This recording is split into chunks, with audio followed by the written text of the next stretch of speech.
All right, everyone. I know CJ's got a link going on Open Carry, Texas, but I spent 2 days getting this ready. So I'm going to, if I've had people waiting and they just got the notification, I'm going to make sure that they can watch it on my channel too. So the Senate has just rang the bell. They're trying to call all the senators in from talking in the corner, eating lunch, hanging out in their office, picking their nose, doing whatever they're doing to come and start the session for today. Hopefully, they're actually going to start off with 1927 because that's the big bill that was supposed to be yesterday, but they decided, hey John, that they didn't want to deal with it. They wanted to take their time on it. So hopefully they start off with that bill. So we don't got to sit around all day waiting for them to do something. So we shall see what happens.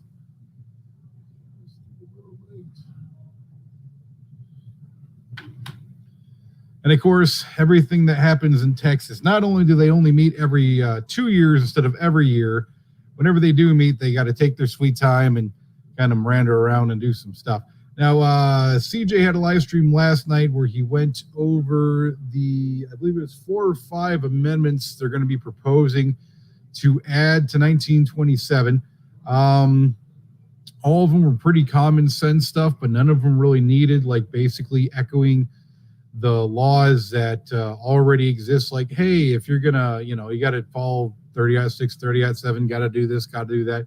Stuff that doesn't really need to be on there because it's already like, hey, this is already part of the law. We don't need to add additional language to make sure people understand because it's already there. So hopefully they turn down all the amendments because they really don't need them. I mean, it's there in the bill. 6 amendments.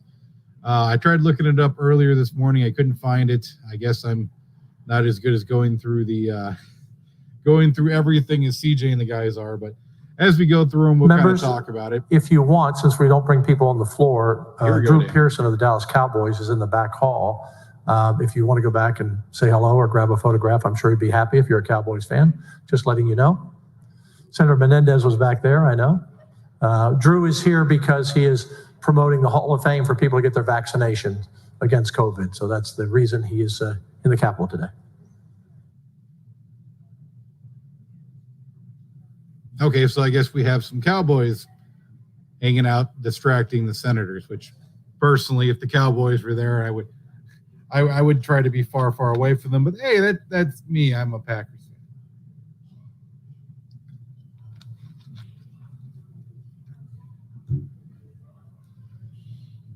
Now, I'm sure most of the people are going to be watching this after because most productive people, minus you, John, I know you're probably just sneaking off, but most people are probably at work right now. So, yeah, I know another vaccine pusher. You got to remember, most of these people more than likely have money invested in corporations or they get a bunch of money from the federal government to the state so they can, set up the vaccines and then we're going to siphon a little off for this program, siphon a little off for that program. So you know how it works.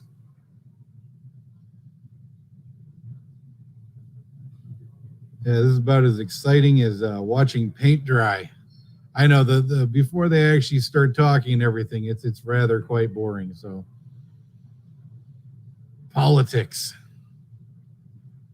I remember 4 years ago, I was the guy sitting there, we gotta run between the chambers and we gotta go sit in those really uncomfortable tiny little chairs not made for full size guys. Now it's just like, nah, man. I'm good. I'm gonna just live stream and talk about it on the internet and act like I'm doing something.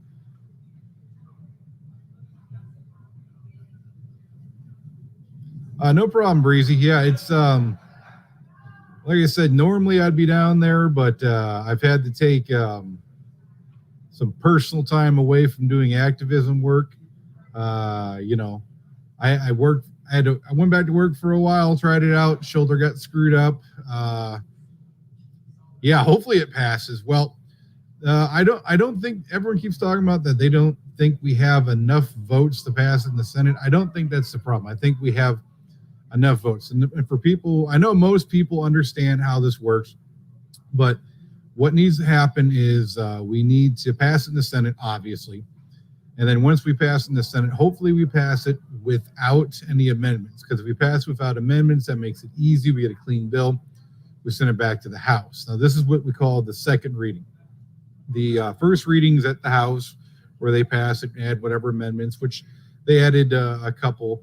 The big one is, if people didn't see the original reading at the House when they passed it, is they added an amendment that anyone who was arrested and charged and prosecuted with the unlawful carry of a firearm will have that expunged from their record. Now, if you were arrested solely for that, you will actually be released for jail. So if you're sitting in prison right now or county jail, because I know there's a difference, and you were being held for unlawful carry of a firearm and no other crime, and this bill passes, you will be released from prison. I mean, it's not like, immediately, it will be a short process, but you'll be released. And if you have that on your record and nothing else, now that doesn't include unlawful possession by a prohibited person. That's a whole different charge.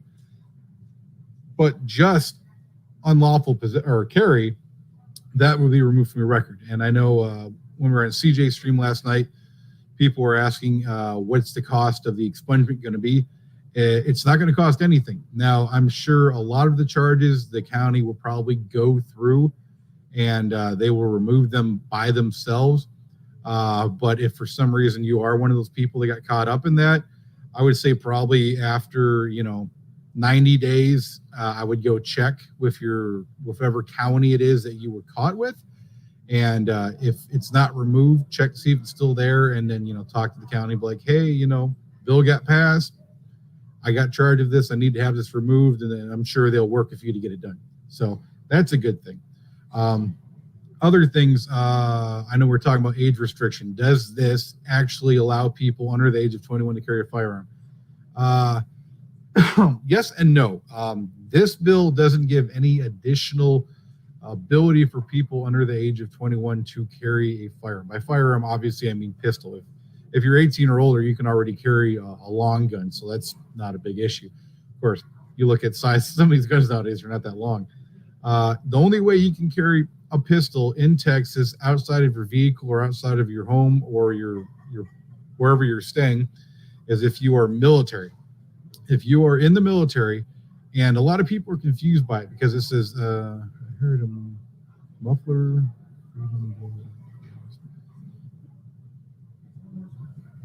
I'm not sure about the suppressor freedom bill.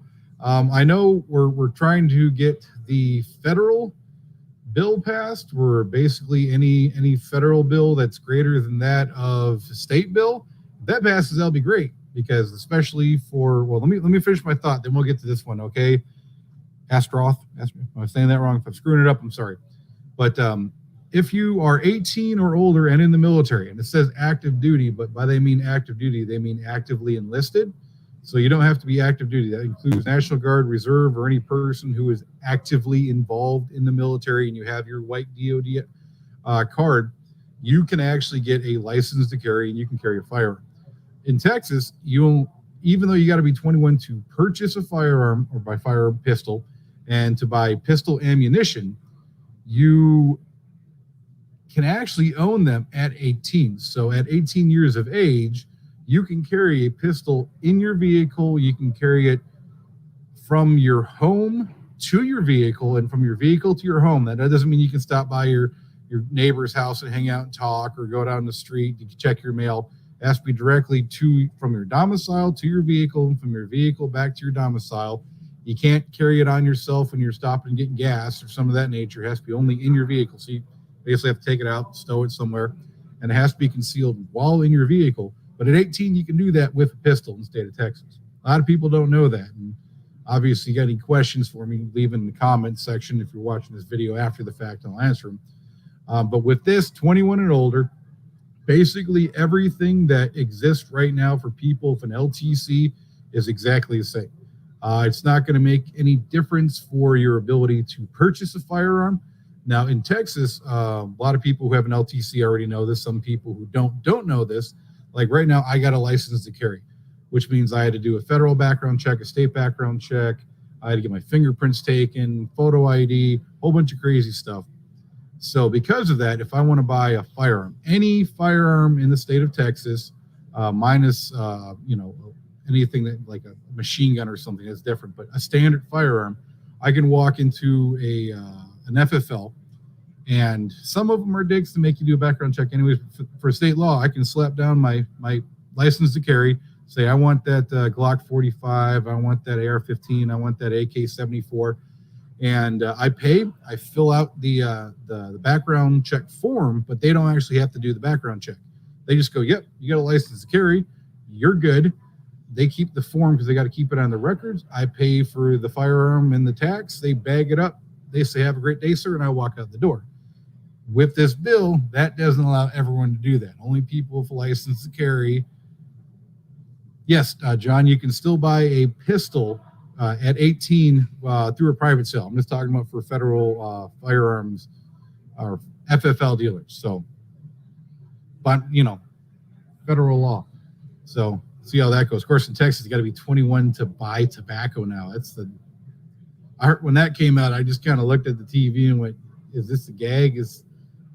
What's going on here? So many bass-backwards things going on right now. Okay, so much for clutching about untrained people. Yeah, and I think it's funny. A lot of times people talk about being untrained. Between me working, prison systems, me going through armed security training, me going through the police academy. No, I wasn't a cop. I got fired before I made it that far, so I am a cop flunk out. When I was young, I thought I wanted to help protect people. It's whatever, that male patriarchy thing.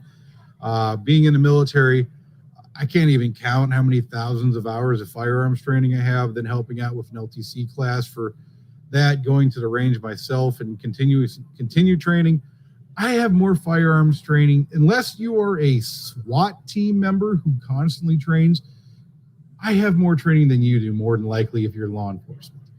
And people always talking about, oh, well, citizens don't have enough training to use a firearm. It's like, then I explain to them all my background and my training. Like, well, you're different. It's like, yeah, but citizens can go out and they can take classes. They have classes for that, or they may be former law enforcement, or they may be former armed security or former military. So you just assuming that because they don't have a badge and a uniform that they don't have training doesn't necessarily mean that they can't carry a firearm. So there's a lot of people who don't understand what's going on.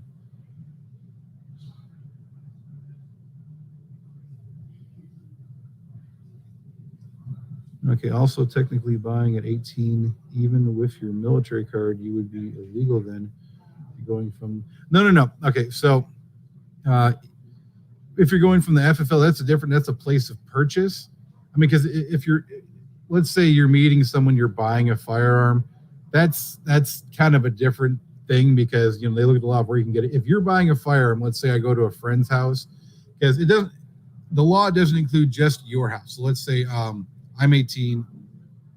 I know I'm older and I'm fatter, whatever. I got a gun and I'm going to go spend a long period of time over at, let's say, my friend Gene's house. He's my heterosexual life mate. And I have a firearm. I don't have an LTC. I can carry on my person from my house to my car, in my car concealed, or on my person. And then if I'm going to spend a considerable amount of time, I can carry it concealed on my person from my vehicle to his house, where I have permission to be, and then back to my vehicle, or also to a gun range, and then back from the gun range too. So there are stipulations in the law that allows you to carry it legally. Kevin Wood, are you the only live stream I can find? CJ, if you look at Open Carry Texas, he has a live stream going as well, but we're the exact same thing, except for he has a different Texas flag, but it's the exact same thing. We're just talking about different subjects. Don't mind me. I have dogs in the house and their dander's kicking up right now because it's getting warm out. What were we talking about? Let's see what's here. So, yeah, the hearing was yesterday. Then they decided we're only going to work 3 hours, so they moved the hearing to today, and it's supposed to be first thing in the morning, but I guess there's some Dallas Cowboys football players that are pushing vaccine behind the Senate chambers. So I'm just talking up my butt until they decide to actually start working, because they're already 40 minutes late. Gotta love politicians, so I'm just killing time until then. Let's see. What am I missing here? Sorry, reading through comments. I'm slow.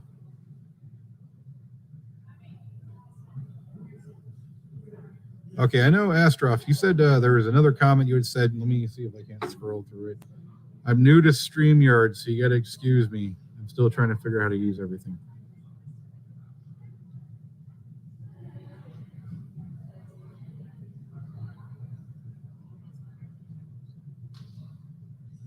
I'm assuming you're talking about... yeah, I'm still trying to... There's so many bills being brought out this session, and I'm trying to keep track of everything. I know there's one bill that's supposed to be basically the bill that tells the federal government that if you don't, or that kicks the federal government out, that if there's any federal law for guns that's greater than that of a state law, it nullifies it. I don't know if that's going to pass or not. By mufflers, I'm assuming you mean suppressors. Lord knows I have quite a few. I can't show them right now because I'm on a live stream. If I show, and what was that? Senate will come to order. Secretary will call the roll. Oh, we're in recess. We do not have to call the roll. Forgive me. Senator Birdwell. Senator Birdwell, you're going to grace us with grace. Please, everyone, rise for the prayer by Senator Birdwell. I'm that boring NRA instructor, so. Would you bow with me? Father, we come before your throne, asking for your wisdom, grace, knowledge, discernment, but most of all, thankful of heart, the great nation, the great state, the blessings that you have granted to us for self-governance, the liberties that you have granted to us, and the ability to be collegial, family, discuss our issues and our differences with grace and humility. Lord, we thank you for these blessings. We thank you for this great nation. We ask your hand upon our leadership, both national and state. Have your hand of safety upon them. In Christ's name I pray. Amen. Amen. Thank you, Senator. Come on, Danny boy. Let's get to the good stuff.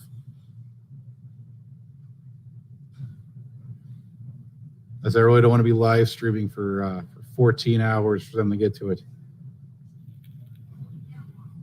Most of all, I don't think you guys want to be watching my fat butt for 14 hours talk about random stuff.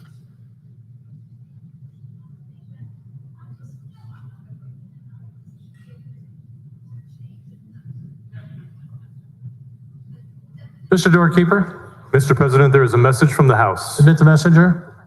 Thank you, Mr. President. Mr. President. Thank you, sir. Come on. Hopefully the message is, hey, here our damn bill. We want to get some constitutional carry. We want some freedom in Texas. Stop screwing with us. I swear these guys move slower than my kids do.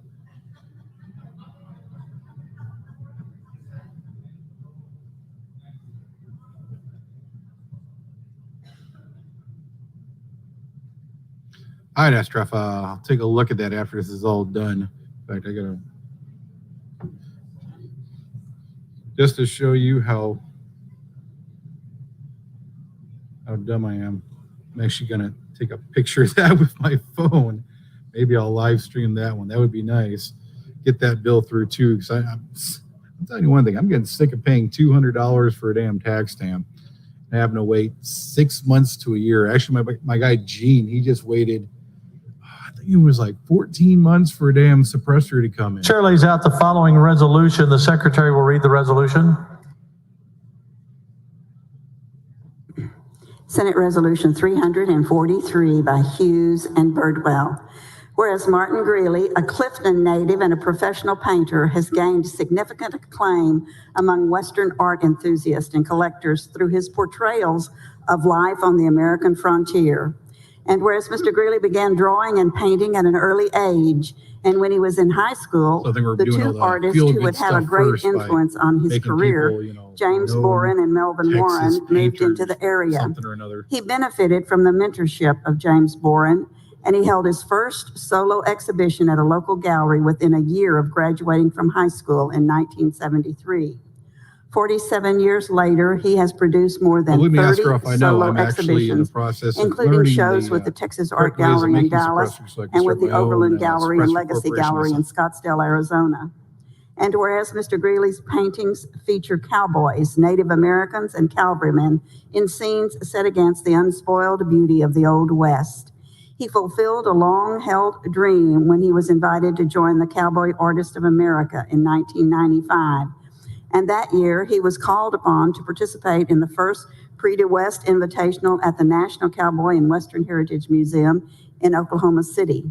Since then, he has twice won the Prix de West Purchase Award and numerous other Buyer's Choice Awards, along with many silver and gold awards in the categories of oil, water solubles, and drawings. And whereas for his lifetime achievements as an artist, Mr. Greeley was recognized with the Legacy Award by the Briscoe Western Art Museum in 2012, and with the Spirit of the West Award by the San Dimas Festival of Arts in 2016. His work has appeared at a host of invitational exhibitions across the country, including Masters of the American West at the Autry Museum in Los Angeles and the Quest for the West at the Iorg Museum in Indianapolis. And he's been featured in such magazines as Art of the West, Western Art Collector, and Western Art and Architecture. And whereas Mr. Greeley has been president of the Cowboy Artists of America, and he has served as a board member and president of the Joe Beeler Foundation, a CAA initiative that provides scholarship opportunities for artists seeking to improve their skills. And whereas through his stirring depictions of a bygone era, Martin Greeley has contributed to the rich artistic heritage of the Lone Star State, I never get about and his these. work is It's a like, source of we joy all to know countless that they're gonna patrons vote and to make admirers them of whatever Western the art. Texas known Now artist. therefore be it resolved You that really the Senate need a of the 20-minute 87th speech Texas about how Legislature awesome and great hereby they are. honor It's like, Martin Greeley for his just be artistic achievements 3 minutes, and extend to you know? him It's like, hey, sincere this best guy's wishes this for awesome continued artist. He success. does a lot of Texas And be it further landscape resolved stuff. that Let's an make him official copy of badass this and resolution be prepared for let's Mr. Greeley make as an him a expression of high Texas regard official to artist. Texas Senate. Do we really need Senator this Birdwell on your 10-minute long resolution. speech? Senator Hughes first. Senator Hughes. Thank you, Mr. President. Members, I want to say a couple things about Mr. Greeley. I'll ask the Greeleys to rise there in the West Gallery as we talk about them. You'll go ahead and stand up so we can see you. You've heard the resolution and just some of his exploits and successes. Many of you have asked about the paintings that we are honored to display in our office. They're on loan to us from a collection we gotta over in show Marshall. off, Franklin some of the Jones, a art. great philanthropist, great Texan, collected Western art. And so they've been so kind to loan us some of the pieces on display. And then we learned from a mutual friend that the artist lives nearby and was able to be here. So we wanted to honor him for his work. You've heard about all that he's done. He's Senator Birdwell's constituent. We've been honored to display his art in the Capitol for some time now. And of course, his first one-man show at a local gallery, but within a year of getting out of high school, he sees his gift as a gift from God that he wants to develop and use and bless people and show God's creation. And whether it's a Native American or a cowboy in his native environment, as they did and do the great work, all of his work is against a beautiful Texas backdrop, Kevin, and that makes it real special. And so this is we wanted the to take a stuff they moment gotta to do honor at the him for the beginning, just work that kind he's of like, done, oh, what he well, continues to do. And so you know, we gotta if you go up there haven't, and come we by the gotta show office how and take a look at Texan we those are and beautiful how great paintings. we are and how much we No, love our Texas they're not for people, sale, so but we you can gotta come give look a at them. grandstanding Beautiful, so speech just to a show few of how his awesome we pieces. are So and I wanted to make sure kiss that we people's butts met so them, we and then can show how and along with awesome Senator Birdwell, I'm person, proud to so offer he'll this get reelected. resolution. Give me money, give me money. Incredible gift from God, without question. Shut up, Dan Senator Patrick. Birdwell. Thank you, Mr. President. Thank you, Senator Hughes, for bringing and preparing this resolution. I certainly want to add my compliments to Mr. Greeley, a native of Clifton, a beautiful town in Bosque County.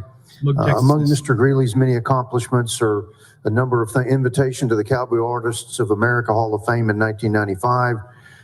He's also one of 7 artists to have won the Prix de West Purchase Award twice, And We while still talk. the remaining list of We get it. You're accomplishments gonna is too make long this to share guy a here, Texas, his whatever success in his special field is painter. unrivaled. Stop kissing his Mr. butt. Greeley spends much of his time giving back to communities through his artistic demonstrations, workshops, and donations of his work, as Gives to the community. the author of the AKA resolution has sells mentioned, his paintings for a including bunch of money. to Senate District 22's Bosque Arts Center in Clifton. So Don't I'm get me wrong, thankful I'm and sure he's proud to very have a talented constituent painter, so and I'm sure he's a accomplished very in his nice field. guy, but come on.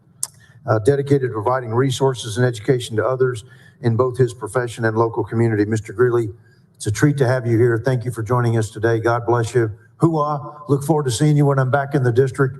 And just say Senator hoo-ah? Hughes, thank you for bringing this What are you, resolution to reading or honor one of our great Texans. Thank you, Mr. President and members. Okay, come on. Thank you let's for get to being some with us actual stuff and now. for the art that you've created that will last for generations. So thank you. Honored to have you here today. Members, any objection to the resolution? Of course not. Hearing none. I know, Resolution after is I'm pretty adopted. fat, Thank I you. could probably live Thank off you, my Mr. President. body. Thank you, members. My body fat for a few days before I got anywhere near death.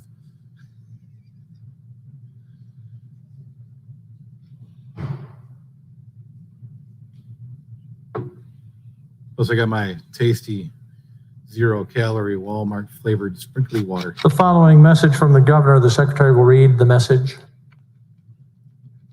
What are we kissing now? To the Senate of the 87th Legislature regular session, I ask the advice, consent, and confirmation of the Senate with respect to the following appointments. To be a member of the Finance Commission of Texas, Debbie Scanlon, Missouri City.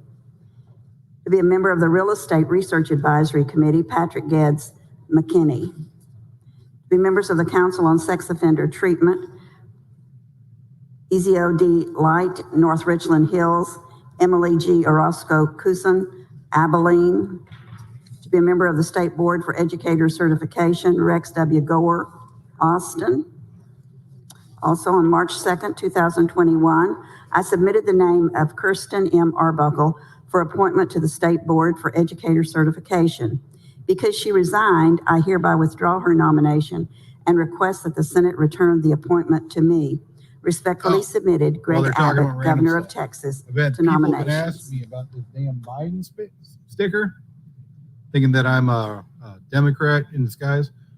I used to be a Democrat. Don't get me wrong. I was in Wisconsin. I drank the Kool-Aid. I grew up in the hippy dippity doodads of Madison, Wisconsin, which is one of the most liberal cities in America. It's basically San Francisco of the North. And I always kind of realized things were a little weird, but no, this is Biden nursing home resident. Okay. I had another one that says Biden for something or another. I got another safe somewhere. I got a bunch of gun safes. This is just the one I got in my little Nook studio here, but yeah, so don't worry. It's just trying to make fun. I got a bunch of different stickers here. I also got Dad's Demand full automatic for every gun in America. A little bit further down, I can't see my mics in the way, so I like irony. And we're back to wide angle nothingness.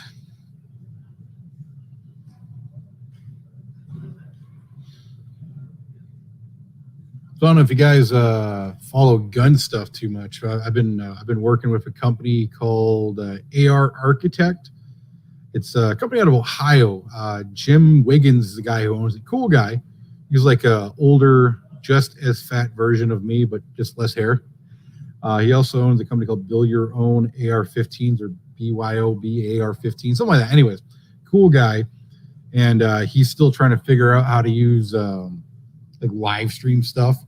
So he had a couple of employees like, hey, we're going to build our first AR-15 live stream on Facebook.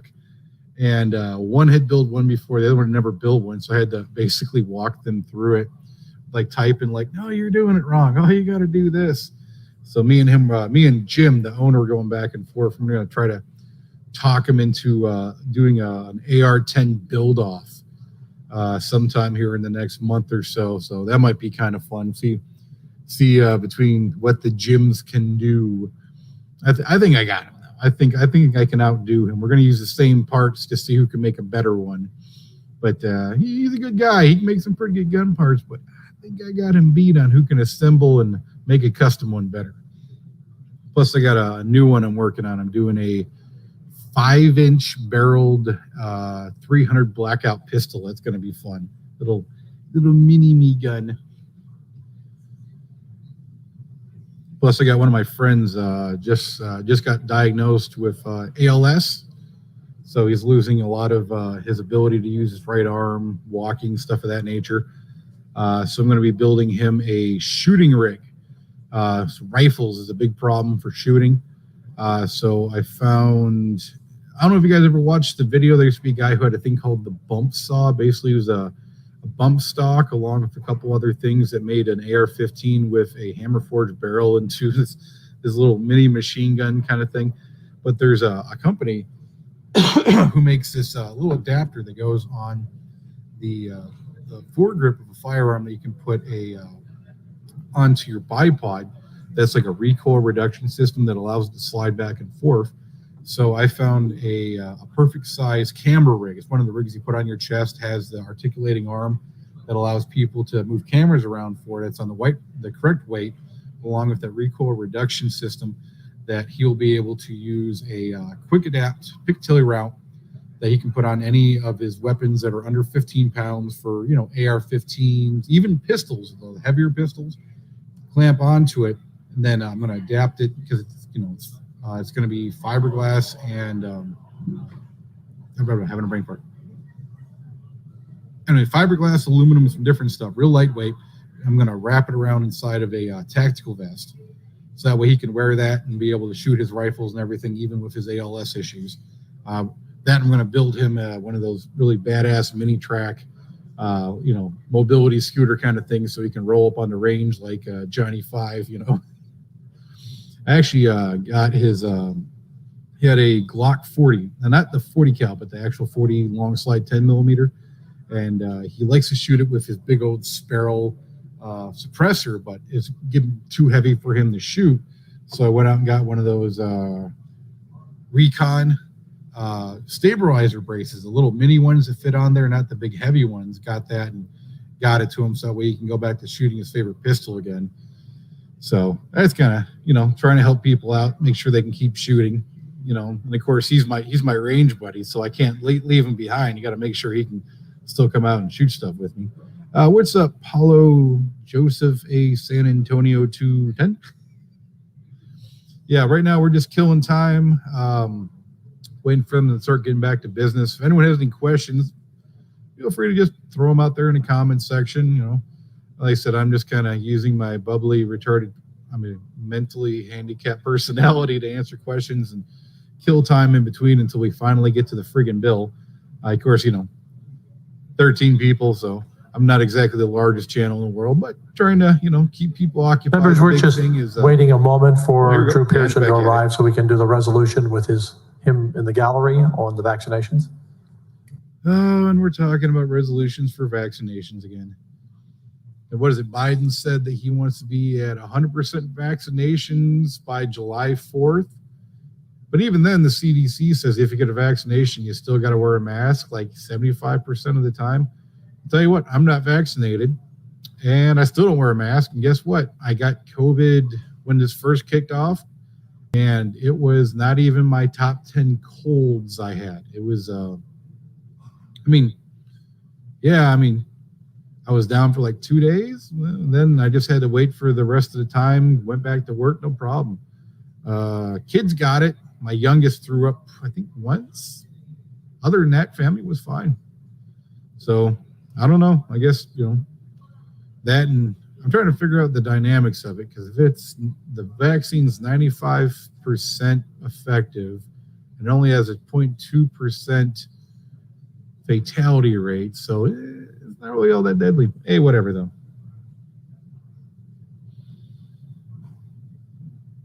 Is that? No, okay, people are still moving, trying to figure out if it froze or not. People are just standing really, really still. You got that lady in the front in the dress in the lower right playing on her cell phone. Got $10, she's playing a video game. Like, I don't even know what video games are popular nowadays. I don't play them. Is Candy Crush still popular?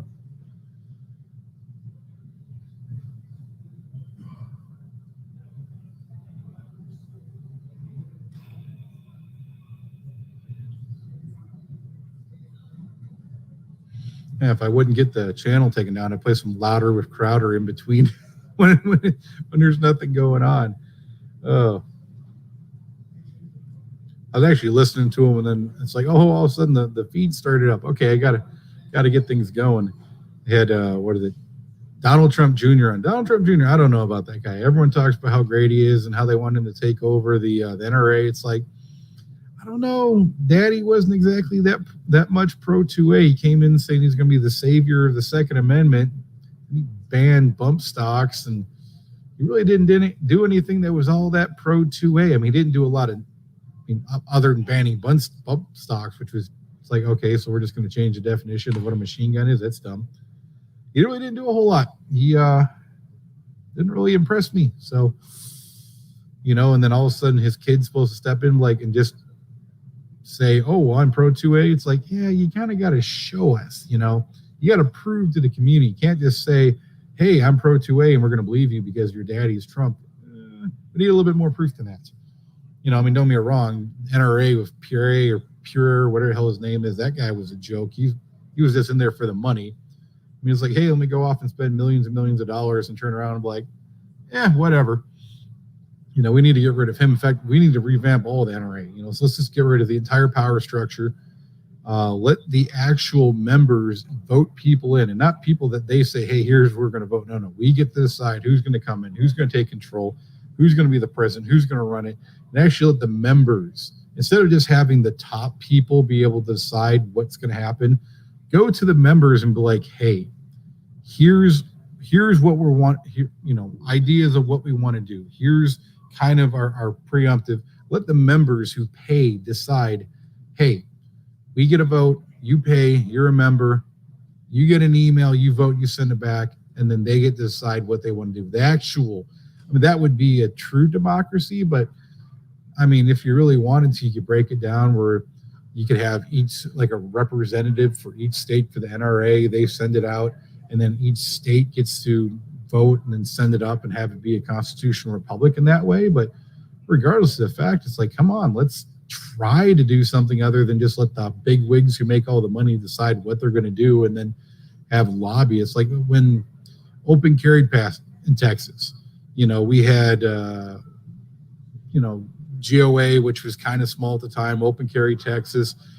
We had AJ from, I'm trying to remember his organization. There was a dozen Texas-based gun groups on the ground every day out there. We had hundreds of people knocking on senators' door, representatives' door, trying to buy them lunch, talk to people, putting feet on the ground, doing stuff. And there was, I think, like 2-3 NRA members just kind of like, whatever, we're getting paid a bunch of money, but there's all these people doing the work for us. So we're just going to take a couple paid lunches and do this and do that. And then after the bill finally passed and we finally got open carry, they stepped up like, oh, look at all the great work that we did on our own with no help. It's like, what the, really? That's what's right about the NRA. They'll never give credit to the people who do all the work, but they'll be like, oh yeah, we did this. Like, sit down, shut up. No, you did.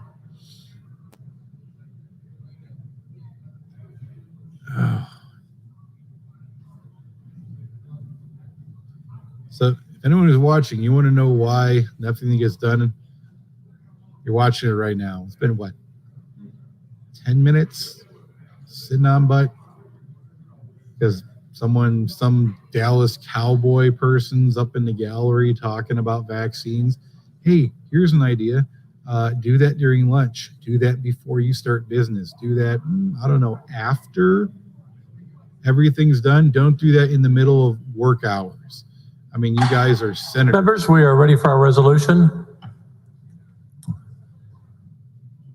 Come on, Danny. Chair lays out the following resolution. The secretary will read the resolution. Senate Resolution 362 by Menendez and all the Senate. Whereas former Texas Cowboys standout Drew Pearson has been selected for induction into the Pro Football Hall of Fame as a member of the class of 2021. And whereas heralded for the integral role he played on the legendary Cowboy teams of the 1970s, Mr. Pearson will be officially inducted during Enshrinement Week in August. And whereas born in Newark, New Jersey, Drew Pearson first gained acclaim at South River High School, where he earned all state honors on the gridiron and also excelled in baseball and basketball. There's bills at the University of Tulsa, he became the team's top pass catcher as a senior and ended his college career with 1,119 receiving yards and 6 touchdowns. And whereas though he was undrafted out of college, Mr. Pearson made the Dallas roster as a free agent in 1973. He burst on the scene as a rookie, finishing the regular season with 388 yards and 2 touchdowns, and adding 2 touchdown catches in the postseason, quickly becoming the Cowboys' main pass-catching threat. He posted a team-high 62 receptions for 1,087 yards in 1974, the first of 4 straight seasons that he topped both categories among the Cowboy receivers. And whereas a team captain and clutch performer who enjoyed great chemistry with quarterback Roger Staubach, Mr. Pearson recorded his most memorable touchdown in 1975 against Minnesota. Hauling in a 50-yard Hail Mary strike from Mr. Staubach, he lifted Dallas to victory in the divisional playoff game, and the team went on to play in Super Bowl X. In 1977, his 870 receiving yards were the most in the NFL, and he racked up 113 yards in the postseason as the Cowboys won Super Bowl XII, one of his 3 Super Bowl appearances. And whereas Mr. Pearson spent his entire 11-year NFL career in Dallas and ranks 4th in the franchise all-time list in catches and receiving yards and 7th in receiving touchdowns. He was an All-Pro and Pro Bowl selection on multiple occasions during his career, and later became a member of the Dallas Cowboys Ring of Honor. And whereas one of the most exciting big play receivers in the history of the game, Drew Pearson has inspired generations of football fans across the Lone Star State and beyond. And he is indeed deserving of this prestigious accolade. Now, therefore, be it resolved that the Senate of the 87th Texas Legislature hereby congratulate Drew Pearson on his induction into the Pro Football Hall of Fame as a member of the class of 2021, and extend to him sincere best wishes for the future. And be it further resolved that an official copy of this resolution be prepared for Mr. Pearson as an expression of high regard by the Texas Senate. Senator Menendez, on your resolution. Thank you, Mr. President and members. It is with great pride and honor that I rise to present Senate Resolution 362 in honor of a gentleman. A gentleman who happens to be an excellent football player. A man who, like a lot of intelligent Oklahomans, got to Texas as soon as he could and put his talents to great use. But what I love the most, I mean, we've all heard the statistics about his amazing career. And we've seen the videos of the man who helped coin with Roger Staubach the Hail Mary. He just got a 10-minute speech. The excitement. And Mr. Pearson, you don't know this, but when you're a little boy and your parents don't speak English and you watch television and it's hard to understand, the one thing that made a lot of sense to me was watching you play football. And it was inspirational. And I want to thank you and I want to congratulate you, not just for an amazing career, but more importantly, when I heard that you were going to San Antonio today to promote getting vaccines, I said to my good friend Eric Glenn, I said, well, we need to have him in the Senate. We need to congratulate him for finally getting the NFL to recognize what so many of us knew for so long. You are a well-deserved and long overdue member of the NFL Hall of Fame. So with that, I will finish with this. There's a great article that y'all should take a minute to read in the Texas Monthly. How about back in February of 2001. So we don't have to listen to you. And it talks about the adversity, the pain, and the things that you've had to overcome. And in the career, it talks about how your career was ended much too soon. And it talks about the loss of your brother. And it talks there, Roger talked about how you were fearless. And so what I took from it was that you've always taken adversity and you've turned it into something good. Fuel and motivation for doing something good. And what I've loved as the NFL has made its mistakes and not recognizing who you are in your career, that you didn't let it get you down. You are a role model, both on the field, but more importantly, off the field. Congratulations on an incredible career, but most importantly, congratulations on being such a fine gentleman. Thank you. Thank you, Mr. President. Thank you, members. Senator West, for what purpose? I'll say one thing, for the guy's age, he looks pretty good. Rise to address the resolution. You're recognized. Thank you very much, Mr. President and members. You know, I've had the pleasure of knowing Drew for some years. We've been on each other for a long time. Man, we still throwing this dude clout. On the field and off the field. Some of you that are, well, let me ask this question. I'm asking in the negative, Mr. President. How many of you are not Dallas Cowboy fans? Okay, Drew, we have a bunch of Dallas Cowboy fans on the field. Okay. I said it in the negative. I don't know why. But there's been 3 number 88s on the Dallas Cowboys, Mr. President. What, 20-some years? And the original and true number 88 is with us today. It's been a minute. Absolutely. And Senator Menendez, you're right. Drew Pearson not only played for the Cowboys, he coached a little bit, but in terms of his commitment to the community, not only in Dallas, but around the state of Texas, is well documented. In many instances, when we need a Hail Mary in a community, who do we go to? See, what this is right now Drew is Pearson. or the black guy well, we needed recognized. So a Hail Mary as it relates to making certain that the C's, Senator Miles, were carved as it relates to racial issues. Who do we go to? Standing up for black guys. Drew Pearson. And as it relates to some of the issues that we're dealing with in terms of COVID, who are we going to again? Number 88. Drew, it's long overdue. Thank you for everything that you continue to do. I look forward to being there in Canton if we're not in special session. To see you inducted into the Hall of Fame. Thank you, my friend. Senator West, we'll excuse you if we're in a special session to be there. I don't want to be excused. I need to be here for this special session. You know, Senator West, I learned something talking to Drew a little earlier, and because you love sports trivia. And I was a sportscaster back when he was playing a long time ago. But the first touchdown pass he ever caught in high school was from a quarterback named Joe Theismann. Theismann, huh? Who changed his name to Theismann when he was at Notre Dame, and they wanted to try to get him the Heisman. So Joe Theismann was his quarterback in New Jersey in high school.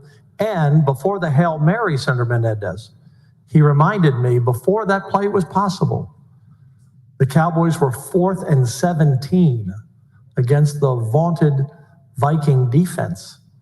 And Staubach hitting perfectly, he said, right in the numbers for a 22-yard first down, where the Hail Mary would have never have happened. Well, Mr. President. Yeah. At this point, I'm kind of continues to be that debate starting the stream as to whether or not now we got to listen to you all pushed the off. BS. I was thinking, okay, do I wait until they actually start talking about the He bill? did not push off. I'm telling all of you right now, Drew did not push off. Oh, get the notification. Right, Drew? He didn't push off, okay? Or do I just start at the So beginning I of the didn't see morning? a thing. Now If I'm God kind of regretting ordained it, I didn't realize they're going it was a catch. Hail Mary. Hail Mary. Senator Lucio, what purpose? To speak on the resolution. I want to join my colleagues here today, Mr. Pearson, Drew. When they read the resolution, I heard you were 4th in this and 7th in that and statistics.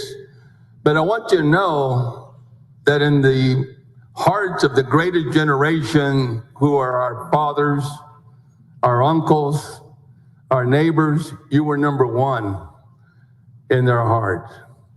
And yes, a lot of wonderful, great memories.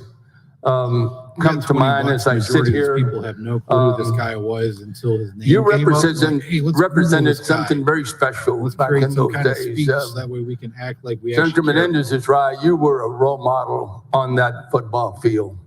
And today you continue to be a role model but you were also a role model off the field as a young man. And that's what's important.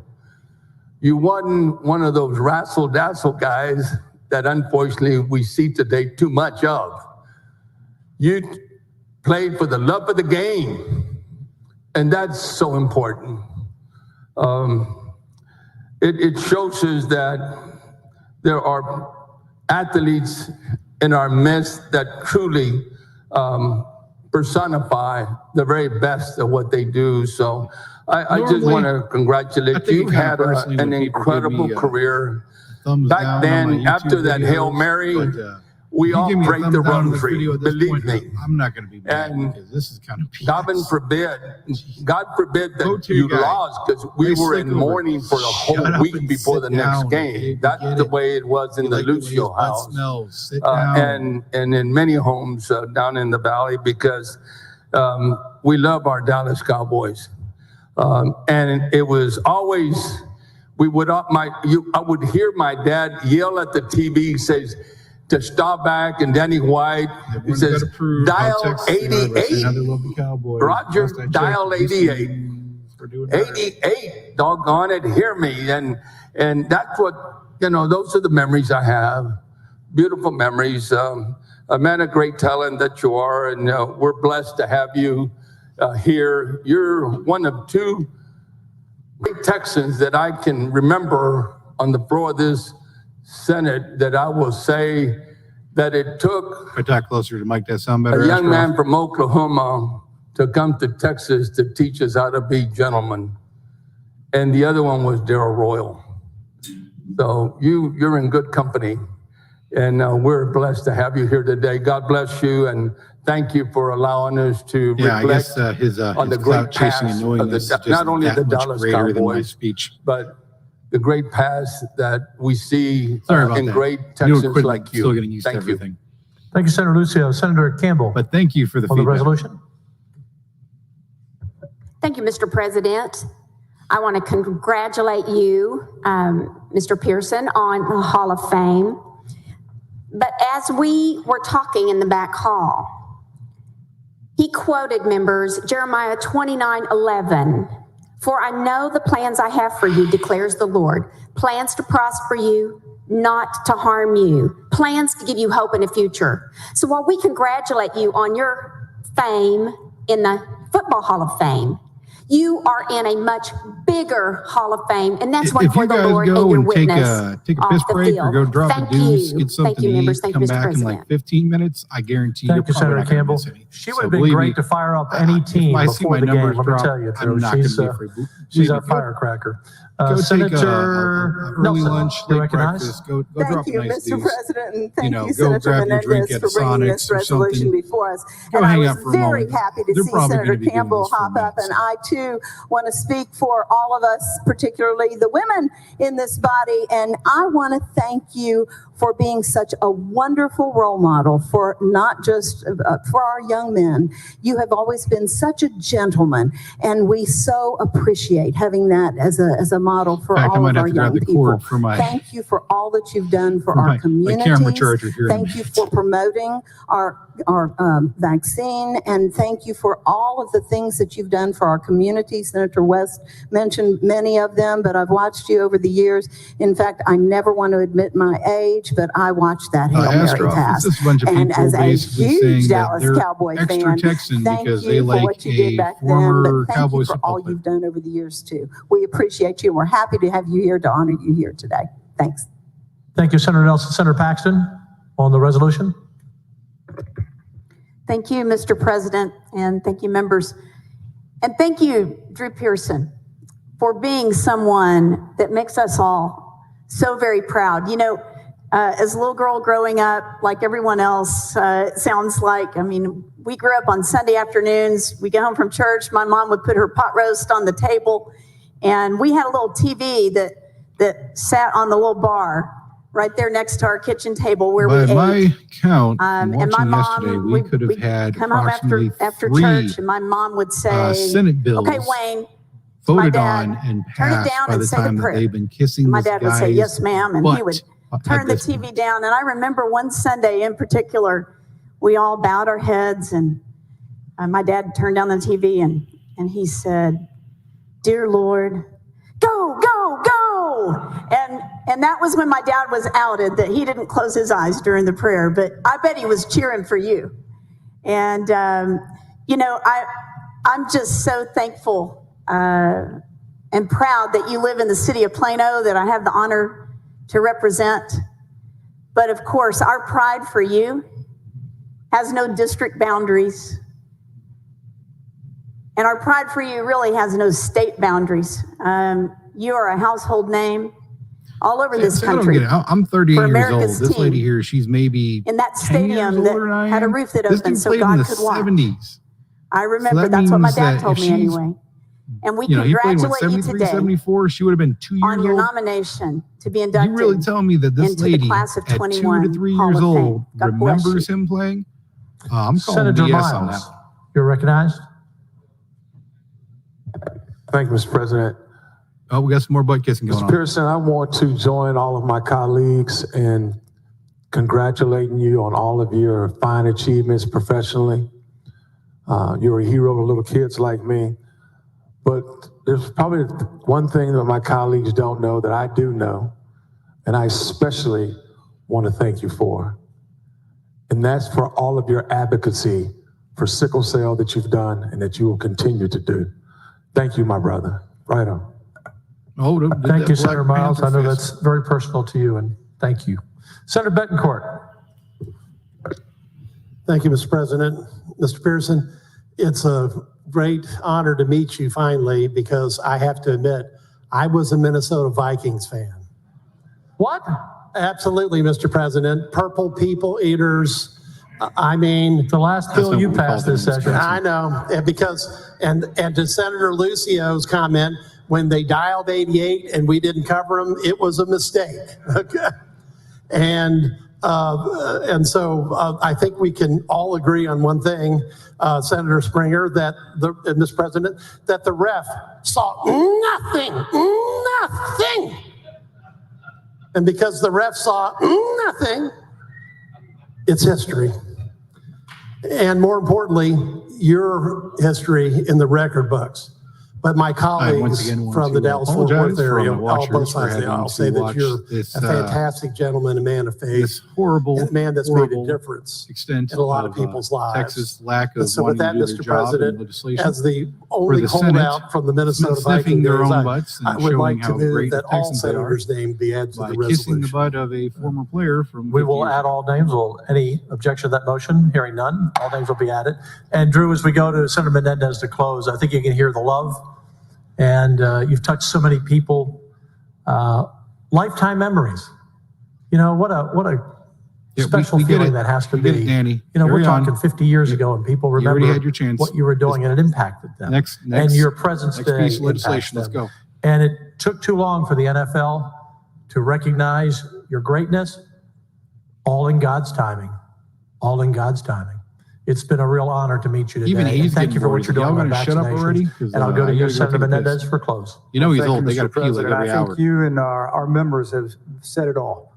But I Oh, will and orange close ties with at it this again. just Come on, once Lloyd again Christmas. to say, not only thank you for the memories on the field, but thank you for everything you're doing off the field. It's been an honor, and I look forward to seeing many more of your achievements and working as well as we can to help promote the charities and the good works that you are. And with that, I move adoption of Senate Resolution 362. Thank you, Mr. President and members. Drew, we don't always stand for every resolution, but I would ask all members 30 to minutes rise later. for you. The resolution is adopted. Thank you, Drew.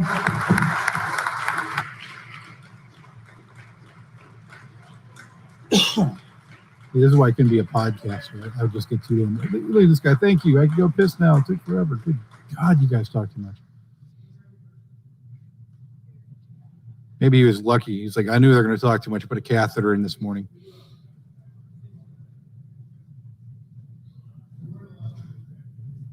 All right, now it's going to be another 10 minutes of them sitting around inserting thumb into Bootius Maximus to figure out what we're doing next, because Lord forbid that they actually have things ready to go. I mean, they got like 20 aides running around getting stuff ready, but why could they, I don't know, have... Senator Schwartner, you're recognized to suspend the regular order of business on House Bill 1927. Yes, yes, there we go. About in time. No, I didn't say it. Thank you, Mr. President. I didn't say it. Mr. President, I move to suspend all the regular order of business, take up and consider House Bill 1927. Members, like 20 states currently, House Bill 1927 would recognize the United States Constitution as our permit to carry and allow all law-abiding adults aged 21 years or older to carry a handgun for the protection of themselves or their families in public places, send this to your buddies, in a holster, email it without the requirement of a state-issued license. So now is the time to Members, share this link. I want to make it clear, Texas, people who are prohibited from possessing a handgun will still be prohibited from possessing a handgun under this bill. Nothing in this bill regarding possession is changed. Further, sensitive places where carrying a handgun is prohibited will still be prohibited. House Bill 1927 does nothing regarding the purchase or transfer of a firearm.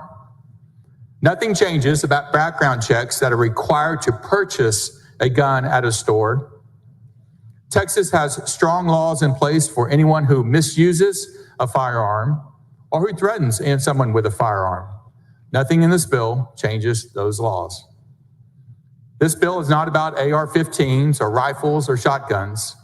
But law-abiding citizens already have the right to carry long guns in public places without a license. Business owners and private property owners will still have the right to exclude handguns on their property.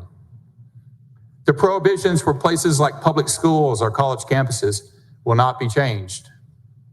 But what this bill does is allow law-abiding citizens aged 21 or older who can currently legally possess a handgun be able to carry that handgun in a holster in public places without a state-issued license. A simple restoration of a constitutional right under the Second Amendment, the right of the people to keep and bear arms. I strongly believe that House Bill 1927 represents one of the most significant efforts to secure the rights of gun owners that I've seen in more than 10 years of serving in the Texas legislature. Members, this bill, to me, is a restoration of the belief in and trust of our citizens. We cannot allow another session to come and go where we pay lip service to the Second Amendment while failing to fully restore, and protect the rights of citizens granted by the Constitution. Thank you, Mr. President. I'll be happy to answer questions. Senator Hall, for what purpose? All right, people, we've got 6 amendments coming at us. Do you yield? I yield. Senator. Mr. Schwartner, first I want to thank you for bringing this bill forward, but I wanted to ask you a few questions about the why and what we're actually doing with this bill. I believe this goes all the way back to our founding fathers when they made it real clear in our Constitution with the Second Amendment. Would you agree with that? Yes, Larry. It is a foundational principle, foundational right granted by the Constitution to keep and bear arms, as delineated in obviously the Constitution, but upheld in various court cases regarding the individual right. I believe the most pertinent court case is the Heller case. Absolutely, and to confirm that our founding fathers intended that, those that wrote it said such things: the Constitution shall never be construed to prevent the people of the United States who are peaceable citizens from keeping their own arms. That was Samuel Adams. Thomas Jefferson said, no free man shall ever be debarred from the use of arms. So I think it made it really pretty clear that that's what they intended with what they wrote. Would you agree with that? I do, Senator, and as a corollary to that, our Texas Constitution in Article 1, Section 23, delineates the right to keep and bear arms as well. And I will read it for you. Every citizen shall have the right to keep and bear arms in the lawful defense of himself or the state, but the legislature shall have the power by law to regulate the wearing of arms with a view to prevent crime. Absolutely. That last parenthetical statement, with a view to prevent crimes, I've got a question about that a little bit later. But Texas has not always really adhered to that law. I believe in about 1871, Texans were pretty much excluded from carrying firearms. And that law stayed in place pretty much in that form for about 125 years until the legislature stepped up in 1995 and passed a law for concealed carry. Yeah, after that was the before your Luby's time and massacre my that took time, I place, think. by the way, Killeen, Texas, where I live looking now. back, the headlines at that time were, oh my gosh, Texas is going to turn into the OK Corral and bloodbaths all over the place. And it never happened. And then it wasn't until about 2005 that we started chipping away and letting more law-abiding citizens carry guns. We started allowing them to carry in their car when they traveled. And then we made it legal for someone to possess a gun in their car or their boat. And in 2007, we confirmed the Castle Doctrine. Again, more confirmation for people to have the right to defend themselves against criminals. Parking lot storage in 2011. And then we were here in 2015 when we addressed the issue of open carry and campus carry.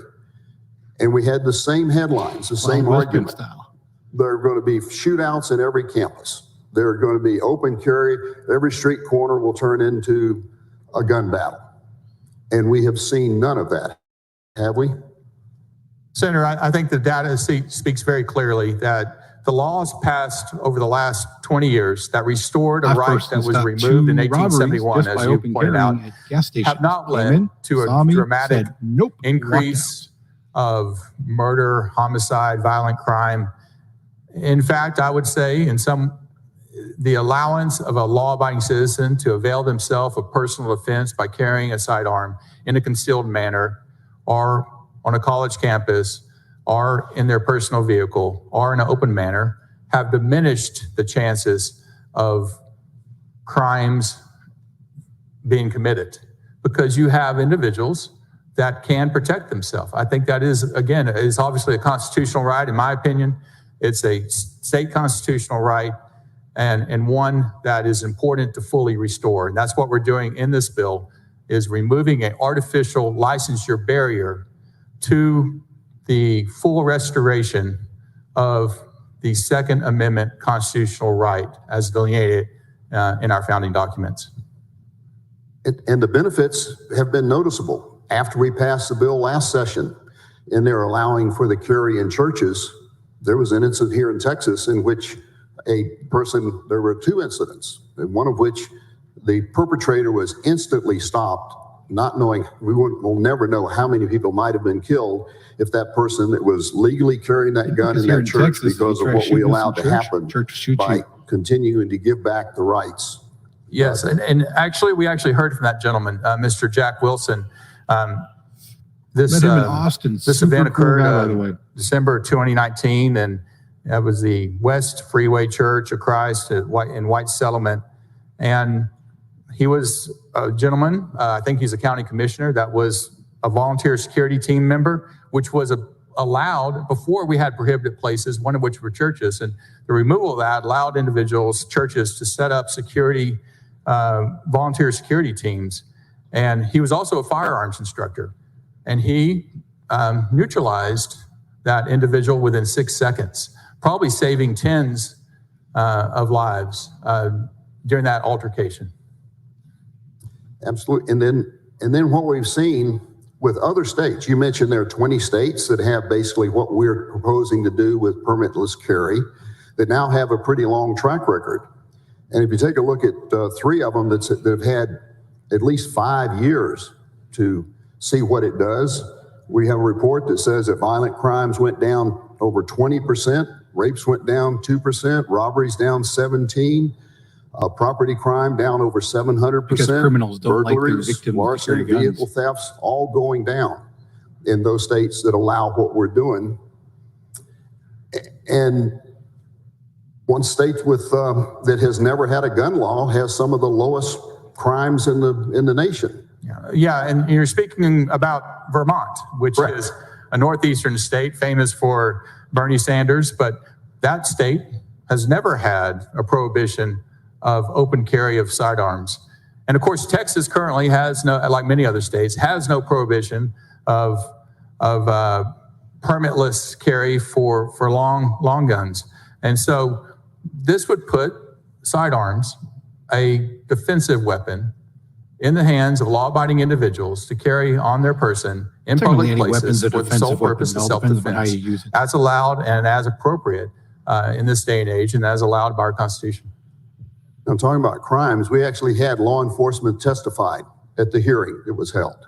We have, yes. And one of the things I remember they testified about is that one of the most frequently items of theft were guns from automobiles. And currently, Texas does allow people to carry a gun in an automobile without a concealed license. That's correct. And they can carry it in their boat, or they can have it in their home. But those folks can carry that gun in their car, they can use it and protect themselves, but when they get out of that car, they're required to leave it in the car. Unless they have a license to carry. Not the license. So they're leaving a gun in a car, which becomes an attractive for theft, and that's probably not. I think they testified it was one of the top theft items. It is. In fact, the Sheriff's Association in Texas testified that the most common way in which an individual loses their loses or has I don't know how to use Twitter. Let people know what's going on, so they can would be watch theft this, from an automobile. And Senator Lucio is not actually on the floor right now, but we were talking about this issue actually, and he leaned over and he said he's had 3 guns stolen out of his vehicle in the past during his lifetime. 3 guns. Now, I hope he locks his door and puts it in the trunk, but nonetheless, it's a common occurrence. And the ability of an individual to be able to place that handgun in a holster, take it into a common area where it's not prohibited, is, I think, an important safety measure for diminishing theft of sidearms. Yes. And I believe it's also tested those guns are most often used in crimes they're committed. So we kind of have a double protection, a reduction of crimes there. Good point, sir. So I know you talked a little bit about what the bill does and doesn't do. As I understand it, we're not expanding the universe of who can buy a gun or sell a gun. That's right. Possession is not changed at all in this bill. The purchase or transfer of sidearms or firearms is not changed at all in this bill. And we're not changing where you can carry a gun legally. That is correct. The places prohibited in current law, as well as the provisions regarding criminal trespass, are not changed in this bill. So schools, businesses, hospitals, courtrooms, all of that stays the same. The long list that's on there of where you unless you're a Democrat, you regarding the location of where you cannot carry a weapon at this time. There are prohibited, what they call prohibited places. That is not changed. So actually, this bill doesn't change much at all, does it? Well, what it does change is, again, the need to obtain a license issued by a state to avail yourself of a Second Amendment right, the right to self-defense by carrying a sidearm in public places. One that has been in our country, in our state for many years, and has slowly been reallowed under Jerry Patterson and concealed carry, the law in 1995 that you spoke of, and has been expanded with none of the terrible things that were hypothesized at that time to have occurred or would occur. So I think this is the next logical step. I think it's a prudent step. 20 other states have done this. We do have data from Arizona and other states that have been over a decade of permitless carry. And I think this is the right policy for Texas. And so that's why I'm offering this bill to move Texas forward when it comes to restoring rights of citizens as delineated in our Constitution. And then one last thing, consistent with what we're trying to do here, we know that states that have addressed the issue of crime by increasing the penalties for criminal behavior have seen crime go down where they do that. Right. And so I believe this bill does increase some penalties for criminal behavior. Working with law enforcement agencies, members of the body, there was a thought that along with rights have responsibilities, and certainly you should know if you should or should not carry, and where you should or should not carry, and if you are doing so in certain types of situations, you should have enhancement of those penalties. Certainly, a felon carrying, for instance, is completely inappropriate and against both federal law and state law, and if they were to do so, then there should be an enhancement of the penalty. And right now, it's a third-degree felony, and it would be raised to a second-degree felony with mandatory 5 years and mandatory 3G designation. So I guess to end this, I would say that what we're doing is following our Constitution of making changes with a view to anyone who's watching, the reason why they're having this back and forth, because a lot of these senators probably thank you for your questions, don't know what's going on. So they're saving themselves a lot of questions by answering what this bill's about, what it's not about, so that way people know before I yield. Thank you, Senator. Thank you, Senator. I appreciate you bringing this and carrying this. And obviously, I filed a very similar bill. And the comments that Senator Hall made and yourself, I think, are spot on and why we need this. And I'd like to sort of add a couple thoughts that I had, and also what we heard in the committee and when we heard testimony coming in from folks. And, and one of my favorite was the sheriff who testified. I believe he was out of Smith County, and said, when seconds matter, we're minutes away. And that they can't be everywhere to protect people. And it is your right to protect yourself. Hour away. And they would rather deal with situations where law-abiding citizens were able to stand up to criminals. I agree with that statement. I heard that testimony. We heard 10 hours of really good testimony and had a very good deliberation amongst the witnesses, 197 witnesses that, obviously there's strong feelings, strong emotions based upon personal experience, based upon factors in a person's lifetime that drive an individual to view bills like this one way or the other. And I understand that. I obviously am the author of this bill, strongly support it, believe in it. And I believe in what the sheriff said about the need for individuals in this day and age in particular to avail themselves of the right to self-defense. We see that in Austin with people walking down the street, unfortunately, and Senator Powell, your son was assaulted in Austin. Yeah, because you guys brought a bunch of Democrats in and made it legal for homeless people to camp everywhere. The ability to self-defend yourself if you're a certain size, certain area, but there's also the inability to defend yourself in certain situations without being armed. And so this, again, is a simple bill that enables individuals to carry a sidearm, a defensive weapon, holstered on their person for the sole purpose of self-defense. And I think it's an appropriate step, one that we have been slowly inching toward through the years, the last 20-something years, with the latest license to carry and campus carry and vehicle carry. And so these are steps toward what was really necessary, which is what is in this bill, which is a restitution of the constitutional right to carry. And I think you talk about building on steps. That is really what this bill does, from the sense of who's going to own guns. This is not going to be a mad rush of people who don't have a gun today, run into the gun store to buy a gun, to put on a holster, to walk down the street. The vast majority of the people we're going to see with this are the people who carry every day in their car. They exercise the castle law. They have the right to protect themselves when they're out. They may feel comfortable 95% of the time. That's why they haven't gone through all the troubles to get their license to carry. And they end up in visiting somewhere that they're not necessarily comfortable with. or coming to Austin, for instance. And they want to carry. And not, you know, and it could be a lot of different cities that you may not feel comfortable at, but gives you that ability now to take that gun from your car, to be able to walk to where you have to transact business, help a loved one, do those type of things, to be able to do that. And I think those are who the people that we're going to see exercise this. And it's, the other side of it is while we sit here and say, you know, you're able to have your gun holstered, it is the same law we have today. And the vast majority of people that have their license to carry don't carry openly. It's probably 1%, maybe 2%.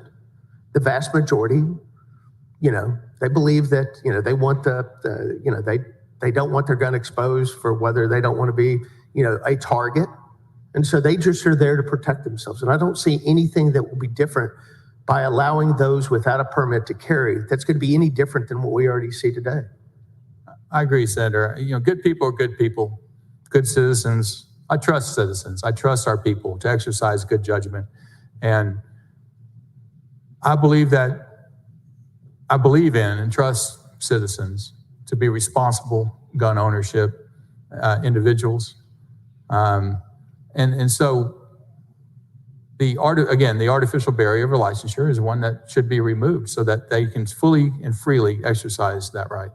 And the one thing we want to make sure that's clear in this bill that we're not taking away is the right of those of us who travel across the country that have our license to carry because of reciprocity, that we can still have our license to carry so we can travel That's why I to the other states that allow it. Quite a bit. There's some good reasons to continue with a license to carry program in the state.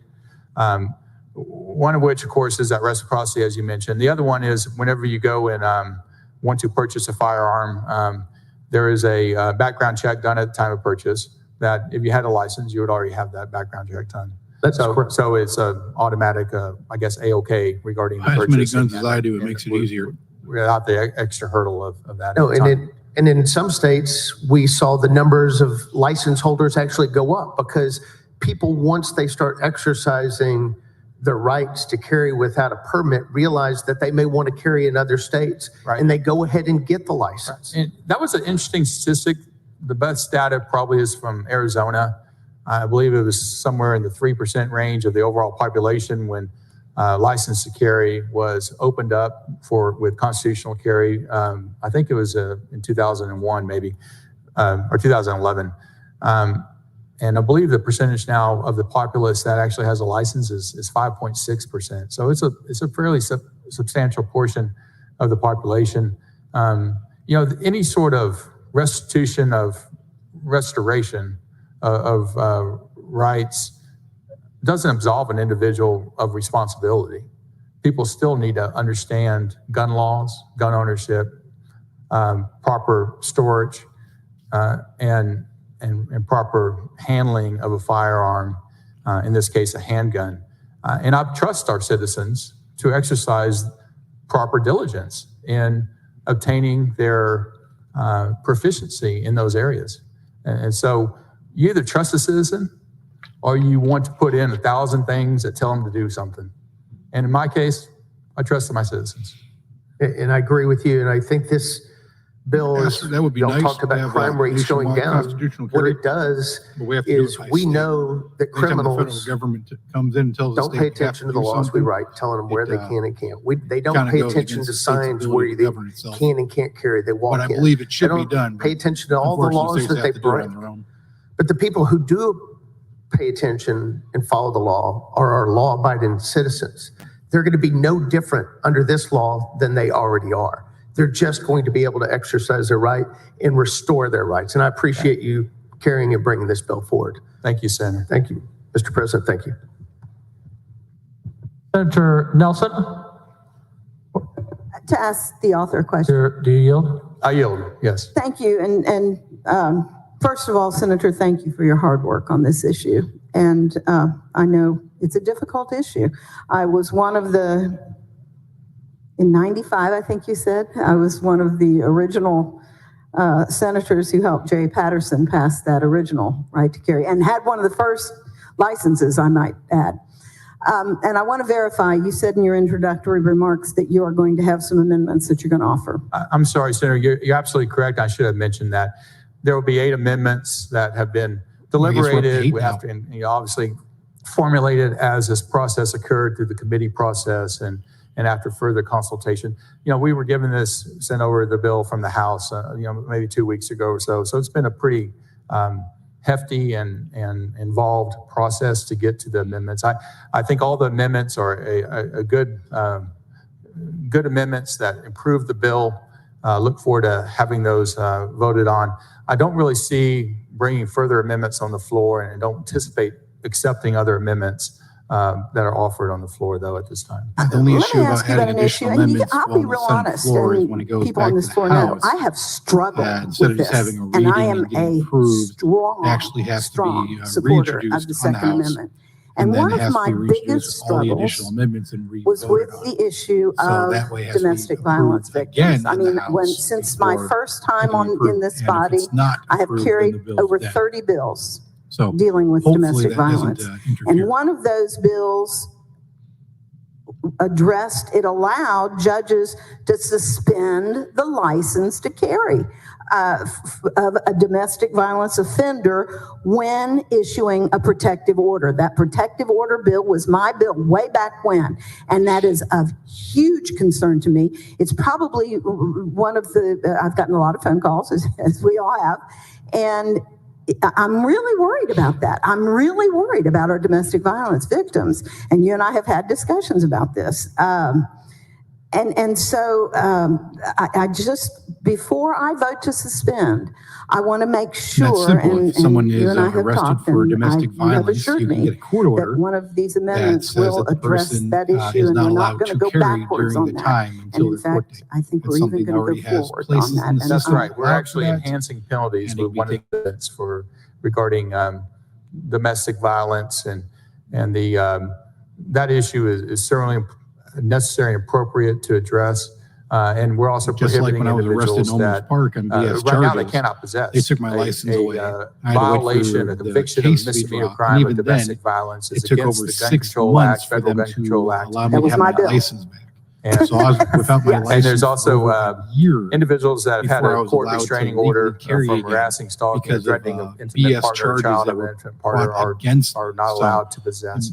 So there's it's something aspects the that system uses to certainly disarm people, address your and then concerns. even then I and had to bring they my need senator to be in addressed. to And get that's a why hold of we are the moving Department in this of direction. Safety And and tell them, nothing hey, in the bill that reissue you're the guy's asking us to license. vote So on changes they like to that use that to disarm provision people. in law that we put in the law. It strengthens provisions. And in regarding fact, this. you may put before us an amendment that even strengthens those provisions. Right, that is correct. I am so happy to hear that, Senator. Thank you. And I may have some other questions later on, but I'm so grateful to hear that. Thank you for your questions. Senator Hinojosa? Will the senator yield for questions? I yield, Senator. Thank you. You know, Senator Schwartner, I listened to the exchange between you and Senator Nelson. Now, you know, we're making some big changes 50 cents to say something stupid. House Bill 1927. I, like many people, support the Second Amendment. And I think right now that people can own a gun and have a gun at home and also carry concealed carry or with a holster under the concealed handgun carry statute. But, you know, you claim this law does not change who may possess a weapon or in public. Could you elaborate on that? The law does not change who may possess a firearm under law. That is correct. It does allow for individuals to avail themselves of their Second Amendment rights to bear arms, carry. And so that is a distinction. That is actually the purpose of the law, is to diminish an artificial barrier to the right to keep and bear arms. Well, let's talk about that artificial barrier that you continue to talk about. Under current law, there are only 2 statutes really that govern who may not carry a gun in public. There's a penal code, section 4604, and then the license to carry government statute 411.172. Would you agree those are the only two that really cover who may possess a gun in public? That's my understanding. You might want to elaborate more. Well, I just want to know, because you're saying that it doesn't change the law. Well, I want to go down the statutes. People understand exactly what it is that we're changing here and what impact it will have on public safety and on increasing the danger to our police officers. Right?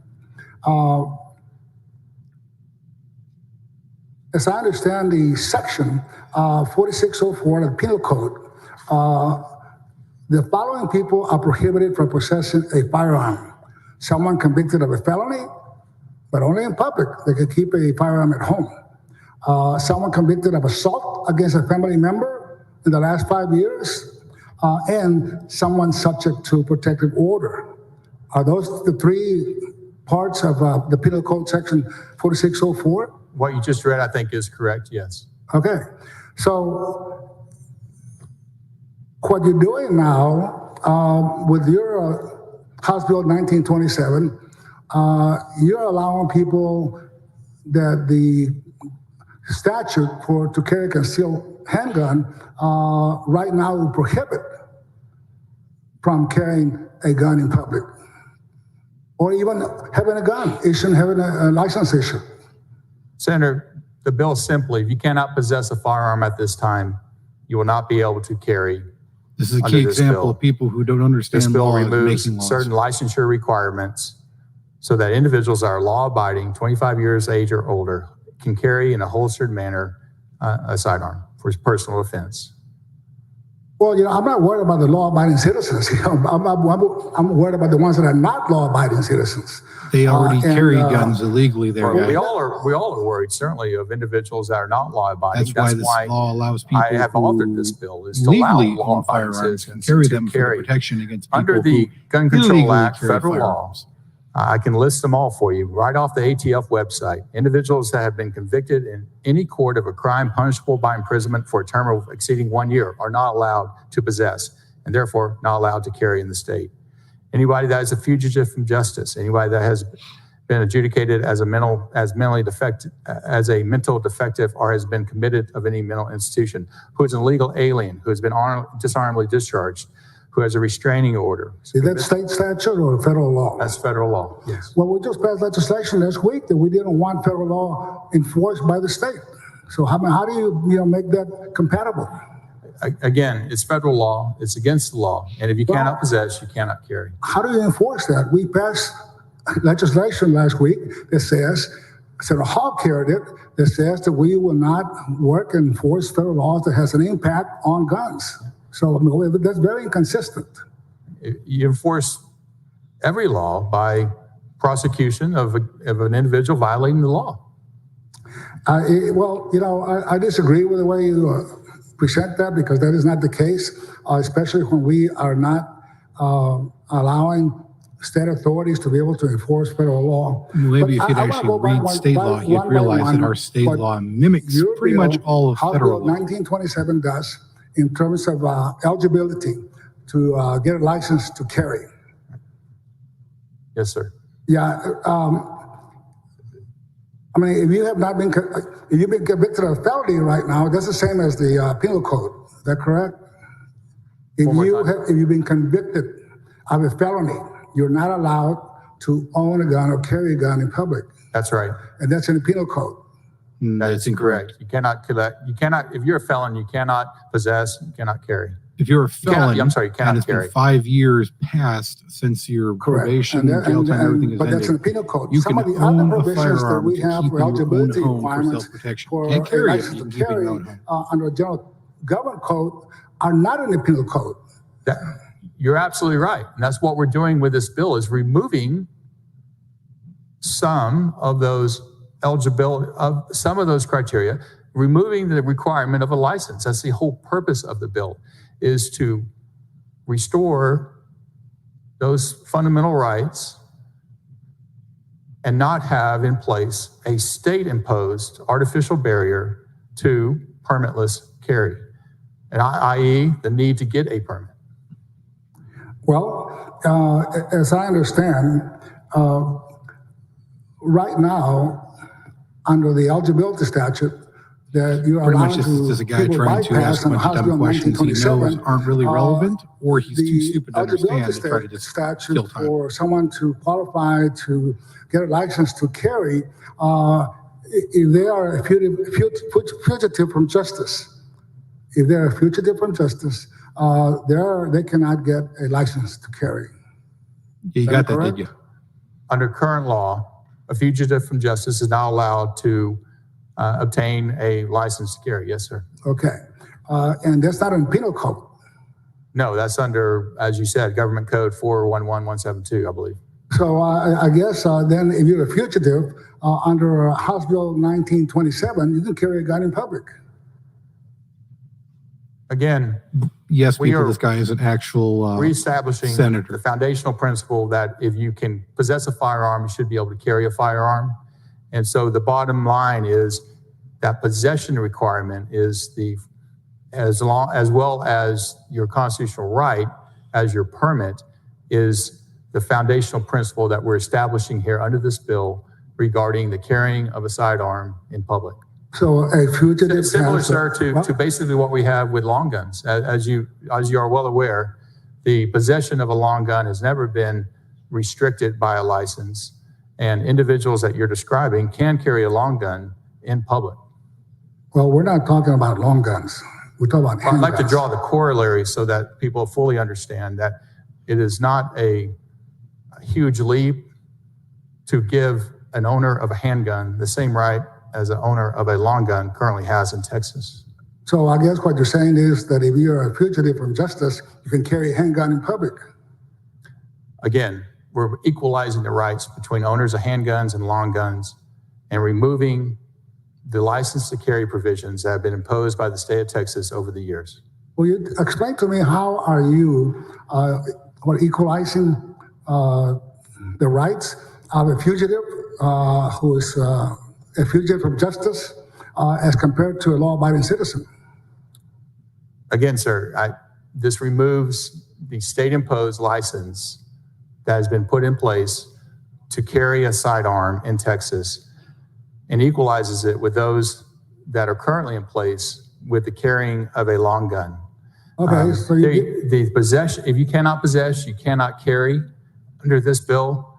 And that, I believe, is the correct, along with the amendments that are going to be offered, is the correct vision and steps that need to be taken in Texas to equalize and recalibrate the possession of a sidearm by law-abiding individuals. What are the barriers? This is a great discussion. What are the barriers the state should impose when it comes to gun ownership and the carrying of that gun, the bearing of that gun in public? You and I probably have a difference of opinion. I've articulated it with the filing of this bill, and I think it is an appropriate bill regarding possession and subsequent carrying. And so the removal of the LTC, some of the LTC requirements has been part of this bill. That's the whole premise, again, the premise of the bill. So you are allowing a fugitive from justice, equalize that fugitive from justice with a law-abiding citizen. Actually, Senator, I know you bring up the fugitive justice, but actually under federal law, a fugitive from justice cannot possess. And so therefore, you should not carry in Texas under this law as well. So they would not be able to carry as a fugitive under this bill. Well, I know you stated that before, but like I said, well, let me go to another issue on that. Sure. Right now, if you are addicted to drugs, right, you cannot qualify for a license to carry. If you're addicted to drugs, you're not eligible for a license to carry, nor are you able to possess a firearm, and therefore you should be able to possess or carry under this bill. But we're not talking about possession, okay? Because there are a lot of loopholes by which a person can get a firearm, as you well know, from gun shows to straw buys to stolen guns, person-to-person sales. So we have all those loopholes in place. What I'm focusing on, what's in the statute right now to allow someone to get a license to carry a concealed weapon or in public in a holster and show the gun, that you're not allowed to get a license if you're a drug addict or addicted to drugs. But with House Bill 1927, if somebody's addicted to cocaine and they also happen to have a gun before they got addicted, they will be able to now go public and carry a gun in public. No, sir, that is incorrect. If you are not able to possess a firearm, and one under the Gun Control Act, an individual who is an unlawful user of or addicted to any controlled substance, as defined in Section 102 of the Controlled Substance Act, codified in USC 21. If you are addicted or an unlawful user, and cocaine certainly fits that criteria, you cannot possess, and therefore you cannot carry under this bill. Well, that's a federal law. That is not state law. Senator, how many laws do we need? That's the whole purpose of this bill. The ones that we can enforce. And you voted for a law and legislation that we could not enforce federal law dealing with any restrictions on guns placed by federal law. Yep. I understand your position, sir. I appreciate it very much.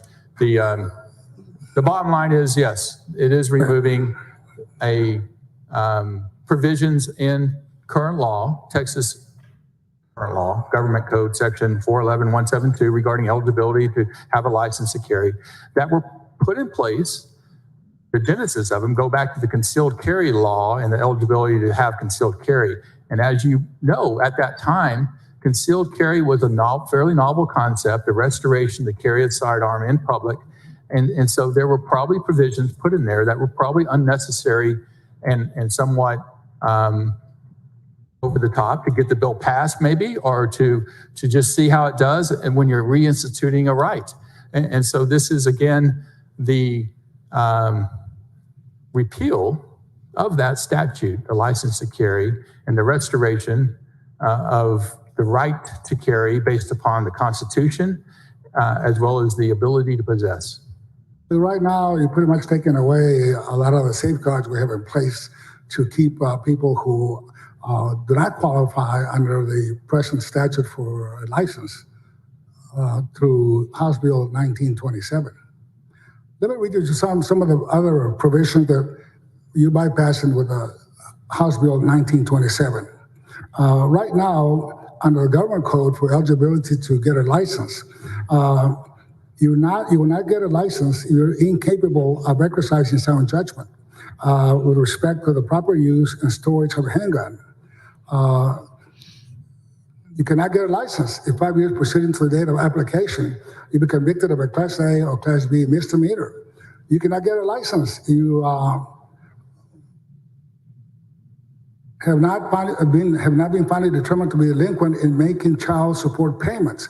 You cannot get a license if there's no determination and under our current law, under a court protective order and subject to a restraining order. So, you have all these restrictions on family law violence, Senator Nelson, that you are bypassing under House Bill 1927. Bill repeals the sections regarding eligibility to LTC and reestablishes the right to possess as the foundational basis of the right to carry. One of the amendments does add back certain provisions regarding Class A or B provisions that have to do with assaultive, threatening, or weapons-related crimes. I think we've distributed those amendments to the members. I hope you have those. But there are provisions regarding individuals that have had a Class A or Class B misdemeanor conviction regarding assault causing bodily injury, deadly conduct, a terrorist threat, or disorderly conduct with a firearm. So those are provisions that are put back in place or are kept in place regarding the ability to carry without a permit. I'll leave it issue alone for now, but I want members to really understand what safeguards we have in place that are being bypassed by House Bill 1927 and allowing anyone that is prohibited right now under the license to carry law is in place to bypass that and go ahead and be out.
That have denied licenses to carry or had them revoked or suspended.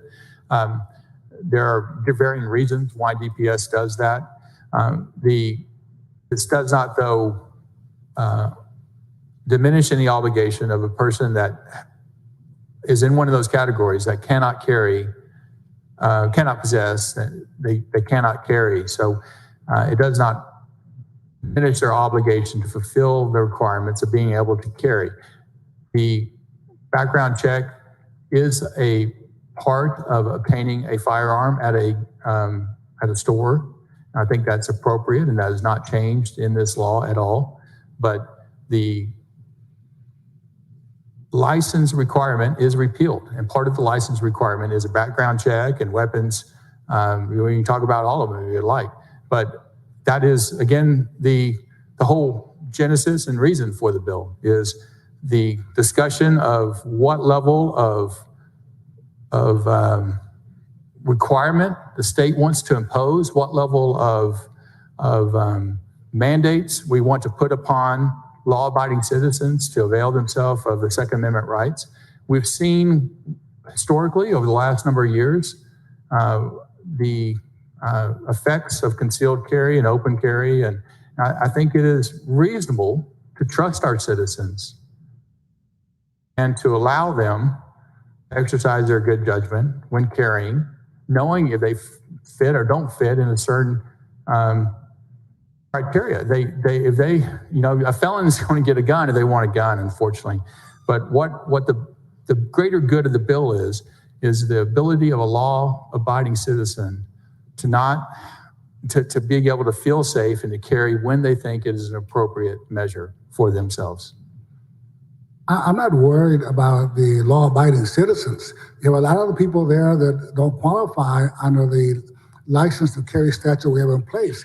And those requirements we have there for a purpose. And that is to protect the general public from having people that should not have a gun, who are a danger to the general public and our police, not be able to carry out in public or own a gun. Because your bill, House Bill 1927, doesn't deal with a criminal background check, does it? It does not. No, it does not repeal the statute because you can still get a license, but it repeals for those that wish to carry in a permitless manner that requirement to get a license prior to carrying. Well, and one of the, there were also close to 1,000 applications that were denied because they were felons. So usually the primary tool that we now have in place under the license to carry statute filters out those who are not allowed to carry. A felon is not allowed to carry under this bill. They are prohibited from carrying. And a felon that wants a gun is probably going to get a gun, unfortunately. And I think it's just as I think it's vitally important that law-abiding citizens that need a gun are able to obtain those without the extra hurdles of having to go through a licensure process. And so, there's bad, and it's interesting that people that are felons actually try to get a license. It makes me think, why do they even try to get a license? Right? Well, here's the other issue. You talk about criminal background checks. It's important filter that we have right now on the present statute that we are now allowing all these people to bypass. And that is, we have loopholes in the present statute or in law in terms of stranger to stranger gun sales. I mean, people buy and sell guns to each other. Not necessarily family, but individual to one individual. I mean, there's no criminal background check on those. We have gun show sales where there's no criminal background check either. So those people get guns, and now they'll be able to carry them out in public. We have online gun sales. It's also is not addressed in your bill. We have straw purchases that go on all the time. I know it happened right in the Rio Grande Valley. We have the Charleston loophole. If you don't get a response from the federal government on a criminal background check, that means that you can get a gun. And then you talk about stolen guns in your cars. So all those folks there right now under House Bill 1927 will be able to carry a gun in public. Senator, this changes no laws regarding gun possession or gun transfer at all. This is a relatively, the purpose of the bill is a relatively straightforward purpose targeted to removing the licensure requirement to carry a handgun in the state of Texas and make it commensurate and similar to the carrying of a long gun that is currently allowed without the need to obtain a license. Criminals are going to break the law. We know that. They're going to obtain a gun. There are potential problems in our gun laws, but this bill is not about that. This is, again, about allowing law-abiding individuals, 21 years of age or older, carry a holstered sidearm for their self-defense in public places. That's the purpose of the bill and the focus of the bill. And the requirements that are changed within it are in effect to ease that allowance for those law-abiding citizens.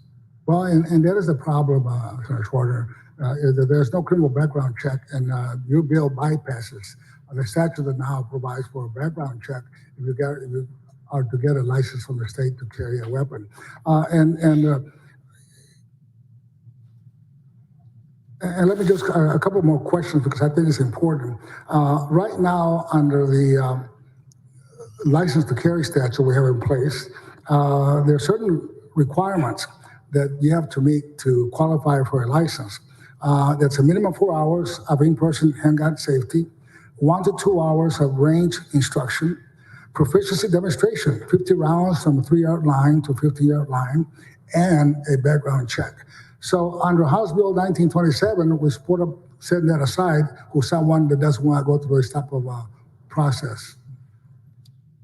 The requirement, the state hurdle through a licensure that requires an individual to do X, Y, or Z is what is being set aside. The obligation on the part of a citizen that owns a dangerous, potentially dangerous weapon to understand gun laws, to become proficient in their handling of their gun is not absolved. That's a requirement and obligation of being a citizen and partaking of your right to carry a sidearm. And so what we saw in committee that you and I sat through for many, many hours were that in states that passed this type of law, there was actually an increased amount of training that occurred. That was some of the testimony we heard by certain individuals. And that we also heard that in some of those states, there's actually an increase in the number of individuals that decided to get a license. They might have never wanted to, or really, they might have never thought it was necessary to get a license. I probably won't be, in a bad situation all that often. But then they have this opportunity to avail themselves of their Second Amendment rights of self-defense. and attain a gun and get trained on it and go, this is kind of neat. I might carry it more often. I probably want to get a license to carry. I might actually purchase another handgun in the future, and I might want to have the ease of being able to do that. So they actually have an increase of interest and interest in gun ownership and self-protection. I think that's a good thing. I think that's a good thing for our populace in this day and age. And so that was the testimony we heard, sir. I don't have any issues and problems with self-protection, having a gun at home. Even I served in Vietnam, United States Marine Corps, and I was trained on weapons. Thank you for your service, yes.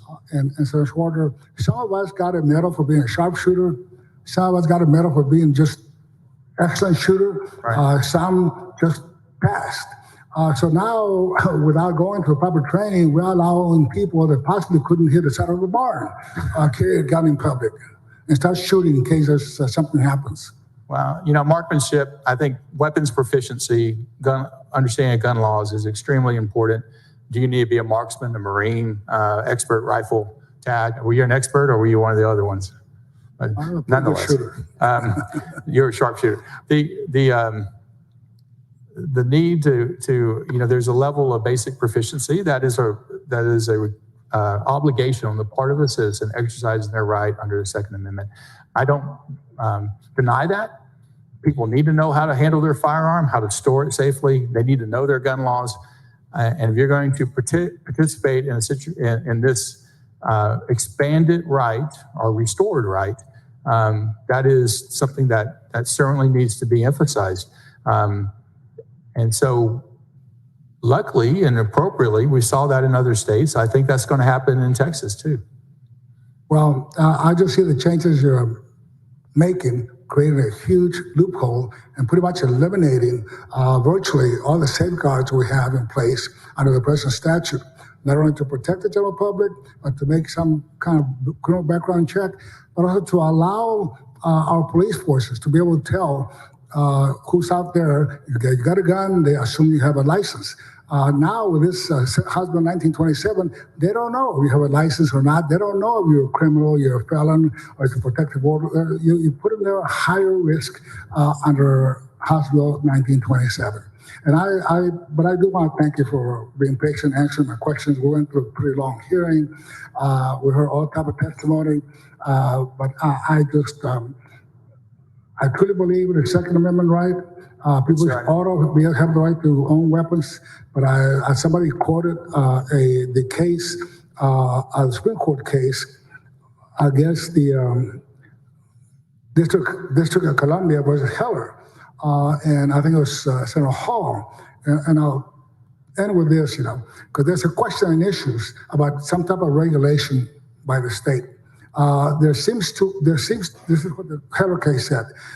There seems to us, no doubt, on the basis of both text and history, that the Second Amendment conferred an individual right to keep and bear arms.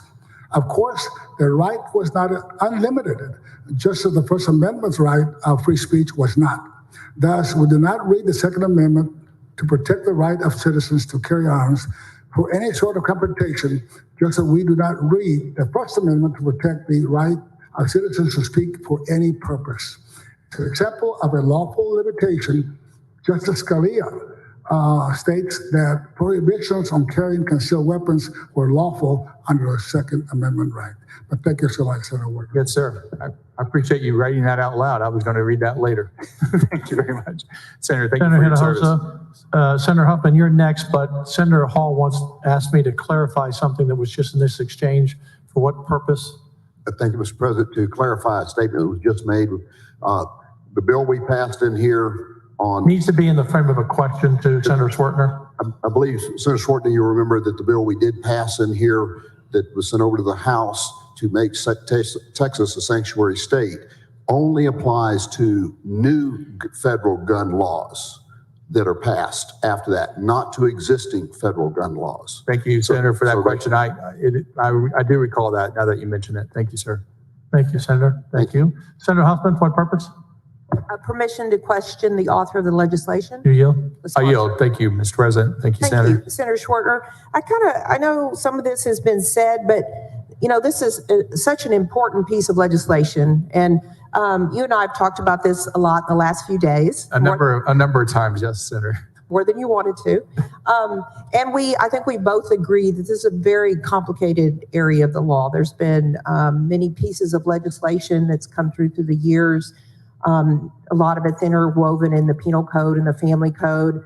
Also, there's a lot of federal law involved. So I think it is important for those listening today and those who are concerned about this issue to fully understand what we're doing. And I think it's a perfect segue with the questions that Senator Hinojosa presented to you in his eloquent reading from Justice Scalia, talking about that, yes, it is in fact to have, reasonable regulations about this very important constitutional right that we have. And I think then we can talk about what federal law and state law is, because I think that sets the parameters of where we start with your legislation. And, I want to start actually with your legislation, looking at the legislative findings in the very first section, section 2, that says persons who are currently prohibited from possessing firearms under state and federal law will not gain the right to possess or carry a firearm under this legislation. So you've talked a lot about that, but that couldn't be clearer than it actually is in your bill. So we stop and we look and we say, what is current federal and state law? And that's our starting point. And once we clear all those people out who otherwise are not eligible to possess a firearm, then we look at a subset, a group of individuals, some who are now LTC holders, some who are not. And there'll be some amendments that you'll add who will change this up a bit. But basically, those are the folks that are left that could now carry without getting a license. Is that correct? I mean, I think that's kind of what we're trying to do. So I think it's important that we talk about those who will, right off the bat, are going to be under law. Nothing we're changing. We're not trying to change any of that law. So under federal law, and I know this may take a minute, but again, I think it's important for the folks listening and who care about this issue on both sides to understand what we're doing. So am I correct that we have under federal law a felon, so that's really anyone convicted in any court of a crime punishable by more than a year in prison. So that would include state jail felonies in the state of Texas, in fact, correct? That is correct, yes. Okay.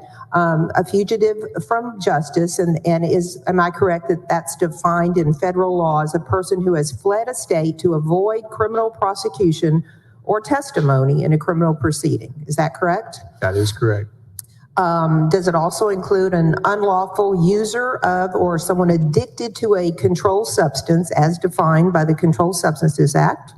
That is correct, Senator. Does it also include a person adjudicated as a mental defective or committed to a mental institution?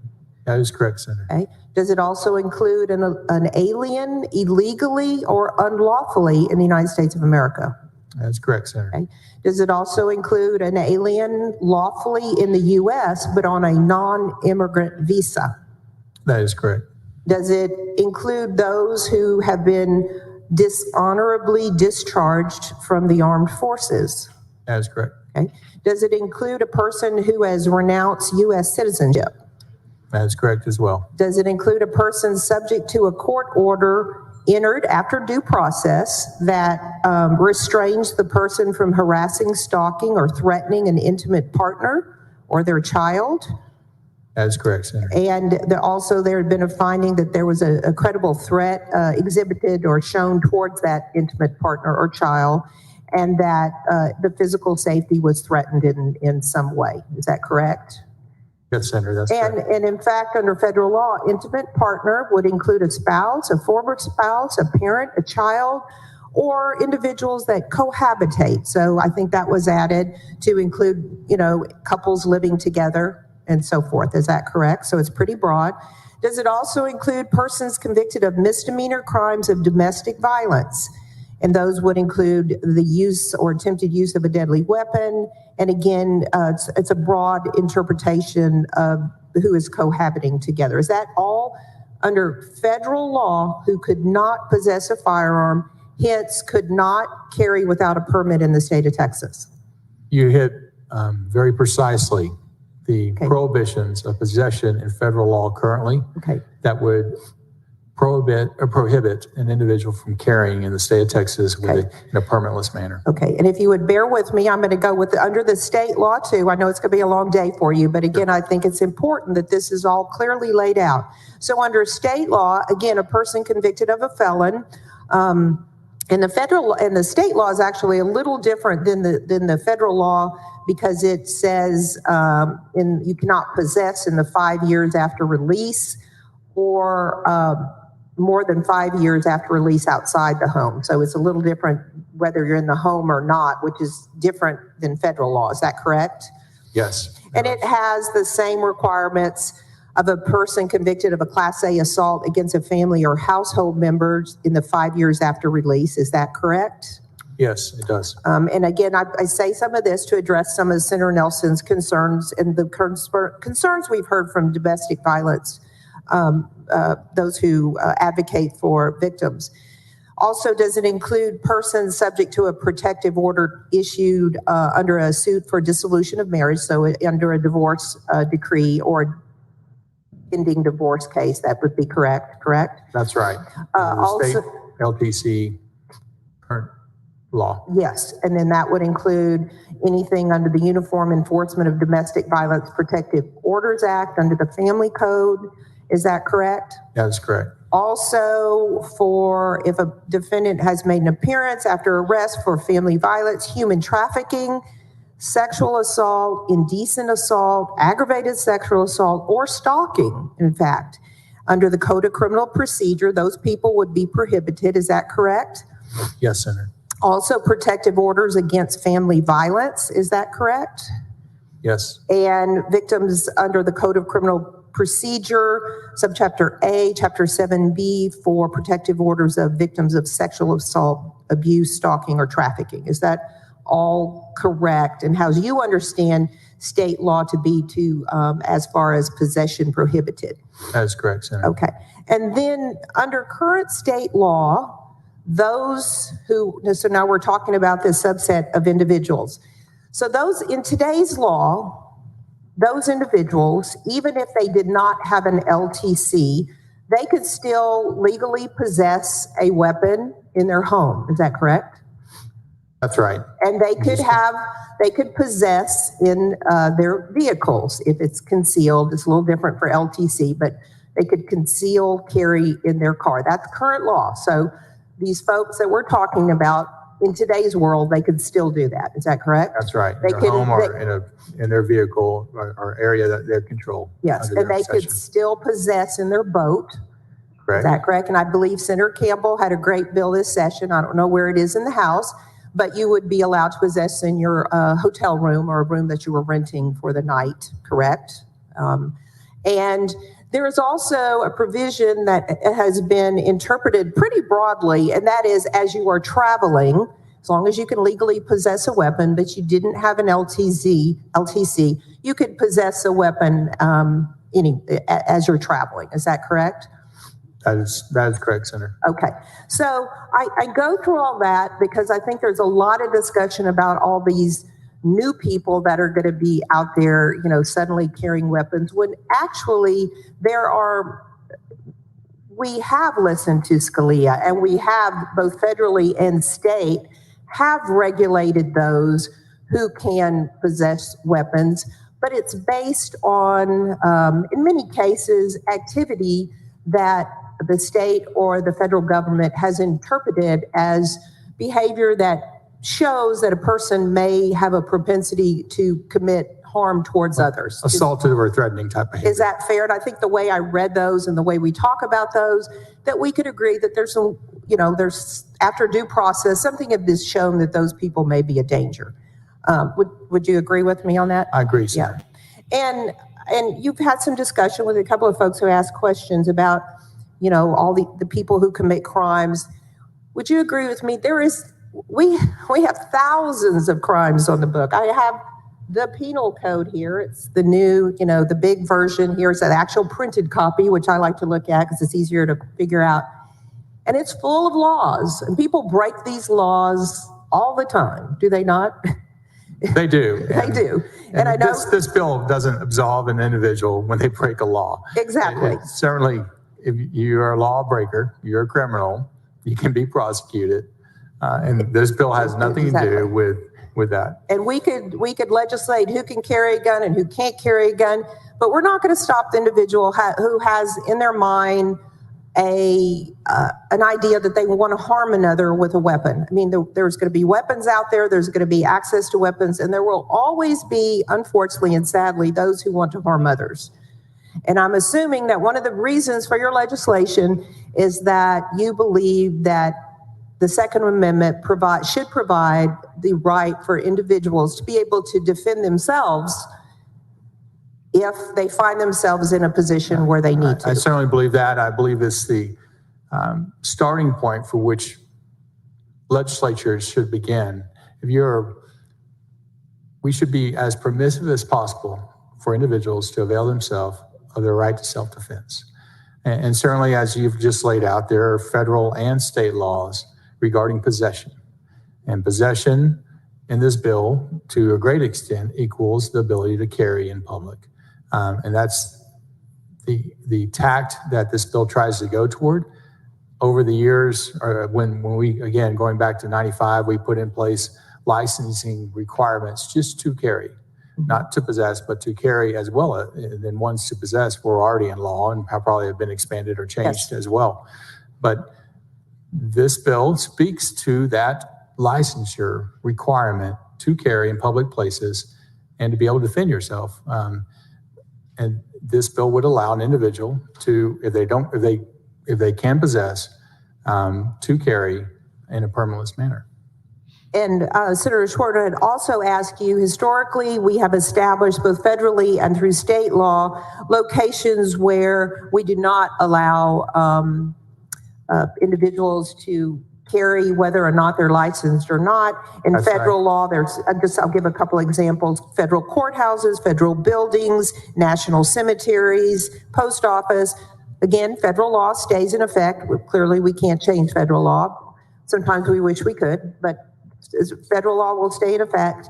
And under state law, places like hospitals, racetracks, courthouses, polling places during voting, et cetera, and I won't list them all, those will all stay in effect under your legislation as well. Those places that weapons are prohibited, Yes. they call it places prohibited, do stay in effect under this law. Now, there have been changes over the years. Last session, we I believe, absolved places prohibited or removed places prohibited regarding churches and synagogues and places of worship.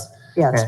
And thankfully we did, actually, in the case of what I outlined earlier in the discussion. Right. So, but yes, this bill has nothing to do with removing any of the places weapons are prohibited.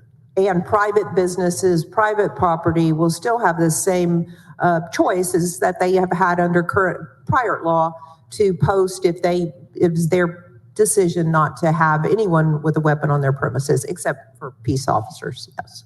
That's right. The criminal trespass aspects and the ability of a private business or private owner or private property to post a sign and to not allow individuals to carry either in 30-06, 30-07 in the current law or in 30-05 under the criminal trespass and what would be envisioned under this bill, similar to 30-06, is still going to be in place. In place. All right. Thank you, Senator Schwartz. All right. We'll have some more questions as you go through the amendments. Thank you very much for answering my Senator. questions. I appreciate specific clarification. I thank you very much for doing that. Thank you, sir. Senator Blanco, for what purpose? Questions of the author. Senator Schwartz, do you yield? I yield, Senator. Senator Blanco, you're recognized. Thank you, Mr. President. Thank you, Senator. So I just want to be clear, this is about getting rid of a license to carry a firearm in our state. That's correct, right? The license is still going to be available, but it is not a mandatory requirement for law-abiding citizens aged 21 years or older to carry a sidearm, holster sidearm in public. That's what the bill's effect would be in kind of summary. And does this bill also touch on who can and cannot possess a firearm? It does not. As we just had a discussion with Senator Huffman, possession and the ability to bear or carry are two different issues. There are possession laws, both under federal and state law, that are not changed in this bill. Looking at section 24 of the bill, it amends section 46.04 of the Penal Code. That's going to be on page 10, line 16. So this is dealing with unlawful possession of a firearm. And you add section A-1 to 46.04 of the Penal Code. Is that correct? That's, just to be clear, it's on page 10, line 16. Page 10, line 16, section 24. Yes, sir. And it would be section A-1 that's added.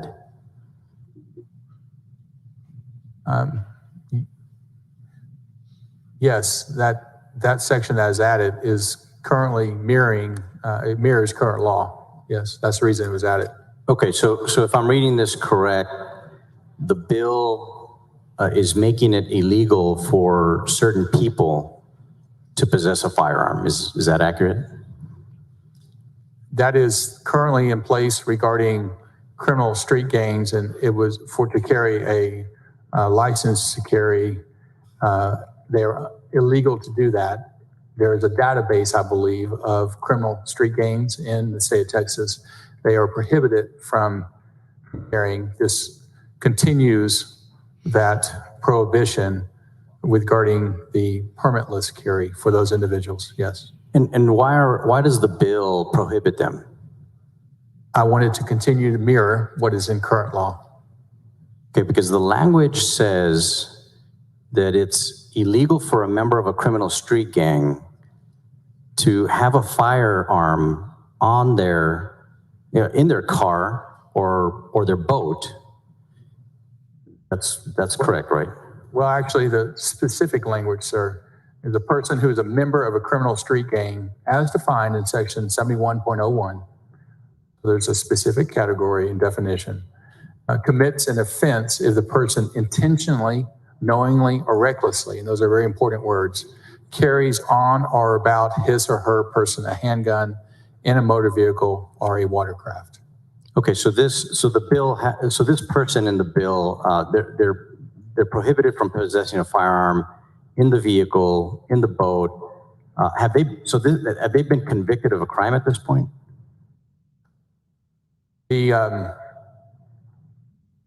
Senator, I'm not for sure. Again, this provision was a provision that the premise of the bill is trying to mirror exactly what's in LTC regarding those that are prohibited from carrying. And so this was a provision regarding criminal street gangs that was carried over and mirrored essentially to put in place regarding permitless carry.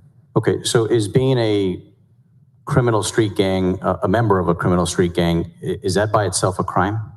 I believe if you are a criminal street gang in the DPS database, you cannot carry, and so therefore we put that also in this bill. Okay. In Chapter 71 of the Penal Code on organized crime, I couldn't find that being a gang member was a crime. Being a gang member was a crime without some other criminal act by the person. Is that how you the section 71.01 I'm not as familiar with. This is again a mirroring of what is currently regarding the LTC statute, so that it is commensurate and similar to between the individuals that wish to carry an LTC versus individuals that would carry in a permitless manner. Okay, so if this gang member hasn't been convicted of any crime, in the event that the gang member has not been convicted of a crime, why are we making it illegal for him to have a firearm in his vehicle or boat? Again, it mirrors the current statute regarding LTC statute, and as such was added in the House, or was the genesis of it was in the House. And I thought it was appropriate to continue. We did not hear testimony regarding concerns about this language. And the bill really isn't about the street gangs and who can or cannot, in some respects who can or cannot carry specific to street gangs. I was mirroring what's in current law to make it as an apples to apples comparison between the two groups of individuals, those that are prohibited under LTC and those that would be prohibited under permitless carry. Look, and I agree that dangerous people, including members of criminal organizations or street gangs, they should not be able to carry firearms. And I'm glad that we're having this discussion because there's common ground here. But what I want to talk to you about a little bit is keeping handguns out of the hands of criminals, because that's important. There's been some dialogue earlier about that. You're familiar with the governor's Texas Safety Action Report that he issued following the mass shooting in El Paso. I've not read the report. I'm familiar with the that there was one, but you can maybe educate me or bring up what you want to bring up regarding that report. Right. So the Texas Safety Action Report is based on several roundtables and meetings after the shooting. The Texas Safety Commission was comprised of several members of this body, members of the House, several pro-Second Amendment groups and leaders. They had local elected officials, state officials, federal law enforcement. We had mental health professionals and other experts in our community. And in this report, the governor outlined 11 recommendations for the legislature to consider to keep guns out of the hands of criminals, while respecting the Second Amendment of law and respecting law-abiding Texans. Does this bill adopt any of those strategies to keep guns out of the hands of actual criminals that you're aware of? Senator, without knowing the specific 11 recommendations, I do not believe I can speak to that. But really, the premise of the bill is not about trying to keep guns out of the hands of criminals. This is about trying to reinstitute a constitutional right for law-abiding citizens. I appreciate the work of the governor's council. Were you on that? You might have been. Yes. So, yeah. So you could probably tell me. I don't believe it probably does, based upon what you're discussing. Well, so there's a lot of apprehension around this bill. I think 81% of Texans support the current licensing to carry framework. Do you think that people would have more reservations or less reservations if we adopted safeguards to make it harder for criminals to carry guns? I don't want guns in the hands of criminals. That said, there's a variety of opinions about gun ownership and the safety that is engendered or diminished by gun ownership. I personally feel that law-abiding citizens carrying is a deterrent and a societal good regarding safety in this day and age. Unfortunately, we have jurisdictions that are not prosecuting criminals, not prosecuting individuals that are committing violent, assaultive behavior. And that's unacceptable, but it happens because those are the people that are elected. So what do people do in that situation? They look to themselves to protect them and their family. Mm-hmm. And that's what this bill is trying to do. Diminish the prohibitions or the barriers to allow an individual to protect him and his family in these troubling times by allowing those law-abiding citizens to carry in a permitless manner handgun in a holster on their person in a common area. Well, we've talked about some amendments, and my office has shared amendments with your office based on the governor's Texas Safety Action Report. I'm going to be offering some amendments. I hope we can find some common ground to make these amendments acceptable. So we're making sure, if we're going to go down this road, we're making sure that we're keeping guns out of the hands of actual criminals. Thank you, Senator. Appreciate it. Thank you, Senator Blanco. Senator Johnson, for what purpose? Questions of the author? You yield? I yield, Senator.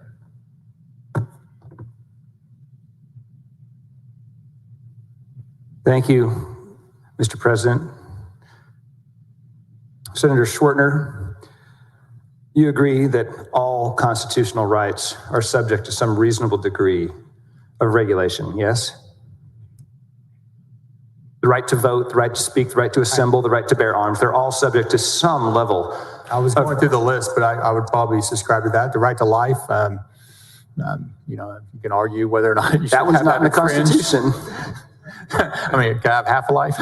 No, I mean, life is in Declaration of Independence, not in the Bill of Rights. But they're all subject to some reasonable level of regulation. Even your bill here has some level of regulation, right? I'm not arguing that regulation is not constitutional. Under the Supreme Court case, the Heller case versus DC, not only was an individual right to keep and bear arms affirmed, but also state regulation of that right was affirmed. And so I think the states have a right under both the Texas Constitution as enumerated, as well as under the U.S. Constitution as case law provides to regulate. Now, what is the level of regulation is the question.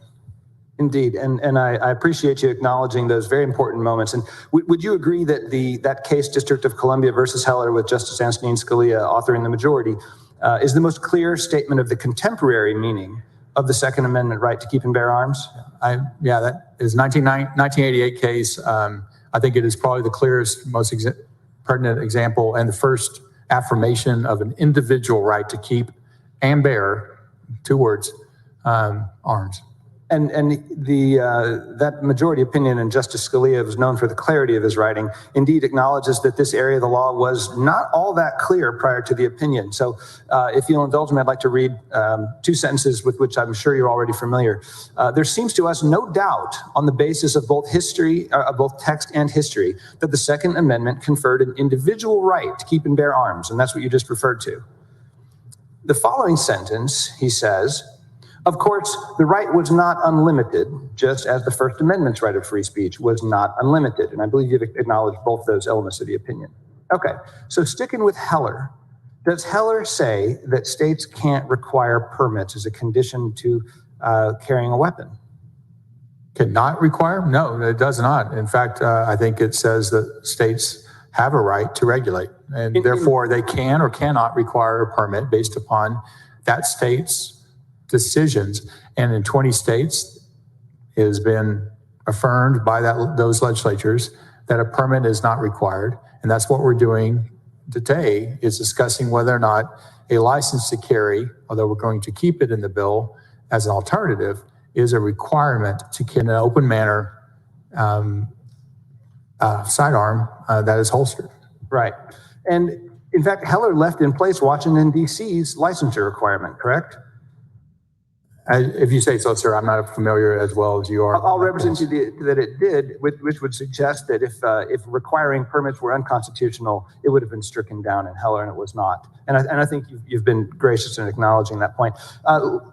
Do you know of any judicial authority anywhere for the proposition that the United States Constitution would preclude a state from requiring a permit? That would preclude a state? That would stop Texas from requiring permits? One more time. Do you know of any judicial authority anywhere that would stop Texas or any other state from requiring permits to carry a gun? I think instead of require, I think the word would be allow. I do not know of any judicial authority that would prohibit Texas from allowing a requirement for a permit. Let's be simple and just between us. In Precise. normal language, the Constitution doesn't stop this legislature from passing a law that requires people to obtain a permit as a precondition to carrying a weapon around. It does not, nor does it stop it from removing that requirement. So the point of my inquiry, there really is no such thing as constitutional carry, right? There is the constitutional right to keep and bear arms as promulgated by state legislatures after case law has allowed and reaffirmed state legislatures putting in place permits or not putting in place permits. But this bill, if anybody refers to this as constitutional carry, they're talking about something that doesn't exist. right? They're taking in vain our founding documents and the words and will of the people who founded this nation. If they're claiming that those documents, those intentions, or their words gave you the right to carry a weapon without a permit, they cannot co-opt those documents or those authors into this debate. It's a very respectful debate going on about the wisdom of this bill, but it ain't a constitutional question, is it? The Constitution, both the U.S. Constitution and Texas Constitution, speak to the right to bear arms. Now, I've given that states can regulate that, as Scalia's opinion said, through a permitting process or not.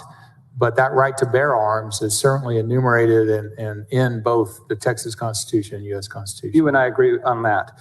In fact, the Texas Constitution, Article in Section 23, says that the legislature shall have power by law to regulate the wearing of arms with a view to prevent crime. They're not referring to fashion in regulating the wearing of arms, right? So we've got the power to require permits, I would presume, even under the Texas Constitution. We have a lot of power to do good and do bad. Yes, sir. Okay, so I guess would you agree that this is really a question of convenience? This is convenient carry or careless carry or reckless carry, but it's not constitutional carry, is it? I would say this is a matter of life and death for some individuals regarding today's society and their concerns about enforcement of laws, prosecution of laws, and their need to avail themselves of their right to self-defense. I understand that, but they can just get a permit, can't they? Sir, one more time. I understand that's your feeling and sincere conviction. Can't they just get a permit? Individuals can get a permit if they so choose. It takes 60 days. They have to pay a penalty. They have to take time off of work. They have to go through a course and certain training. Now, these are all potentially good things, but sometimes you might need a handgun for your personal defense then and there. You want to go buy one and have one, and not just have it in your car or at your house, but be able to put it in your, hold it, have it on your body for your own self-defense because of whatever happened in your life. And that really time, is, I think, an immediate need for self-protection is probably felt by the majority of women in their lifetime. Yes. And so the rest of this debate with my colleagues and your colleagues, actually we're all colleagues, right? But the majority of this discussion is going to concern what you just said. But I wanted through this dialogue to establish that there's no constitutional cloak of legitimacy to this bill. It's really about your belief that people ought to not have to get a permit, and my belief that they should. My idea of the Constitution and the rights should be as limited regarding regulatory hindrance as possible. And that includes the Second Amendment right. There's all the 5 rights in the First Amendment, and there's varying degrees of acceptance of prohibition, regulation, limiting of those rights. And this bill speaks to removing some hindrance to the full application of your Second Amendment right to keep and bear arms. Some hindrance in the way of a state regulation that requires an individual to obtain a license to be able to bear arms, a sidearm, which is not commensurate, not similar, and never has been in place when it comes to the right to bear a long gun in the state of Texas. I understand all that, but the Constitution itself doesn't give anybody in Texas the right to protest a permit scheme, a permit system in the state of Texas. We've established that. Okay, I appreciate the discussion. Thank you, Senator Schwartz. Senator Nichols, for what purpose? To ask the authors some questions. You yield? I yield. Senator. Thank you. It's not my intent to ask you a string of pointed questions like you've been getting, but to talk more in terms of guiding principles. We're trying to give rights back to citizens who strongly feel like they have those rights. We also, at the same time, as a legislative body, back law enforcement. Law enforcement early on had some concerns, and I think it's very important. I know you have visited with some of us maybe you visited with all of us, but I think it'd be real important to kind of go through some of your workings with some of the different law enforcement groups, and specifically the Texas Sheriff's Association I'm interested in. Although I talked to a lot of them, the Sheriff's Association, in my opinion, I think all 254 sheriffs are members of the Texas Sheriff's Association, at least they claim so, but they are elected officials who represent every square inch of every county in the state of Texas. And so I think they have a little different perspective than some of the others. So would you kind of walk through your meetings with particularly the Sheriff's Association? I've got 19 sheriffs, including the president of the Texas Sheriff's Association is in my district, Sheriff Tom Maddox, Sabine County. So he calls me on a regular basis and we talk about these things. And I did visit with him some this morning. And so for the people, not just here on the floor, but in the audience and the people watching, kind of walk us through those steps. Thank you, Senator. Yes, I've met, in law enforcement, is extremely important to hear their concerns and try to address them as best possible, balancing the rights of individuals with the concerns of law enforcement as they do dangerous jobs. So I've met multiple times now, individually as well as in consultation with other members and leadership with the Sheriff's Association of Texas, and have authored amendments, for instance, that address one of the sheriff's concerns about expungement of criminal records. One of the amendments will remove that amendment that was put on in the House, as the Sheriff's Association had concerns that they needed to maintain those weapon-related convictions on a person's criminal record, and that was an imperative. They also had concerns about persons that were assaultive or threatening or had prior weapons-related crimes, enjoying the permitless carry provisions. And so there is amendments that add those individuals in a prohibitive manner from being able to carry in a permitless manner. So they have authored a bill here, and a letter, and they have given ideas, as all stakeholders have, about ways that they would like to see. This is, again, a compilation of thoughts amongst members about what is the correct way we should move Texas forward regarding our Second Amendment rights, with understanding of gun owner groups as well as law enforcement groups being the two largest participants in stakeholder consultation. And so I think the amendments address a large number of the concerns of the law enforcement, and the Sheriff's Association in particular, I would like to point out, has been very constructive in dialogue about addressing concerns with their realization as elected officials themselves of the citizenry and the need to defend and protect and allow the enjoyment of the constitutional rights in as expansive a manner as possible. Okay, now you mentioned early on, I know in some of the different meetings we've had, you specifically have gone over the different amendments that you are planning on accepting or putting up yourself. And I think you've given most everybody on the floor. Yeah, everybody has had them since this morning. And so a lot of those came from some of your meetings related to law enforcement. I believe that's correct. That is correct, yes. Okay, and so, but also with various firearm gun owners groups as well. An association. Yeah. We all get different kinds of robo-mail and stuff on our social media and things like that. And I've heard some of the gun rights people refer to some of these amendments as watering down the bill. But the explanations you've given me on these amendments and the ones I've read, I'm not an attorney like Senator Huffman, but I saw her book on criminal laws sitting right there. But in principle, there's nothing in any of those amendments that, in my opinion, waters down the bill. They all continue to back up the rights of the citizens while also trying to have reasonable protection for some of the law enforcement as well. So as a guiding principle, I think that's kind of what you stuck to all the way through this. The individuals that have had a significant assaultive background or threatening background, I think there is a need to address that in the amendment process regarding the prohibition and carrying in a permitless manner.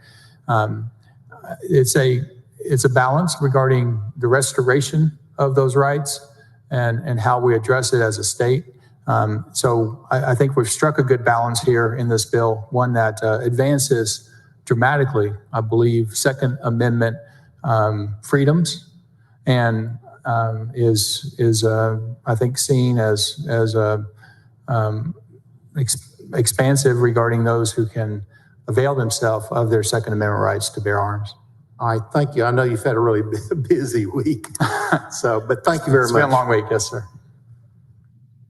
Senator Powell, for what purpose?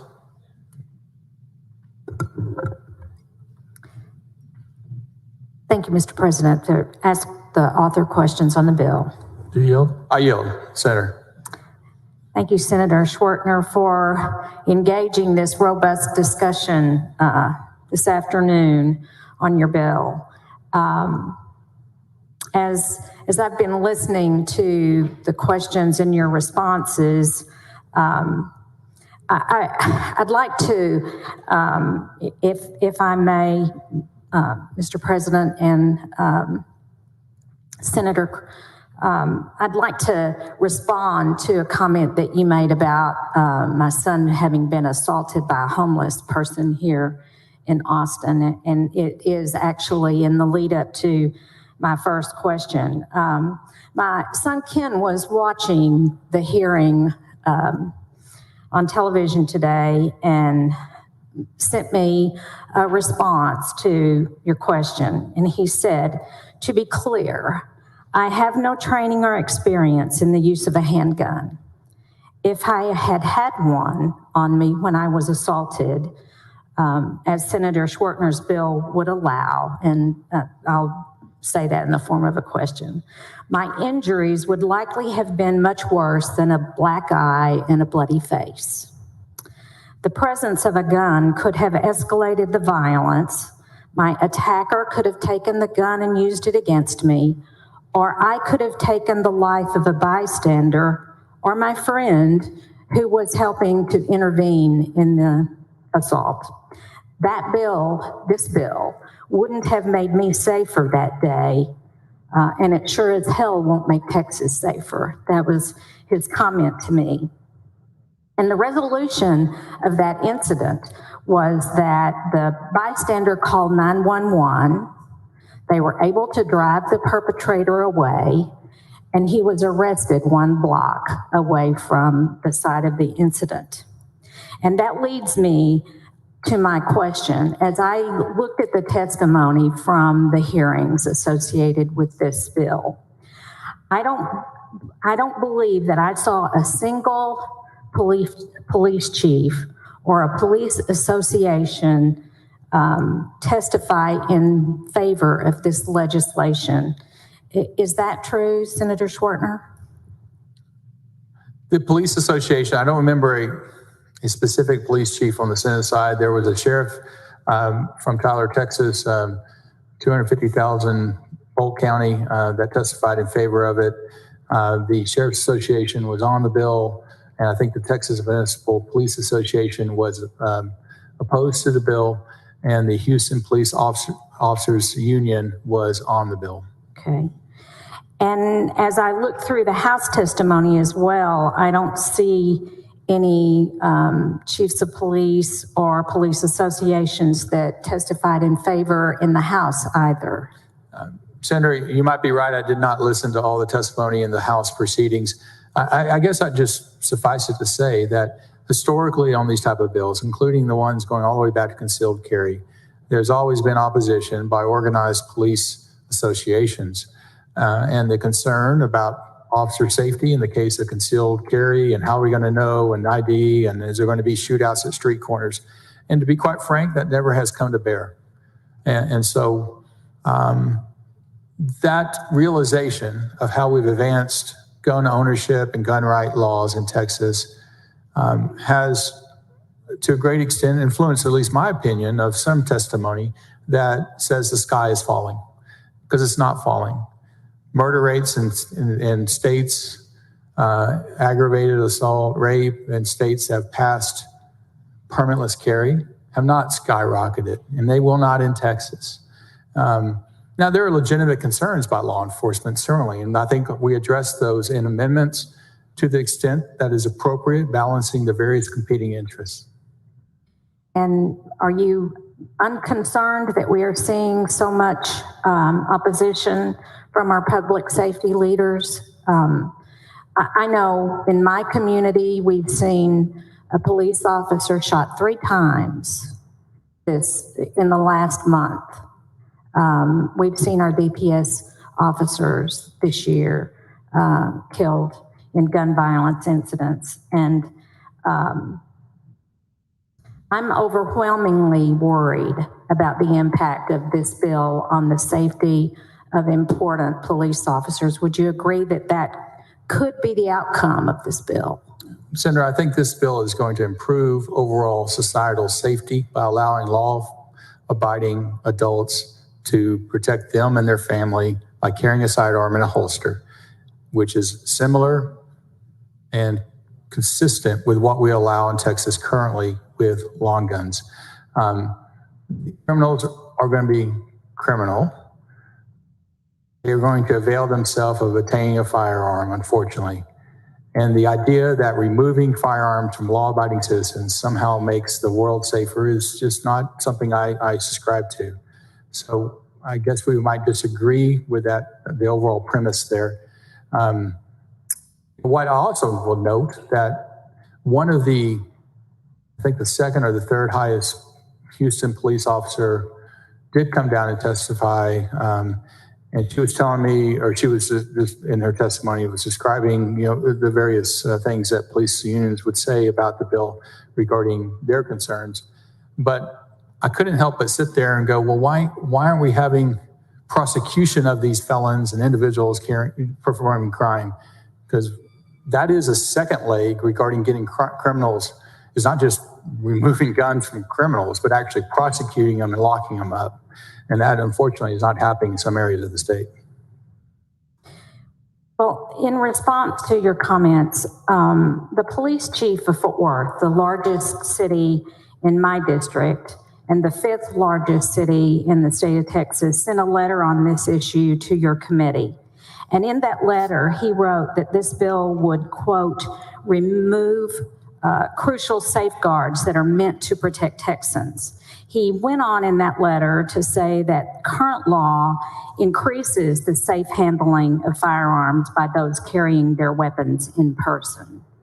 The chief makes an important point here that our current law is working. It adds simple safeguards and allows people to safely and freely carry a firearm if they so choose. Do you have specific examples where our current law has made Texans less safe? No, I think our current law has made Texans more safe by allowing them to obtain a license and carry. This goes one step forward and allows them to carry in a permitless manner if they are law-abiding citizens. I would also add, I think you said the police chief out of Fort Worth, the sheriff of Tarrant County, if I'm not mistaken, who is the highest ranking elected official, law enforcement official in that county, is, I believe, 100% supportive of this bill, if I'm not mistaken. Might re-inform me, Kelly. Anyway, I have not seen that support, so it'd be hard for me to answer that. I'll clarify that over the testimony's time. Well, Senator, I approach this issue with public safety, the top thing in my mind. If I sit down in a restaurant with a gentleman or a woman who has a holster belted to their side and a gun in it, I want to know that that person is well trained in the use of that gun. I want to know that if they draw that gun, they know what they're doing with it. And I know that the police officers across the state of Texas want to understand that. And it's why I have consulted with our public safety officers since day one to formulate my view. I know that our police leadership works every day to keep us safe, and I think we owe them every single tool in the toolbox and a seat at our policy-making table as we make decisions like this one about public safety issues. And I think that all in all, it's why everyone in this body worked so hard and voted in favor of legislation that supports public police departments and making sure that they're funded and that they're safe in every way that we can help to keep them safe, whether that's with regard to COVID-19 or whether it's regard to guns. So, Senator, thank you so much for engaging the conversation today, and thank you for your hard work. Thank you, Senator. I appreciate the dialogue. Senator Hancock, for what purpose? To ask a question of the author. You yield? Yes, I yield, Senator. I know you were here early, and you've been up for a while answering some questions, so I'll be brief. Are you aware of the sheriff of Tarrant County actually provided me the training for my LTC as my son? Were you aware of that? I was not aware. That's interesting. Yeah. Interesting bit of information. So I have a good relationship with him. Are you aware that he actually supports this legislation? I was under the assumption, I guess you're confirming it. I'm sorry, his name, the sheriff? Sheriff Wayburn. So, and re-elected, does a phenomenal job. They're obviously followed existing law. I know that for a fact personally on that. And many of the groups that oppose this legislation, when we had campus carry, many of those same groups opposed that legislation as well initially. Is that correct? That is, yeah. Campus carry. I wasn't here for concealed carry, but there have been a number of measures. I've had vigorous debate on this floor. This is obviously one, and it is a change of the allowance to bear or not possess, but bear an arm, to carry an arm, a sidearm in public, and it should be well discussed about the various concerns and benefits as well. And so, I was again, I wasn't here for the concealed, but and open carry, many of the same groups. Yeah, for campus carry, many of the same groups oppose open carry. Have we seen a negative impact across the state with the passage of those pieces of legislation? We have not. I think safety has actually been improved across our state. Thank you very much. Thank you, Senator. Members, right currently I have 3 speakers left on suspension. There may be more because people add, but I do want to say that I want to give the ladies up here a break shortly so they can grab a bite to eat and take a few minute break. They've been out here for almost 4 hours. So I'm going to go about another 20 minutes with speakers. If you go longer than that, then we'll just take a break and pick up after that. But I want to give the ladies up here a little bit of a break. Senator Whitmire, for what purpose? The gentleman yield. I yield, Senator. First off, we're going to have dueling sheriffs. You are aware the sheriff of the largest county is strongly opposed to it, which leads me to where do you live? I live in Georgetown, Texas, Williamson County, just north of here. What's your largest city? Round Rock is. Round Rock. And the reason I ask that is, would you not agree that this is a very large, diverse state? And perhaps the sheriff of Smith County, who testified in your committee, with 200,000 citizens, would have different concerns than a sheriff of a county like Harris with 4 million people. I certainly understand that and believe that's true. Yes. And even the police departments would have different challenges depending on their location. And would you not think it's the responsibility of all of us to represent our district, but certainly be mindful of the impact it will have in areas that we do not represent? We are state senators with a responsibility to our district, but our appreciation that the state is impacted by what we do.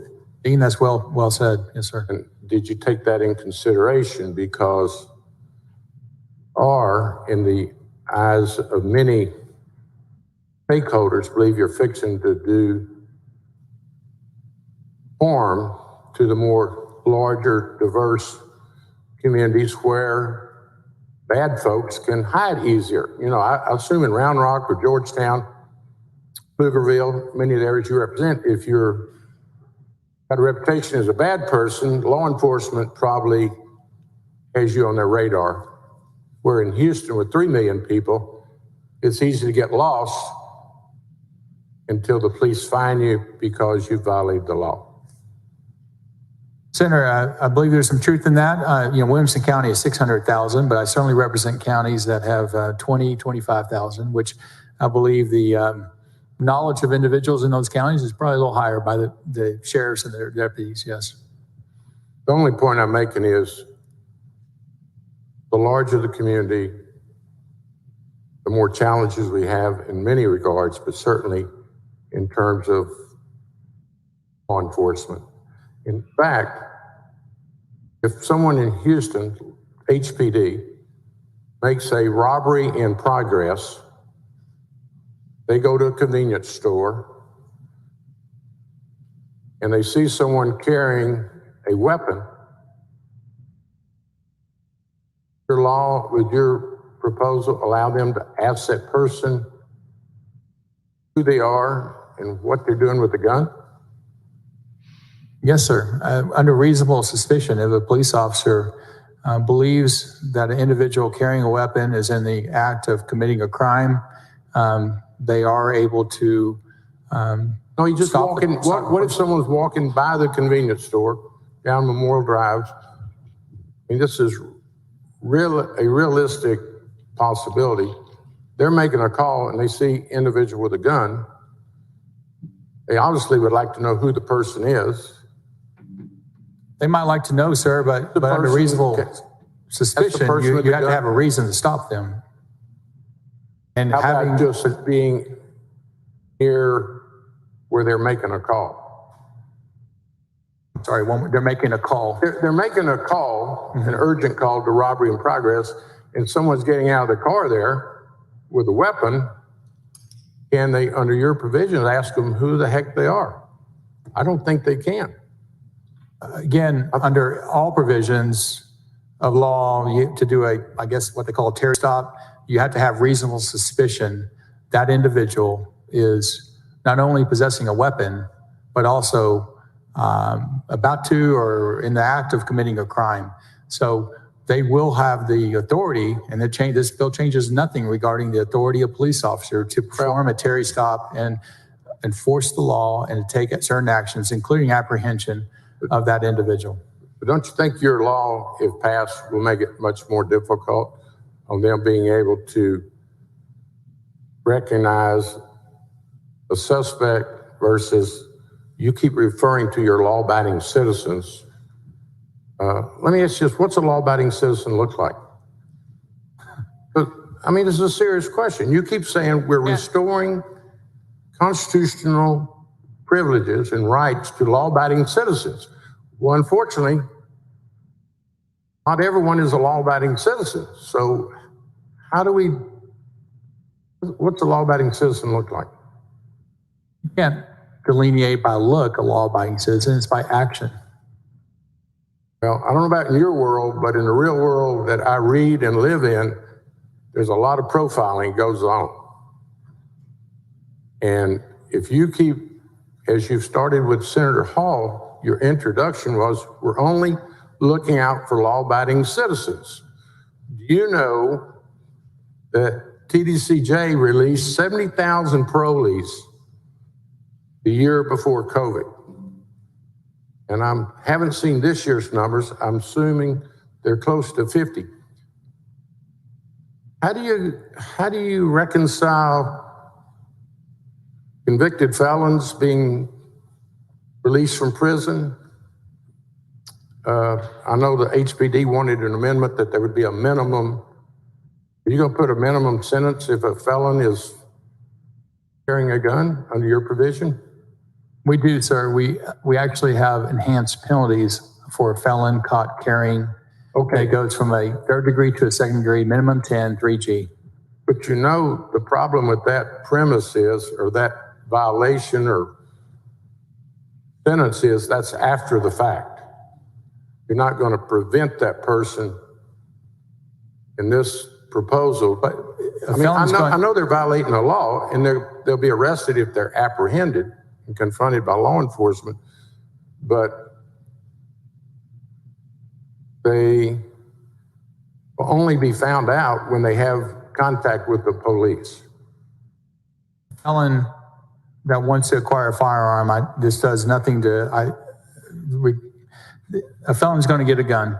This is about law-abiding individuals being able to attain a firearm. Would you not agree? It's not just going to be law-abiding citizens that hear about your law and take advantage of it. If you're carrying in a lawless manner, and you keep saying if you cannot possess, then you are violating the law. So therefore, those that are carrying are doing it. And you in keep saying manner. Restore our constitutional right. When did we lose it? I mean, how far back do you want to go? 1871 for sidearms. We never have lost it regarding long guns. And you walk through the timetable with Senator Hall, beginning, I think, in 95. I was here, voted for concealed weapon with a number of our colleagues. Then you went through campus carry, open carry. Open carry. Did you not leave out, in all due respect to my colleague Senator Hall, y'all left out, would you not agree, one critical element where this differs from everything we've done before, which included training and background checks. This will be the first time, do not agree, that we will not look to training or background checks for law enforcement or the authorities to know who they're dealing with. And that is, would you not agree, a huge departure from where we've been before. The state regulation requirement, licensure requirement, which includes a background check, includes classroom training, includes firearm proficiency, 50 bullets fired, that is removed. It does not remove the background check associated with purchase of a firearm. It does not expand possession of a firearm. What we have seen in Texas, as I've tried to articulate on this floor, is a steady increase of citizens bearing arms, not just owning, but actually bearing in public in certain ways, concealed, open, in their vehicle. And as such, we've not seen deleterious effects to the extent, in fact, I would say the opposite. I think it has been an improvement of overall safety of those individuals and as society as a whole. This bill is that next step. This is a removal of a state requirement to carry without a permit by those that already are able to possess a firearm. Well, I've heard that, and it leads me to wonder, when did you decide this be something that you would carry? I mean, you've been in the legislature a number of years. My recollection is you haven't carried it before. In fact, I think 4 years ago, someone proposed it, and it was killed by largely the initiative of the police chiefs. I think I went by their press conference. So if it is so important, why haven't you done it in previous sessions when you had an opportunity? Well, we all have different pieces of legislation we work on each session. This restoration of constitutional rights has been around now for 15 years, maybe. I can't recall the very first one. The last one was Tennessee in April of this year. So Tennessee is a fairly good, big-sized state, but now we're up to 20. We have some significant knowledge of things like murder rates, assault, rape in those states. We have some knowledge of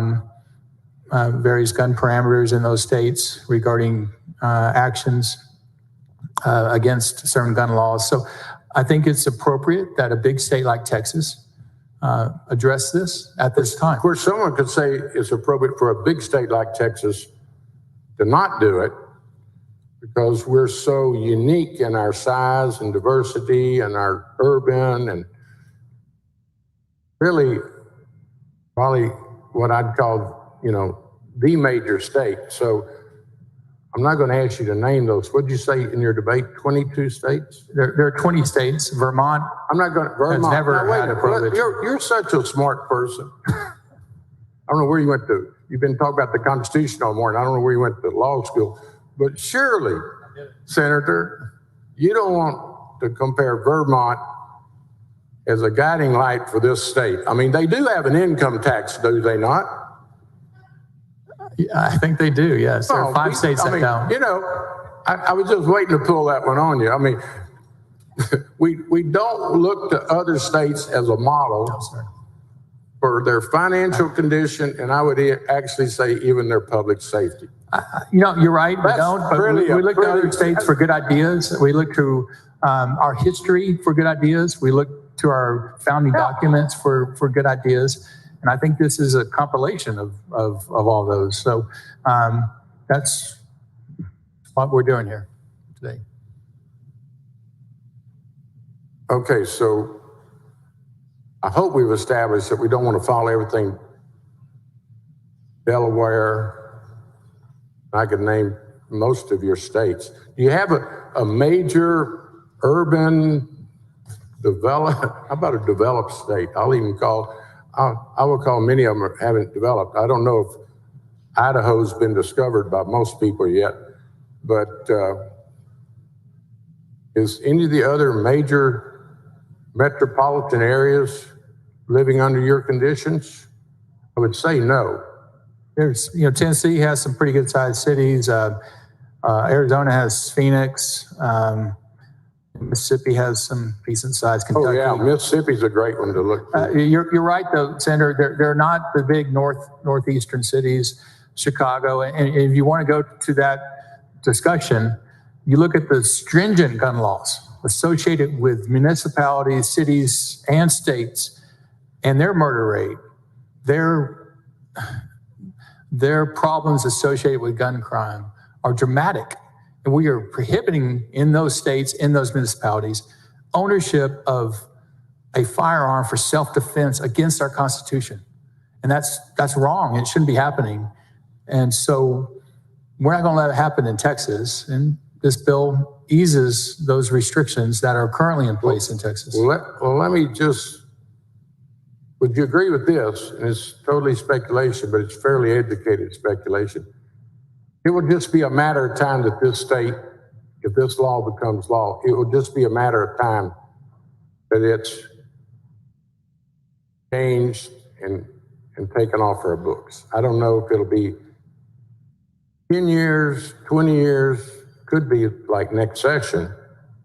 Would you not agree at some point this will come off the books because it's going to be found to be so reckless? We'll have some data on the impact it has. I mean, I just think you're doing something that's ready to be defeated the next opportunity a body gets together. But Senator, I would. Okay, 2 more issues I want to visit with you about. And this is probably the most serious question I could ask you. You support red flag laws. You're familiar with what the red flag laws are. If someone's threatening someone, through due process, law enforcement or administrators can go to court and prove up that this person is a risk, and for 90 days, they can't own a firearm. So do you support the red flag? Because this bill isn't about red flag laws. I don't recall that getting to the Senate floor and being properly debated. I have reservations about it. Red flag laws, and other than that knowledge of it, removing a firearm without conviction, without an actual have due process. But don't you think there are pluses and minuses? Which unfortunately I think it will.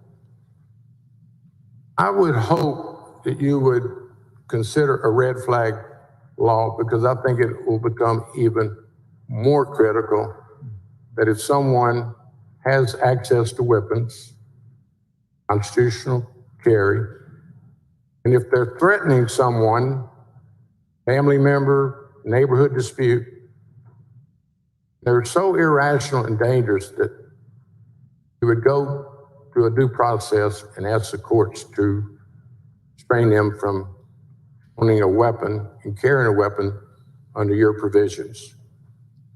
Senator, that individual can currently understand possess a firearm, that law, and a long gun. And quite frankly, I think it should be passed before we get to yours. I haven't been able to have a hearing, but maybe that'll be a part of this discussion. Certainly the leadership's listening to us. Let me close by asking you this, because I think on behalf of the body, I think each of the 31 members talk about family. So we're concerned about their safety and political well-being. You're familiar that some of our colleagues have started receiving mailers from gun proponents in recent days.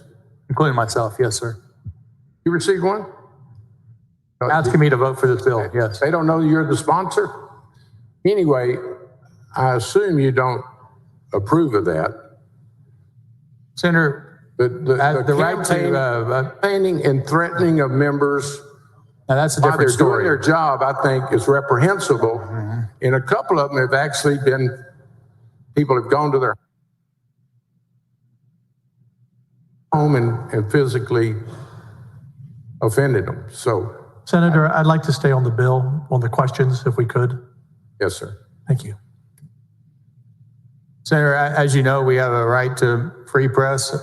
It is not a right to assault verbally in any manner, violate an individual, threaten an individual. Sure. Those are crimes and they should be prosecuted if they happen. Well, I just hope you'll join with me and others to say that it's just not good to try to intimidate members to vote a certain way while we're meeting in this session. I don't think any member on this floor can be intimidated to vote a particular way. Well, I beg to differ, but that's your opinion. Thank you. We're going to try this again, members, because I do want to give the ladies a break, but I'm trying to get through the speakers. So please be respectful of our ladies up front here. Senator Alvarado, then Senator Miles, you'll be next. Senator Alvarado. Thank you, Mr. President. I'd like to ask the author some questions. You yield? I yield. Thank you, Senator. Senator Schwartner, you and I may not agree on this issue, but I do respect anybody who puts work into their bill, into their issue, and you obviously have done that. With that being said, the spin that you've put on this is, can't help but feel a little dizzy from it, because the spin, especially on issues related to domestic violence, I'm going to talk about that in a minute, ask you some questions about that. But let's talk about the general sentiment of Texans overall. Are you aware that 59% of Texans oppose this bill, this issue, including 54% of independent voters in this state?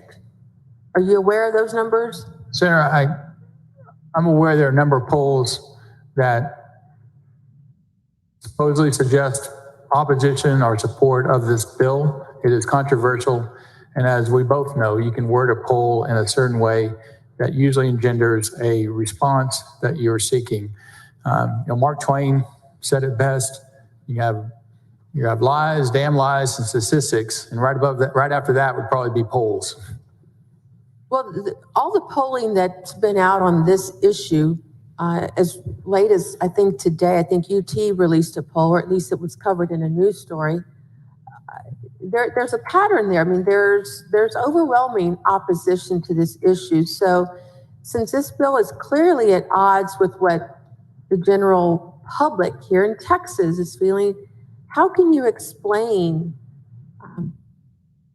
to voters in the upcoming election of why you push this through? I think I've articulated the reasons I presented this bill and advanced it as a sponsor in the Senate. I believe the bill speaks for itself. I believe there's been some misinformation overall in the media, as there is with any legislation that's working its way through the process. In the end, it's a simple concept of restoring a right to not just keep, but also bear arms without the requirement of a state license for self-defense on a person as they are in a holster in a public area. When you articulate it like that, should you bear arms for, should a person, and should a young lady be able to carry a firearm for self-defense? Your poll numbers change with time or with the way it's questioned. I'm doing this because I believe in this issue. I believe that the rights granted by our founding documents, our founding fathers, are to be upheld and supported and emphasized. There have been movements over the years, for whatever reason, that limited those rights. And this is one attempt to restore some partial restriction that occurs when it comes to the Second Amendment right. You think in Texas we have a system that was working, that there's a process to go through if you want an LTC? I mean, I know myself, many of others, we've been through that process. We have a license. We've been through the training. Some of us go and train. I had an LTC. Yes. Yes, you have one. I've had one. I do not have a current LTC. And I just decided not to renew it. But the process did not suffice for those that I mentioned regarding that really don't see themselves carrying a lot, but want to have that opportunity when they go in potentially different areas, dangerous areas, and they don't want to have to put in the time, effort, money, wait 60 days to get that permit.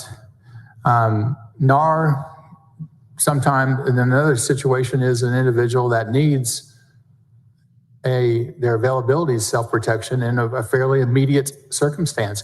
And they might be able to go purchase a gun and have it in their home, have it in their car, but they can't get out when they're pumping gas and carry it into the gas station or into any area in a common area without having that permit. They can do so if they went and purchased the AK-47 or a shotgun, but they can't do it with their handgun. It makes no sense. And so I'm equilibrating and equalizing firearm ownership between a long gun and a handgun in our state.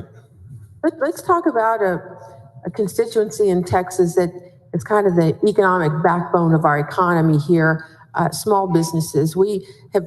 Our small businesses have suffered, would you agree, from whether it's been Hurricane Harvey or Tropical Storm Imelda, the freeze, the economy? Would you agree that a lot of our businesses certainly have, and you've authored some good legislation regarding that. I think I've voted for that out of committee too. Okay, so how will this bill impact small businesses and their employees who are now placed in an, I'd say, uncomfortable position of enforcing firearms laws in the face of potentially hostile and now armed patrons? And I ask that because we've seen what businesses have had to deal with when it came to mask wearing, right? I'm sorry. Wearing masks during the pandemic. Yes. So again, we're putting our businesses in these uncomfortable positions. So what do you say to business owners who don't want to be in that position? As you're well aware, businesses can post a 30-06 or 30-07 sign regarding concealed or open carry and prevent an individual from entering if they are carrying in those manners. This bill would allow for private businesses to post a sign under 30-05, criminal trespass, and do the same thing. there are rights of an individual business to refuse entry to any individual, I believe for any reason, pretty much. That should be upheld and protected. At the same time, this allows for individuals to, 21 years of age or older, to carry a sidearm in a holster on their person in a common area, and into businesses that do not post those signs, yes, as currently in law with regarding LTC. Are you concerned about placing an unfunded mandate or burdensome regulation on small businesses who now have to comply with a lot of this? I mean, we're adding on another layer of regulation and concern for businesses. Do you see that? Senator, I think the regulatory burden on businesses with this bill is extremely small compared to the tax and other regulatory burdens affiliated with whatever their governing entity is, whether it's a restaurant and whatever regulatory agency of the state that usually oversees their business. Let's talk about property rights. Many of us, including myself, voted and supported Senate Bill 20, which elevated the private citizens' Second Amendment rights over business owners' private property rights. And there were, I know, two members I noticed, Senators Birdwell and Nichols, who opposed it and then had their statements submitted. And they both talked about property rights, the superseding of property rights under the rights guaranteed by the Fifth Amendment due process. So how can you reconcile this bill, which massively expands Second Amendment rights far beyond anything that the framers of our Constitution could have imagined, or current jurisprudence visions, with its impact on Texas small business owners' Fifth Amendment private property rights? I'm not for sure exactly the question. I think both rights, Fifth Amendment rights, right to private property, shall not be infringed, as well as your Second Amendment rights are well protected in the wording of this bill and in current law regarding LTCs, with the posting of a sign and the allowance of a business to refuse entry to an individual carrying a sidearm if they so choose, but at the same time respecting an individual in common areas to be able to possess that firearm. Let me move on to the next topic. Domestic violence. There's been a few exchanges here on the floor between you and other senators on domestic violence. Are you aware that individuals convicted of a Class A or B misdemeanor may not hold a license to carry for 5 years after the date of conviction, and that DPS must suspend an LTC once a person is charged with a Class A or B misdemeanor? One more time, if you'll say that, I'd appreciate it. Could you repeat that? Sure. My question is, are you aware that individuals convicted of a Class A or Class B misdemeanor may not hold an LTC for 5 years after the date of conviction, and DPS must suspend the LTC once the person is charged with that Class A or B misdemeanor? I am aware of that, yes. All right. These individuals can't lawfully carry handguns in public, okay? But a person charged with a domestic violence crime is not prohibited under current state law from possessing firearms.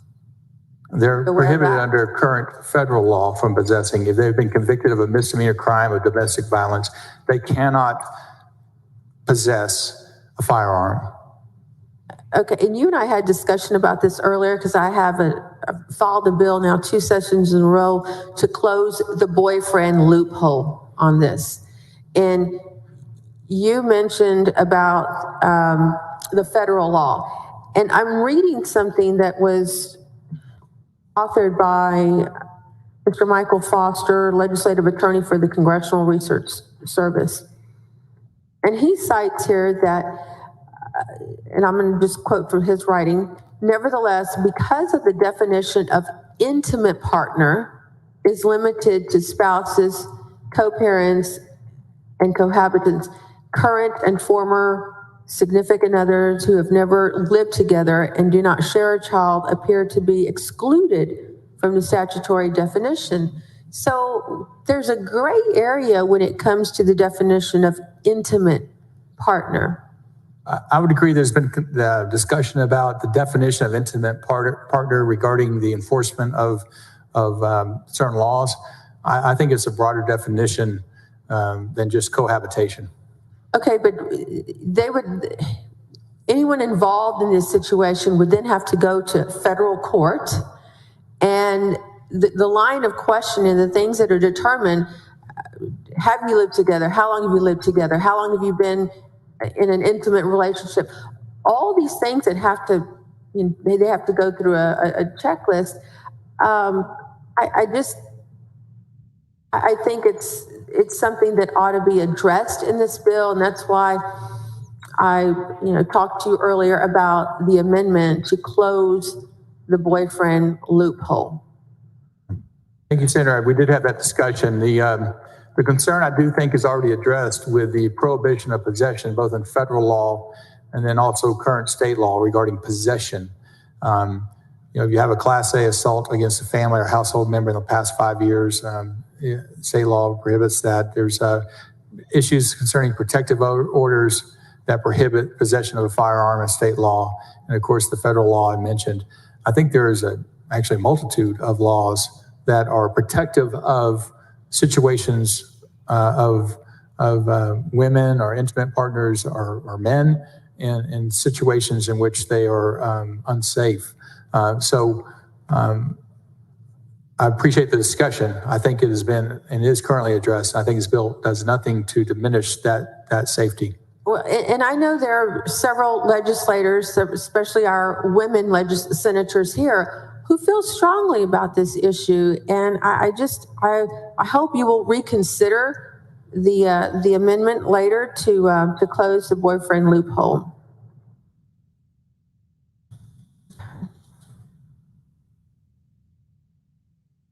Let me just touch on something else regarding domestic violence. So survivors of domestic violence are 5 times more likely to be killed by their abuser when the abuser has access to a firearm. However, current Texas law allows those in a dating relationship but convicted of family violence or subject to a restraining order based on family's violence to continue to possess a firearm.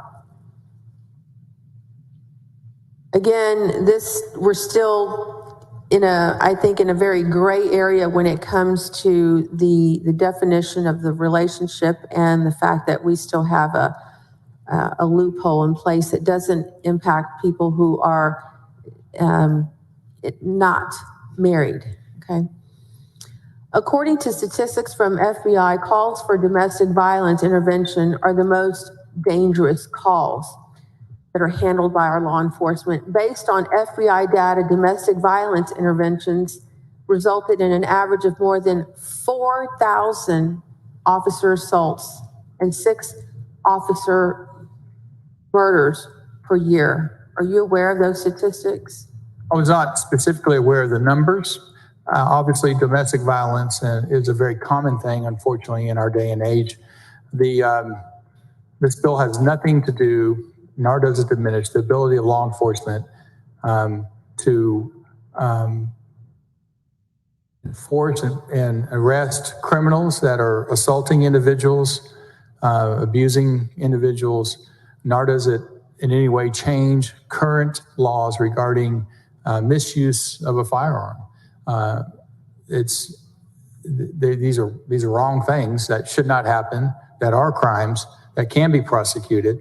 But the bill, again, going back to what it does, is allow the removal of a license requirement to possess a firearm in public.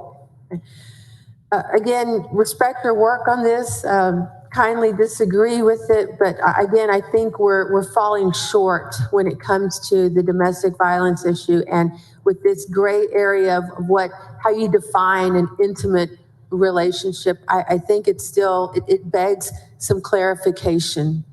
Thank you for your time. Thank you, Senator. I appreciate your questions. I'm coming to you, Senator Miles, and then Senator Eckhart, Senator Menendez. Senator Miles, for what purpose? Questions to the author. Do you yield, Senator? I yield, yes. You're recognized, Senator Miles. Thank you, Mr. President.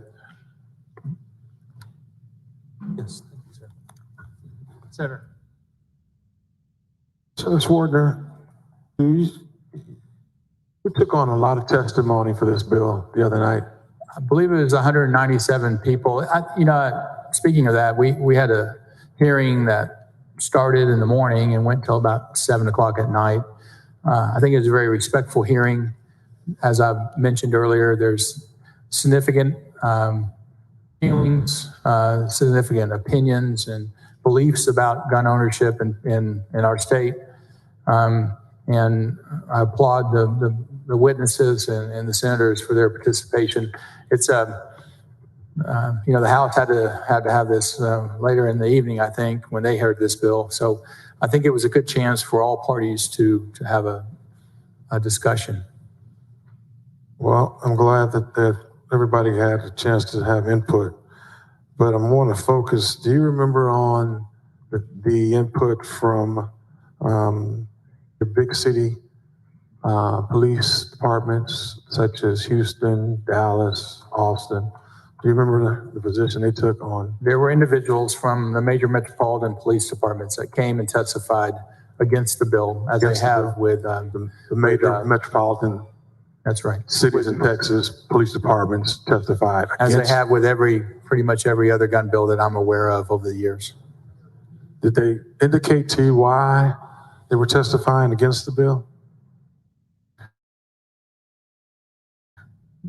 There are feelings among some law enforcement, not all, but some, that it hinders their ability to do their job and maybe puts them at a higher risk. I'm sorry, I was a little chatter in the back. I couldn't hear you.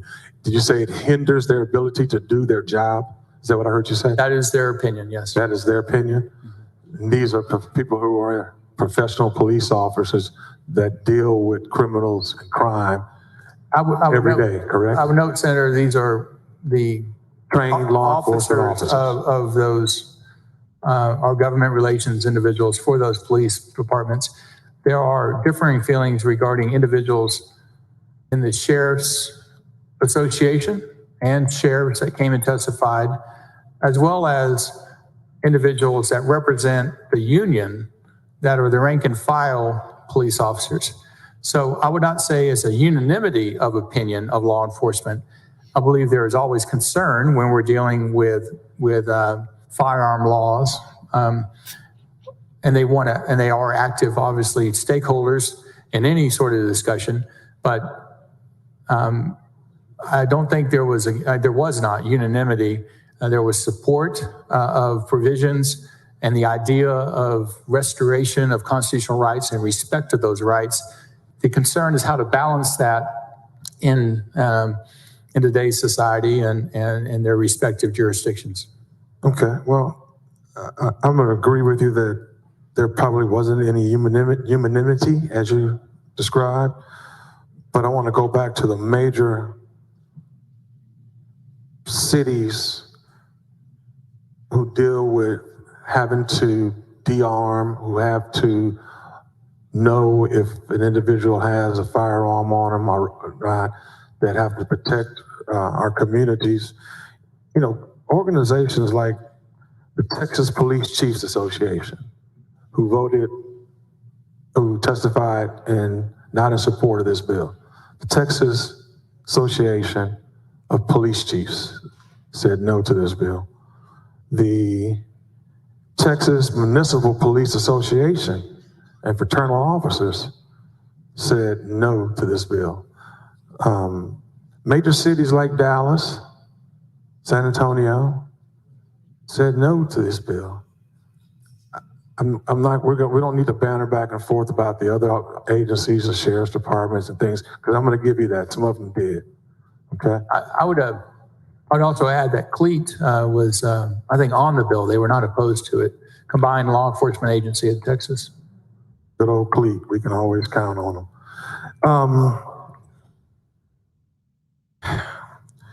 You know, sometimes we can write bills and they sound good on paper, but when it gets time to get them back to our districts, depending on what districts we live in, they don't have the same effect that when we think that they, you know, the way they were written and the purpose for what they were written. There may be different in your area. You live in, if I could ask respectfully? Williamson County. Williams County. Yes. You know, something that works in Williams County, and we write a bill here, may not always work in Harris County or Dallas or Austin or some of the big cities. We always get into a debate, Senator Perry, about the difference between rural areas of Texas and urban areas of Texas. And what we try to do on this floor is try to provide and write laws that will protect the entire state of Texas. Positive effects for the entire state of Texas. Am I right? That's our job. Yes, sir. That's our job. Well, before I even go into, you know, how this bill, how I think as a former police officer, this bill is really going to affect a community like mine. I just want to break the bill down in a few areas with you to make sure for clarification before I start talking about that, okay? Is that all right? Yes, sir. So, HB1927, it will allow people to openly carry a gun into police headquarters and removes the police department's discretion to limit this access or this action. Am I correct? The bill currently places weapons are prohibited. I don't believe it's on that list. It does not expand or deal with places weapons are prohibited. Regarding how exactly police departments handle when a person carrying an LTC comes into a police station department. Or in this case would be carrying permitless. The bill does speak to where they would have to provide that individual access to a gun locker or other secure area before they go to restricted areas within the department. So the answer to my question is yes, they can take them into a police department. In the police department's discretion, we've removed basically the police department's discretion. Senator, is consistent with long guns and LTC handgun holders right now. They are able to go to a police station and enter it, carrying their weapon. And then is, I believe, the department's rules and regulations about how it's handled within the department.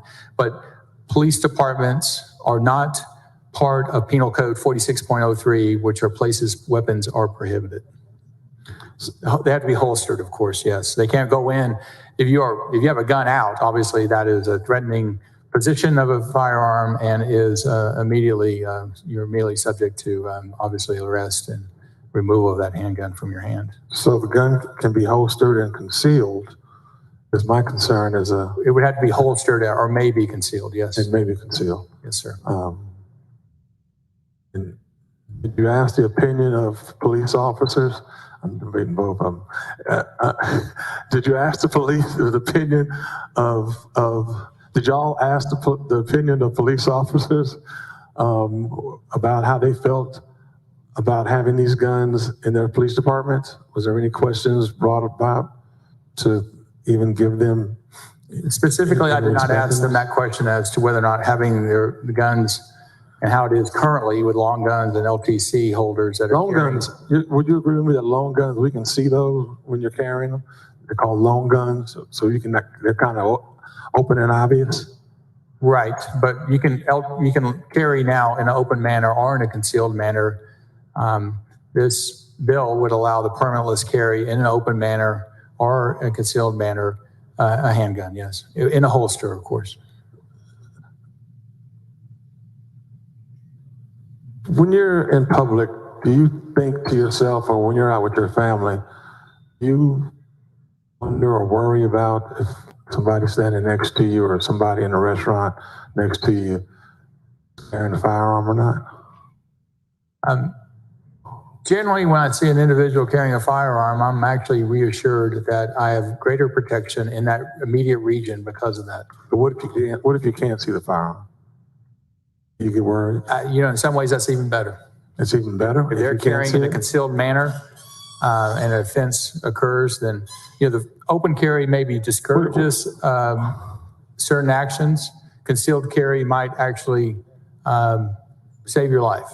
Concealed carry might. What if you're standing next to a non-law-abiding citizen, like the exchange that you and Senator Whitmire had, and you know this guy is not a law-abiding citizen, but he's standing next to your wife and your kids, and you're at a function. Does it come across your mind anytime? Why would I presume a person's not law-abiding if I don't see them breaking the law? Well, because I think the definition of law-abiding, we couldn't determine what a law-abiding person was in the exchange that you and Whitmire had. In the aspect of the bill, law-abiding is used to be consistent with the ability to possess a firearm and therefore be able to carry in a permitless manner. I'm going to get a little personal. Do you consider me law-abiding? Yes, sir. You I do. Yes, sir. Does it worry or bother you that, because your office is next door to my office, does it worry or bother you if there's a firearm in my office or not? Or like when your wife comes, there's one in mine? Or like when your wife comes out, we greet each other and hug, do you worry about the fact that Borris may be carrying a firearm? I have no concern about Senator Miles, you carrying a firearm. You're never worried about that? No. Okay. I'm debating. Senator Huffman mentioned that we're happy you do. And there's absolutely no kidding aside, the carrying of a firearm, a handgun, a defensive weapon by individuals in society, in my opinion, is something to allow to the greatest extent possible and to be reassured by. I think we have a society that does have criminals, as we've seen across this nation, across this state. And there's a whole host of reasons why crime happens. But do have permits, correct? That's what you said? No, sir. Criminals generally do not have permits. I feel safer knowing if a person has gone through, because there's one thing to have a gun, and there's another thing to know how to use a gun. And I'm sure some of the senators would agree with me on this floor. But under this law, there's no guarantee that we're going to be having people walking around with guns that actually know how to use those guns. That's a fear. Senator, your right to possess a firearm, I think, has a commensurate responsibility on the part of that citizen to avail themselves of proper training, proper gun ownership. But in the end, when we're exercising various rights, do we need various regulatory barriers to exercise those? That can be a prescriptive litany of X, Y, Z. What is the minimum regulation? And I, obviously I'm a small government, low regulation, and believe that in general, the trust of the citizenry should be encouraged and recognized that they will be responsible gun owners and will avail themselves of proper training, proper gun ownership regarding their respective weapon they choose to carry and for their self-defense. And it's just maybe a difference in opinion or thought between individuals about how much we allow citizens and trust in, almost like, I hate to say it, but your children, as they grow up, they receive more responsibility and more trust. And for me, I trust our citizens. I trust our people to do the right thing, which includes firearm training, safe handling of firearms, and instruction of firearms if they are deficient in that. Well, let me be very clear. As much as I love my people, I want to say I trust them. I know that there's going to be people in my community who are going to carry firearms that don't have the training. Okay. But I would argue or suggest to you, sir, that they might not be the ones that would go ahead and get an LTC, even though they and might be carrying potentially without that. So this is again about individuals. But right now, Senator, they run the risk of violating a crime if they're carrying those guns without LTC. So, there are dangerous people out there who have committed other crimes, only been in legal trouble over gun possessions. Your bill allows them to expunge a criminal record solely related to the unlawful possession of a firearm. Wouldn't this make it harder for law enforcement to keep track of those individuals?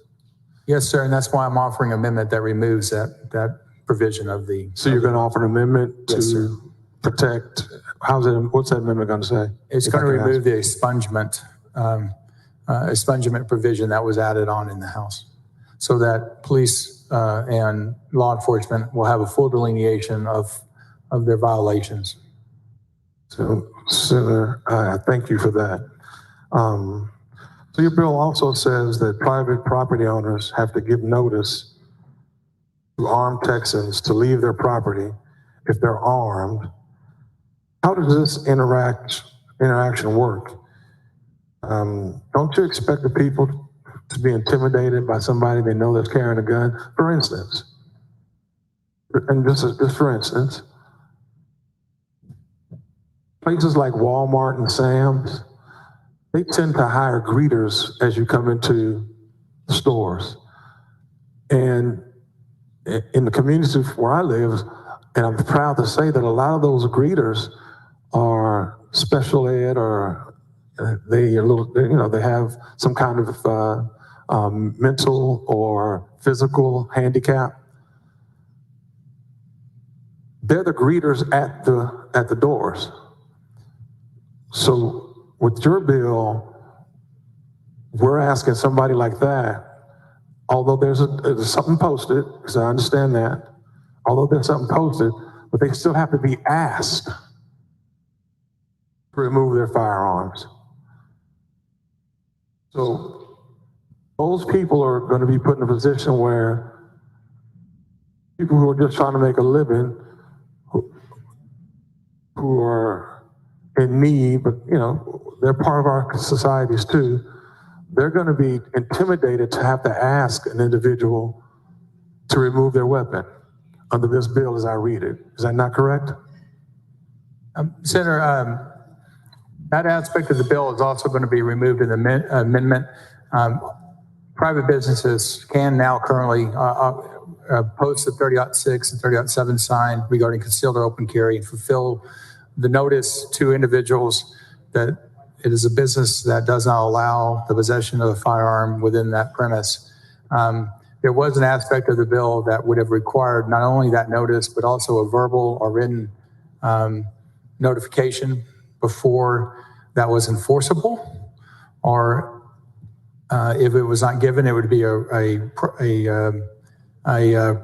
defense to prosecution. Both of those provisions are removed in an amendment. Therefore, the amendment reinstates the provisions which allow for the current way is handled regarding enforcement of both places weapons are prohibited, as well as private property and criminal trespass on private property. So we're going to have an amendment that's going to deal with this matter as well. But I thought I heard you saying, correct me if I'm wrong, sir, for places that don't sell firearms. Did I hear that correct? If any sort of private property would fall under the criminal trespass criminal trespass code 30.5, and therefore would be able to post a sign. I do have a signage amendment that allows them to enforce the same way as currently is enforced for LTC carriers regarding notice given and enforcement thereafter. Okay, so I didn't hear places that don't sell firearms. That don't sell, yes. They will have the ability to avail themselves of their private property rights to restrict admittance of an individual carrying a firearm. With all that said, you're clear to understand that Walmart and Sam's do sell firearms. I am clear on that, yes. Okay. Senator Swartner. Actually, I believe Walmart had stopped selling firearms, but I'm not for sure about that. Say again? I thought Walmart stopped selling firearms, but I can't fully recall. I'm not advised. I'm not advised on that as well. Senator Swartner, would it be possible, if this bill becomes law, that any criminal will now be able to walk freely with a handgun in a holster with no fears of being arrested, as long as, in the eyes of an officer, they do not reasonably look like a risk? Is that fair to say? Senator, you have to be able to possess that firearm to be able to carry it. And as the discussion with Senator Huffman went, there are a large group of individuals that are unable to possess a firearm, both because of federal and state law, and as such would be unable to carry that firearm in a permitless manner in Texas. They would be breaking the law if they were to do so. Okay. And my last question before I make a statement, let you rest yourself, brother. The bill provides that DPS will collect any relevant information related to the carrying of firearms by a person in this state. Will you commit to undoing this law, if a violent crime rate starts to increase? So if we pass this bill and we start seeing a surge in a hot summer that we're anticipating having, with all the racial issues going on, with all the social injustice going on. So if we start to see a rise in violent crimes, much more than we have now, would you be willing to come back in the 88th legislative session and make adjustments to this bill? Senator, I'm always willing to work with my colleagues in addressing issues that are brought forth by legislation and any unintended consequences. What we've seen in other states is variable in testimony, but overall it has had a negligible, it's been remarkably unremarkable in how it's affected individuals, as well as crime statistics. I've had individuals testify that it's diminished murder and rape and violent crime, and then I've seen individuals, or heard individuals that testified that it increased it some. So, but in general, it's not a dramatic change one way or the other from what I can gather at this time from my understanding of that issue. Well, let me respectfully say that in Houston, Texas, Harris County, and my Harris County colleagues would have to agree with me, we're seeing some of the worst violent crime in the history of Houston and Harris County. Senator, I understand that is occurring. There are a number of reasons probably for that. Am I right, Senator Court? I would hope those people that are getting, am I right, man? Okay. that are doing violent crime are properly and fully executed to the extent of the law. Okay, but my question still remains: if we see a spike across the state, because we're already seeing it in Houston, Harris County, and I think Senator West, I think y'all are seeing a spike in crime and major crime in Dallas. Senator Mendez, I think y'all are seeing it in San Antonio. Would you agree? Senator Eckhart, are you seeing it in Austin? So in the major hubs, the urban hubs of our state, we're already experiencing a spike. And when this bill becomes law, I think it's going to be easy to say it's going to double. I'm not an expert. I know my community. I know what this is going to cause, what kind of effects this is going to cause in my community. I know how it's going to allow more profiling in my community. I know how the brothers and sisters and my Latino brothers and Anglo brothers in my community are going to respond. And let me tell you, it's not going to be good. I think what we're doing with this bill is giving them a free license. We're basically saying the Wild Wild West is open. And we're going to have major problems. And all I'm asking you, one lawmaker to another lawmaker, is once we see the true effects of this bill, you'd be willing to come back to the following session. Let's work together to turn things around. Senator, as I said just a second ago, I'm always willing to work with my colleagues, yourself and others on this floor regarding any piece of legislation that's passed that has unintended consequences, including this bill. Thank you, Senator Warden. Thank you. Thank you, members. Thank you, Mr. President. Thank you, Senator Miles. Before I come to Senator Eckhart, I just want to remind the members that the motion to suspend is not a debatable motion. There are questions allowed, but please ask your questions of the senator. With that, Senator Eckhart, followed by Senator Menendez, followed by Senator West. Senator Eckhart, for what purpose? To ask questions of the author. Do you yield, Senator? I yield. You're recognized, Senator Eckhart. Senator.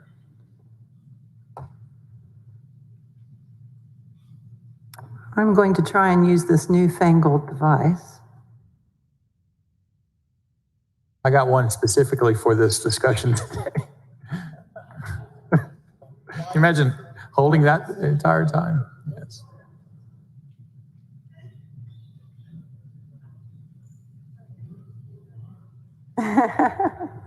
Thank you so much, Senator Schwartner.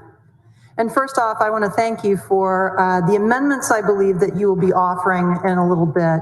One that strikes section 4 and 10. I do believe that the expungement provision is very concerning from a law enforcement perspective. And also your proposed amendment to strike the personal, verbal, or written notice to exclude a person from a handgun carrier from a private business. I very much appreciate that. I have a few questions, and they really fall roughly into 3 categories. So I will try and be concise. Your bill creates a presumption that a stranger out for a walk with a visible holstered gun is a lawful carrier, correct? That presumption is enshrined in our Constitution and founding documents. The Fourth Amendment regarding police, when they look at a person like that, regarding illegal search and seizure and what they call a Terry stop, being able to stop someone just because they are carrying a firearm. So when I see someone out for a walk that has a firearm, I don't necessarily think crime or criminal. And oftentimes I'm actually glad to see an individual partaking in their right to keep and bear a firearm. So I disagree with you in how you framed your answer, but I take your answer to mean that yes, your bill, where we quibble perhaps is whether or not this presumption exists with or without your bill. But your bill definitely at least supports, if not creates, a presumption that a person visibly carrying a handgun that's holstered is a lawful carrier of that gun. Senator, I certainly presume that. Citizens need to be trusted. Do we believe people and our fellow man? Or should we assume them guilty until proven innocent?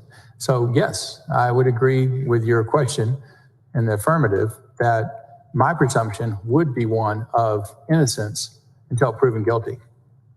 And we agree that armed does not necessarily mean dangerous. You and I agree on that point. Would you say you agree with that? I think you just did. Yes, being armed is not a offensive posture. Carrying a sidearm, a defensive weapon, is a defensive action on the part of that individual. Mm-hmm. So how does a police officer tell the difference before your bill and after your bill since the police officer will no longer have the assurance that the individual is a licensed carrier, having passed a background check and having received training. Senator, whether they're carrying a handgun under a permitless carry or a handgun holstered under, and again, holstered under LTC, or walking around with an AK-47, a police officer first has to have reasonable suspicion that that individual is performing or engaged in criminal activity before they stop them just because of the possession of that firearm. Whether, again, it's an AK-47, a shotgun, a holstered, licensed to carry individual, or in this case, an individual carrying in a permitless manner and in a holster. So that's, but as far as how they would go about, there's procedures I can go into them about how police, once they have that suspicion and stop an individual on reasonable cause, what they would do. But well, let's go into that. I would love to do that. First, I want to state a statistic to make sure we're in agreement with it, that in 2020, out of 2,269, I'm sorry, that's not a total number, 2,269 applications for license to carry were denied. I'm going to try this again. Actually, 926 out of 2,269 applications were denied in 2020 because the individual making the application had a conviction for a felony. And that individual would not be allowed to carry under this bill. But we would not have the filter of the license to have identified those individuals, would we? Senator, a felon is not able to possess a firearm nor carry a firearm in the state of Texas. This bill changes nothing regarding that. But as Senator Miles was pointing out, we won't have that filter any longer without the license, correct? In fact, this bill actually goes a step further. It enhances the penalties for felons caught possessing a firearm and changes them to from a third-degree felony to a second-degree felony with mandatory 5 years, 3G offense, which is a huge deterrent in the eyes of law enforcement when discussing with those stakeholders. So, felons shouldn't carry in Texas after this law is passed. But only after they're caught. And so let's go to a hypothetical, because I'd really like to explore this with you. I did a little bit of this back in the day. So let's say a stranger is out for a walk today, before this bill passes. The stranger is out for a walk today with a visible holstered gun on the Capitol grounds as we're debating this bill. The stranger comes through the metal detectors and has a gun, but no license to carry it. Can a police officer refuse him entry into the public portion of this building? If they are performing any disorderly conduct, certainly they can. There are current rules under regarding the Capitol complex that are promulgated with input from leadership and the State Preservation Board and the chairs of administration on either side that govern firearms within the Capitol complex. And so this will have to be addressed regarding permitless carry if this bill were to become law. So I'm asking you about today, though. Today, they are not allowed to unless they have a license to carry, and if they do, they can carry in an open or concealed manner and enter the Capitol. So can an officer seize a gun from an unlicensed carrier in this hypothetical? They do not have a license to carry and are carrying in a public place, then I believe the answer is yes. I believe also a police officer has the ability to seize a gun for whatever reason they believe is appropriate, threatening activity, inappropriate display of the firearm, etc. So after this bill passes, same hypothetical, person is walking through the metal detector and the metal detector goes off and they have a gun, but there's no longer a requirement for a license to carry. Can the officer refuse them entry? We have not written the rules or regulations regarding the Capitol complex regarding that situation. It will need to be done before September 1st of this year if this law were to pass. Okay, thank you for that. Let's go to the next hypothetical, tweaking it slightly. let's say the stranger is out for a walk with a visible holstered gun today, and they walk into the public hallway outside of a city council chamber where the city council is debating police policy. Can a police officer refuse him entry today if that person is not a licensed handgun carrier? If they're not a licensed handgun carrier, there are places that weapons are prohibited, and that individual, she would be violating a third-degree felony at that point. And so under that scenario, an officer would be able to not only refuse that person entry, but would also be able to seize the weapon, correct? Under 4603, places weapons are prohibited. Entry into an open meeting of a government entity is a third-degree felony.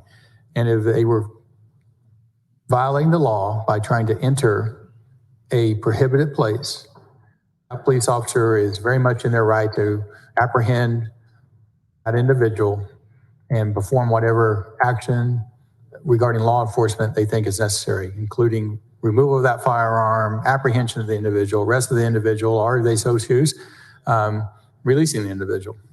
So that's one great way that we catch people who actually have handguns when they are not supposed to because they have a criminal conviction or something else, or they're just violating the law by not having the license and being someplace where they're prohibited, correct? That's correct, yes. Yeah. So after this bill, same hypothetical, person with a visible holstered gun enters the hallway outside of a place where a city council is deliberating. Can the officer prohibit them from entering now? I don't know if that's within the purview or the physical geographic definition of an open meeting of a government entity. If it is, an individual carrying in a permitless manner that enters that restricted, prohibited place would be in violation of a third-degree felony at that point. Well, I'll tell you, outside the courtroom in the hallway or outside the place of deliberation in the hallway is not a prohibited place. It's a public place. So if we can just agree on that, then the person who is today, who is not licensed, enter that public place? Not licensed, no. But after this bill, could a person enter that place? Yes, that's the whole purpose of a permitless carry in common areas. We have under Penal Code 4603 a list of places that weapons are prohibited.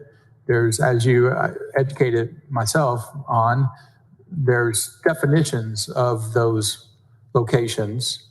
And if they are outside those prohibited locations, they can avail themselves of their Second Amendment right to carry and their state statutory right, if this bill were to pass, to carry in a permitless manner. So I think we agree that whether or not this law passes, you can't stop, a police officer cannot stop an individual without reasonable suspicion. I agree completely with that, yes. And I do too, of course. Let's say the stranger is out for a walk with a visibly holstered gun in Mary's neighborhood. So when Mary calls the police officer, Officer Smith shows up. This stranger is just out walking around. So he's going to have to tell Mary that the stranger isn't doing anything criminal. And until he does something criminal or violent or mentally unhinged, there's no reason to stop the stranger to investigate, right? As consistent with current law with long guns or individuals carrying with an LTC, that would be correct, yes.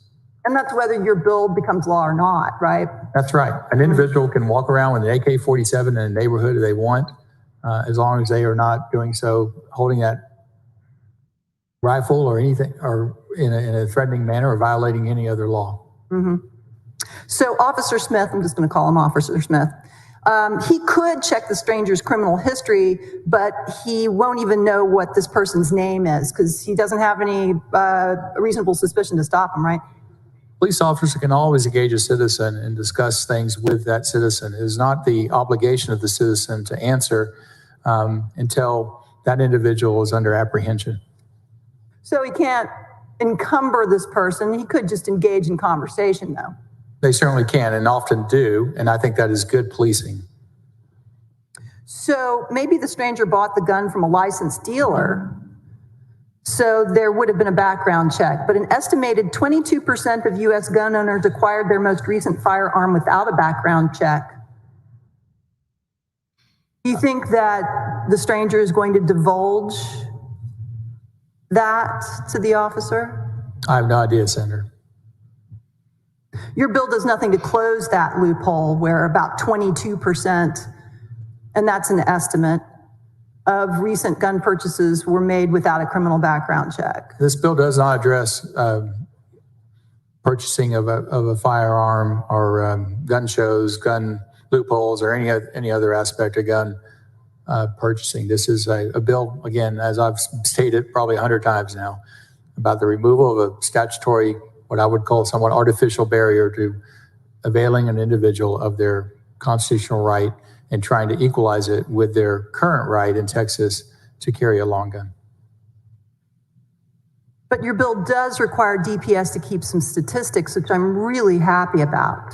That was an amendment added on in the House floor that I thought had merit and should be further evaluated to know how this bill acts and is fulfilled in Texas. And the stranger in our hypothetical, he may have elected to have a handgun license even after your bill passes, and thereby avail himself of a background check and some training, correct? Yes, we're not getting rid in this bill of the LTC. People can still get an LTC and is encouraged to do so for reciprocity reasons or for ease of purchasing a firearm. I believe they have an expedited process if they have an LTC. So you do have a provision in your bill to have DPS track this. The number of, I think it's reasonable to be concerned that there may be a drop off in individuals who are availing themselves of the license. And so your bill requires that to be tracked. Yes? Yes, it does. And I'm very happy about that. If there's a drop off in the number of licenses, do you have any concern that that's because there's a lot of people who are now able to carry a gun without any filter on their background? People obtain a license or don't obtain a license for a variety of reasons. One is reciprocity, that's probably the largest. The other one is purchase of a firearm. Right now, it is the law that you have to do it. There might be a drop-off. We have not seen that in other states to the extent that might have been imagined at the time that this type of a law went into effect in other states. So I guess, to be quite frank, I don't know whether or not we're going to see an increase in the number of individuals that are licensed to carry in Texas after passage of permitless carry, or whether or not we will see a diminished amount of people that will be getting an LTC after passage of this bill, if so voted on. Now, I'm pretty sure that you're going to agree with me on this, that it's valuable to know that 926 out of the 2,269 applicants of 2020 were denied a license because they had a criminal history. That's a good thing. Don't you agree? Certainly there are aspects of carrying a handgun that should be, aspects in your background that you should not be allowed to carry.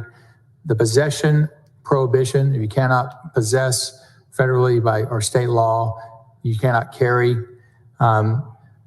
The aspects regarding the LTC that are removed that would allow, I think we've addressed in our amendments to a great extent, especially those that have a history of assault or deadly conduct or terroristic conduct. So that amendment, I think, is an important amendment that we discussed amongst the body at length. And I think it is an appropriate amendment at this time, yeah. I think it is too, and I'm going to talk with you a little bit later about maybe expanding that portion, because that's such an important statistic to keep, which DPS already does keep.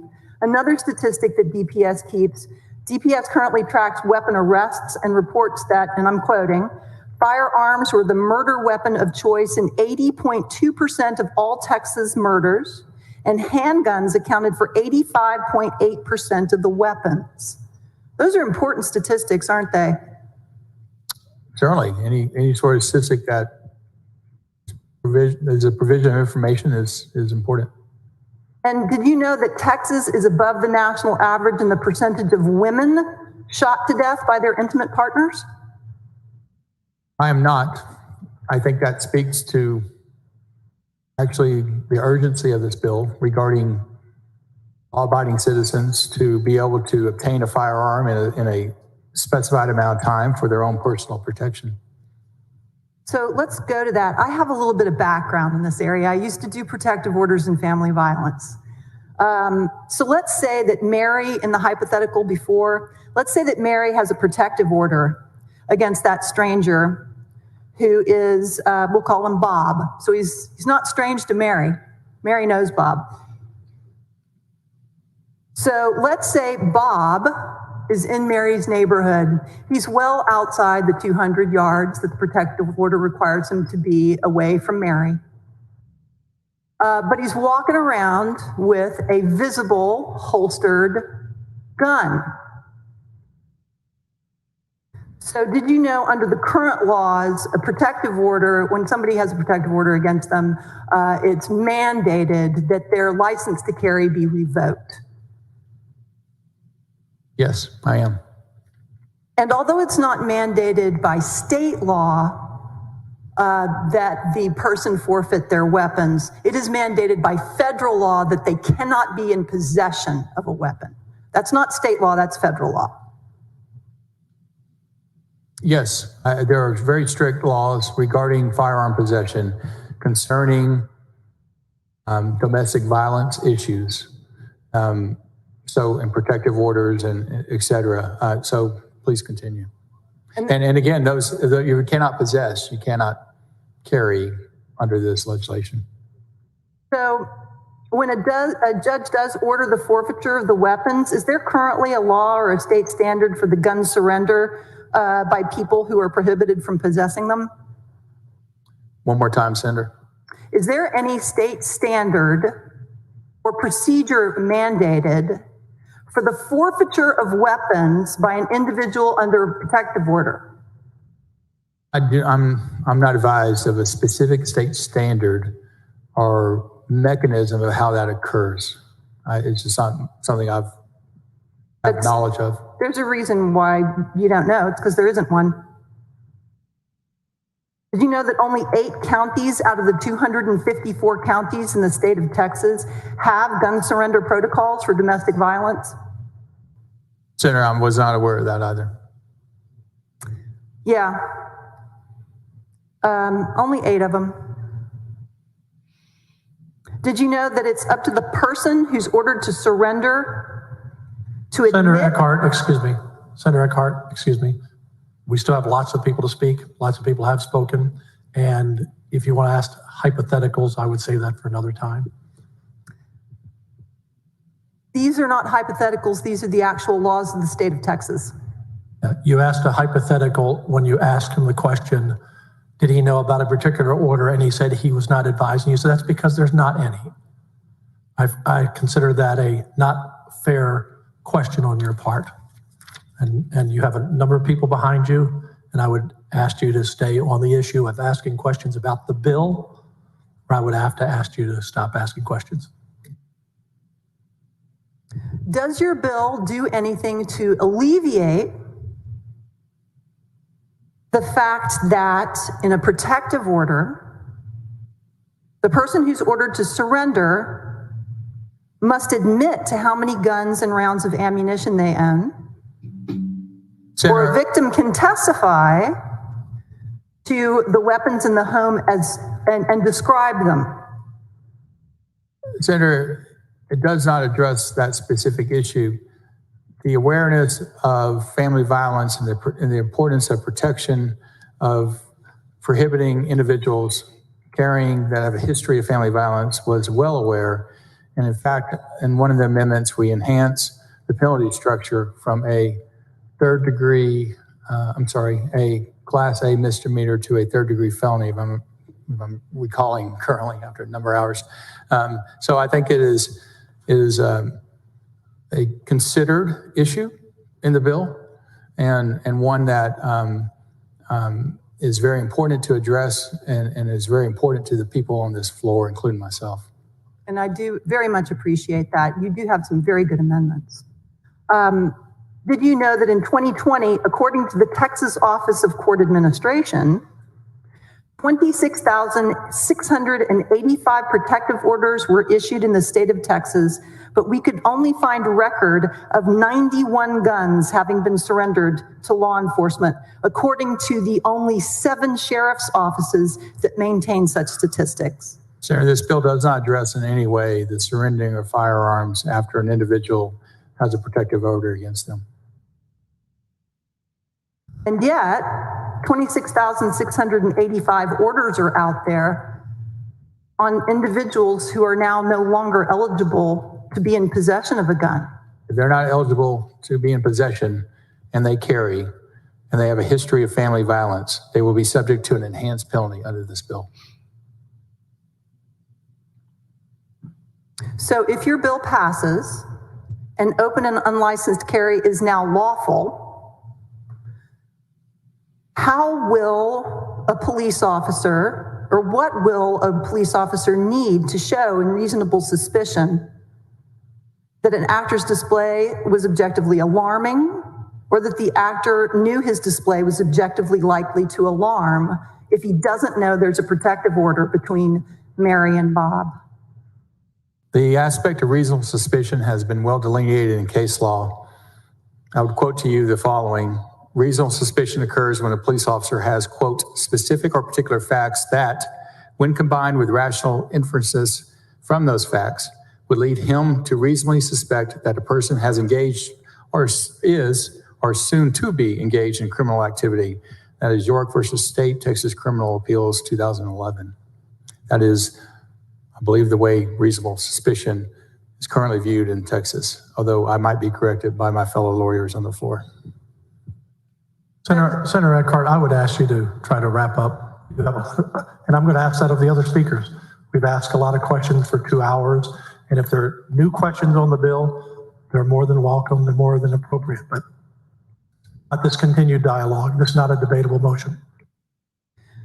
So, Senator, Texas Council on Domestic Violence 2018 report states, despite federal and state prohibitions, firearms continue to be used in homicides by abusers who have been deemed too dangerous to own a firearm by a court of law.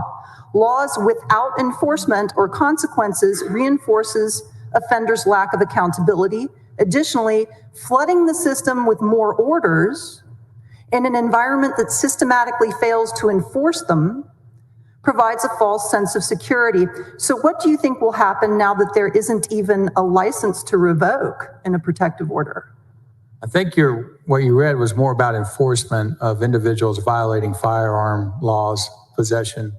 If you are, I think what you read was more about enforced possession. You should be prosecuted, and it is up to the people of various jurisdictions to elect district attorneys and judges that will do so. Thank you. Thank you, Senator. Thank you, Senator Eckhart. Senator Huffman, you wanted to clarify something, I believe. Yes. Do you have a question for the author? Yes, if I may have permission. Yes. Yes. Thank you.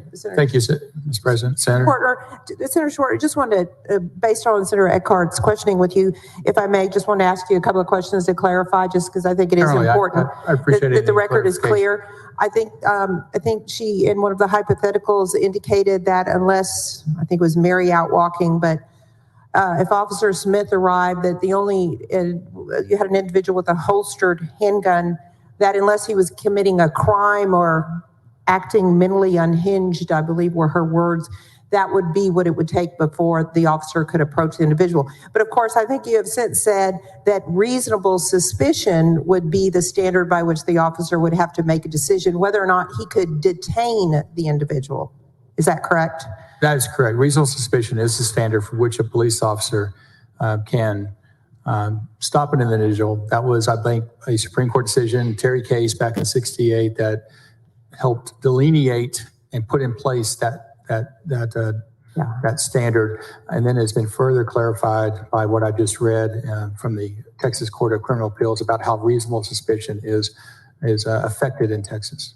And I think there is also a United States Supreme Court, if I'm correct, Florida v. JL, that states an individual carrying a firearm is sufficient to create that alone reasonable suspicion. But of course, then the police officer, am I correct, takes the reasonable person, prudent person standard and is able to look at all the circumstances surrounding the incident. For example, am I correct that an example would be someone present in an area known for heavy narcotics trafficking who immediately flees the scene, has a holstered weapon? Would that be an example of a situation where the officer, and that's just one of millions of examples, but would that be an example of reasonable suspicion? I believe so, Senator. There are learned minds and experience on this floor that I do not have. Reasonable suspicion is a well-ingrained now concept and way to handle this. And I believe police have pretty broad jurisdiction when it comes to their efficacy of putting forth and stopping an individual based on reasonable suspicion.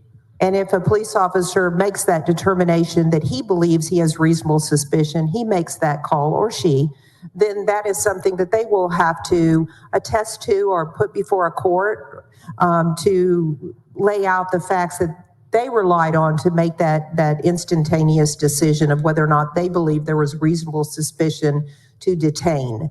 Is that correct?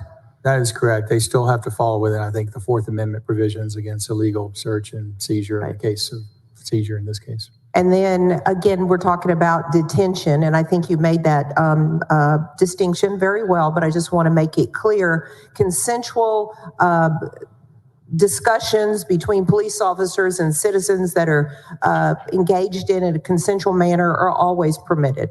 They are always permitted, and as I said, I think that's the best policing is when an officer can find out the information they know in a friendly manner. Thank you, and thank you for clarifying that. I know there are many speakers, so thank you, Mr. Speaker. Thank you, Senator Huffman. Senator West and then Senator Menendez. Senator West, what purpose? Question of the author. Do you yield? I yield, Senator. And I'm not gonna go back over 50 million things we had, but I'm gonna go back over reasonable suspicion because I disagree with reasonable suspicion being if a police officer is in an area where drugs are known to be sold, but people still live in those neighborhoods. Okay, and if you see a person running, whether or not that's reasonable suspicion. Because Senator, you know as well as I do, there are many neighborhoods where people live in those neighborhoods, not by choice, but they live there. And there's a history in jurisprudence, case law, where people standing on a corner that happen to be African American or Latino, the police officers have said that that's reasonable suspicion. Do you agree that that's reasonable suspicion just because they're on a street corner? Senator, reasonable suspicion to me means that they got to stop in plain language. And again, I'm an orthopedic surgeon, and these are very judicial aspects that have been vetted with judicial cases over a number of years. But reasonable suspicion to me is that a police officer needs to have another reason to stop an individual other than the fact they are carrying a weapon. So, all right, so then if someone is violating a traffic law, that's reasonable suspicion? That is a crime to violate a traffic law, is it not? But again, this bill is not about reasonable suspicion. we can go into it in depth as your discretion. And we're not, because we've had a long discussion about it. But again, I'm just saying some of the things, the traps in this bill that as Senator Miles was talking about, we're going to see an increase in ethnic minorities being prosecuted or further stopped by police officers as it relates to this particular bill. And that's just a fact. I mean, and some members may get up. I'll talk about that later on, though. But the fact is I know that's going to happen. Okay, and I want to ask you a couple of questions, though. I want to go back to a question that was asked by Senator Blanco concerning the issues of gang members.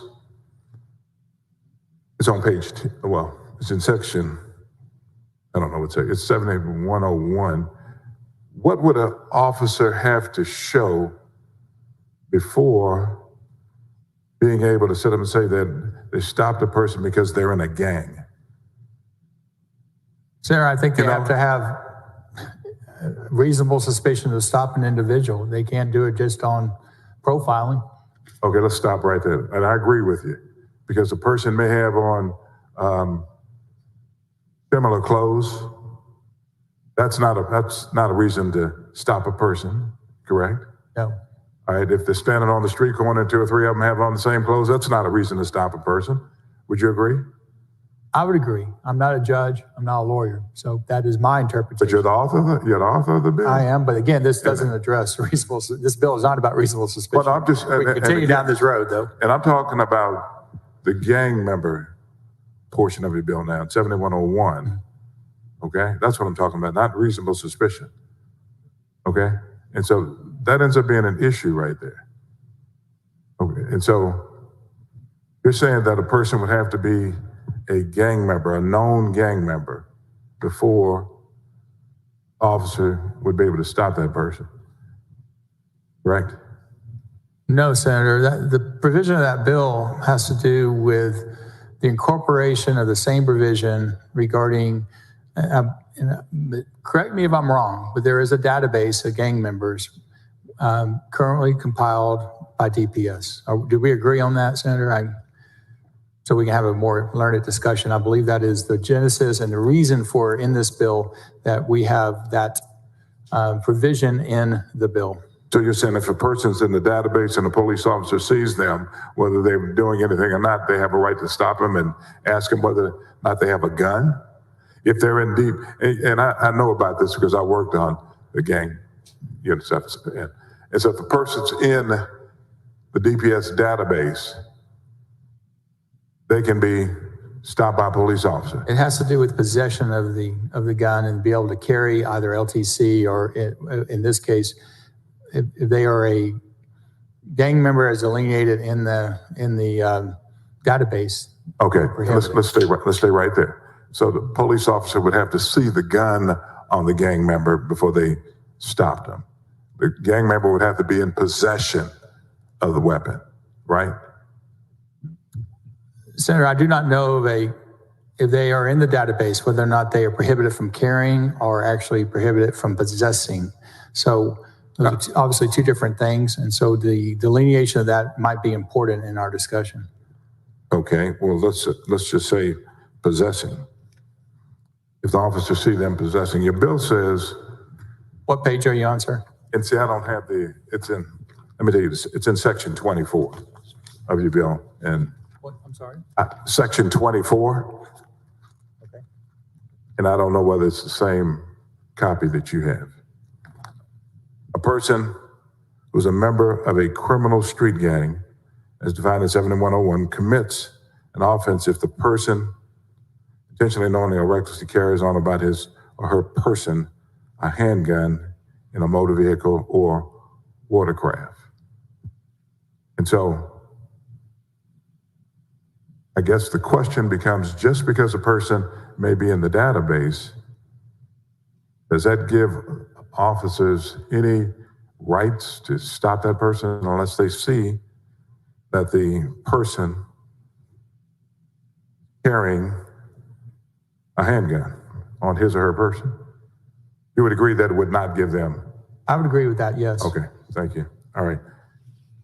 Again, this is, I believe, already current law regarding LTC, and this provision simply states, and we can read it directly, a person who is a member of a criminal street gang, as defined in section 7101, commits an offense if the person intentionally, knowingly, or recklessly carries on or about his person a handgun in a motor vehicle or watercraft. Okay, and I think you're right. That's exactly what it says.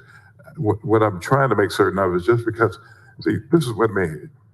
Have it in the car, on a watercraft. That's what the section says, right? Yes, or a watercraft.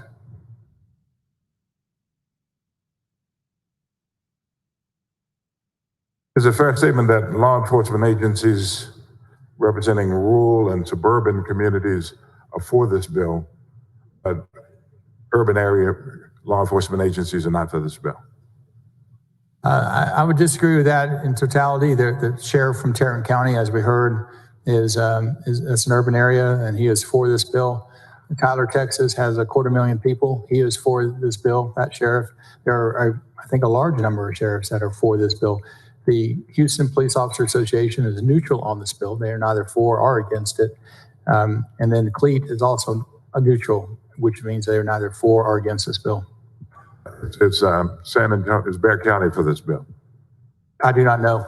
I'm not advised. Is Dallas County for this bill? We heard testimony from members of the Dallas Municipal Police that they were opposed to this bill. Okay. Is Harris County for this bill? Harris County, sure. We had individuals from Harris County, from Houston Police that were against the bill, and we had the Houston Police Officers Union testify neutral on the bill. They're neutral? Okay. All right. What provisions of this bill makes the job of law enforcement officers safer? What provisions, you don't have to list all of them. Can you name any of the provisions in this particular bill that would make the job of being a law enforcement agent safer?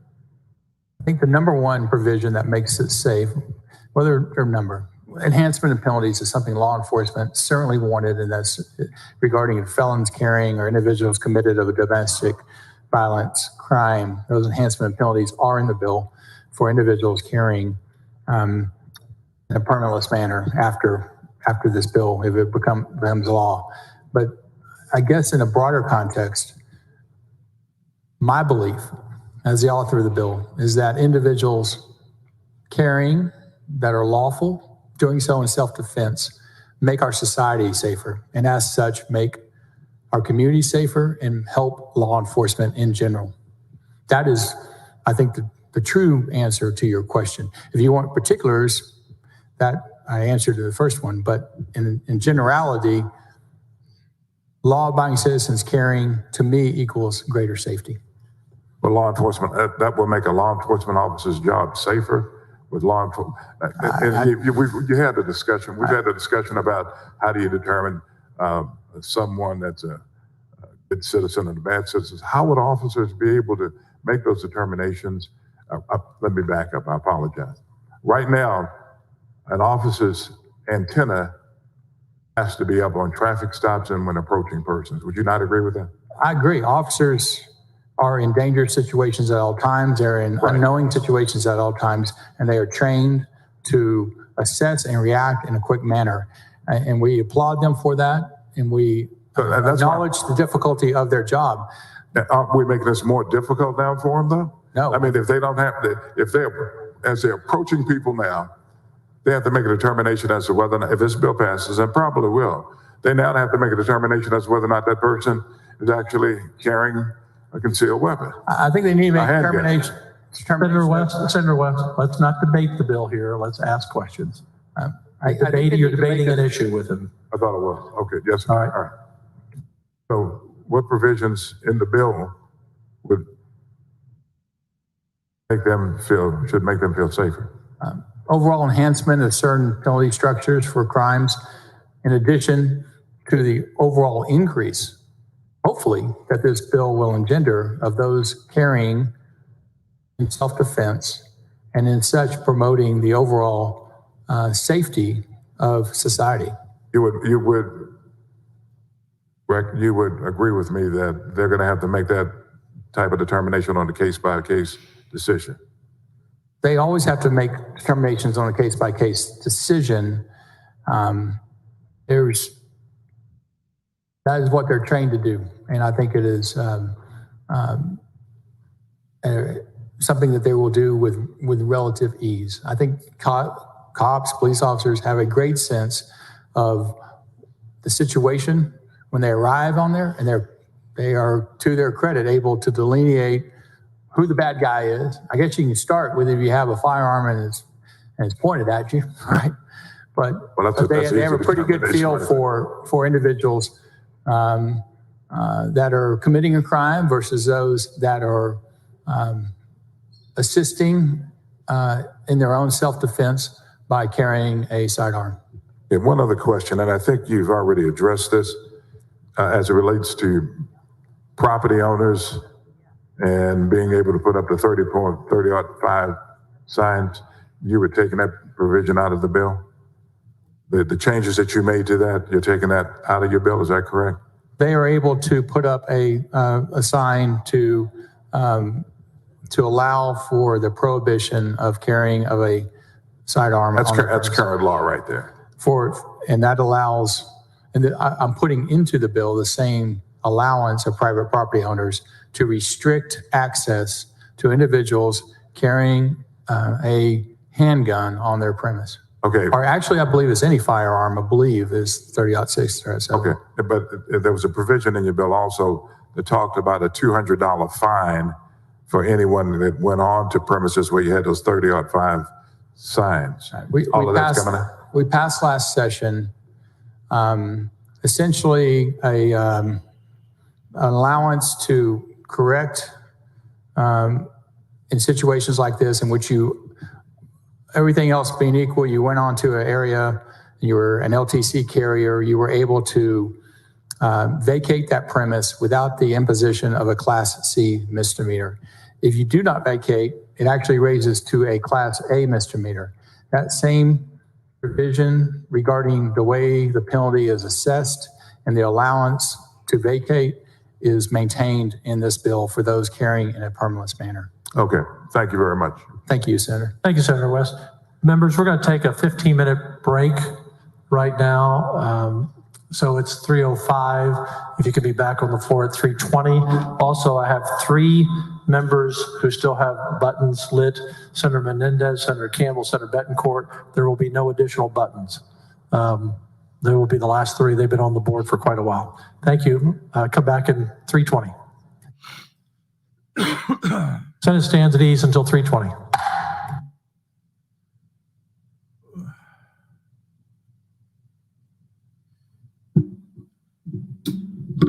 Well, that was a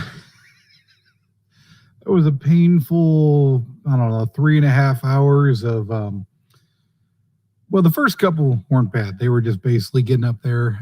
First couple people were Republicans and people support the bill.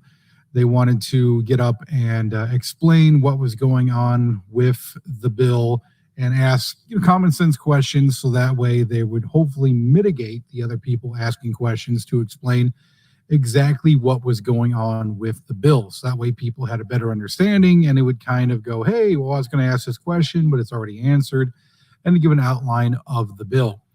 After that, it just degraded into a whole bunch of hypothetical questions and stupidity and, well, what about this and red flag laws and Justice Scalia and the Constitution doesn't actually give you the rights to, and so on and so on. And that's pretty much been the last 3 hours, is us looking at the screen, staring at it going, oh my God, how stupid can these people be? So let's go ahead and you guys can ask some questions. I got about 29 people. A lot of them dropped off. I'm sure they'll come back. Let's see what we got here. Did Abbott put enough heat on Patrick to force the vote so GOP senators will fall in line? Okay. First of all, Abbott is not a very conservative governor. He pretends to be a conservative governor, but basically he just gets behind it going, hey, if you put it on my desk, I'll sign it. But he's not really the gun-toting, Texas awesome senator that you would think he would be. He's really not. Yeah, he signed open carry. Yeah, he'll sign this if it gets to it, but he's not really the one to push stuff. He's a mediocre. He really needs to be replaced with someone who's more pro-Texas, someone who's more pro-liberty, someone who's not as much an establishment Republican as he is. Same thing with Dan Patrick. Dan Patrick is pretty much, he's a puppet. He's one of those guys that just, get along to go along kind of persons. He's not the greatest, but, if enough people put pressure on him, he'll do what he's told. And that's what's going on here. We got enough pressure, enough people are calling, enough Texans are saying, hey, we want this.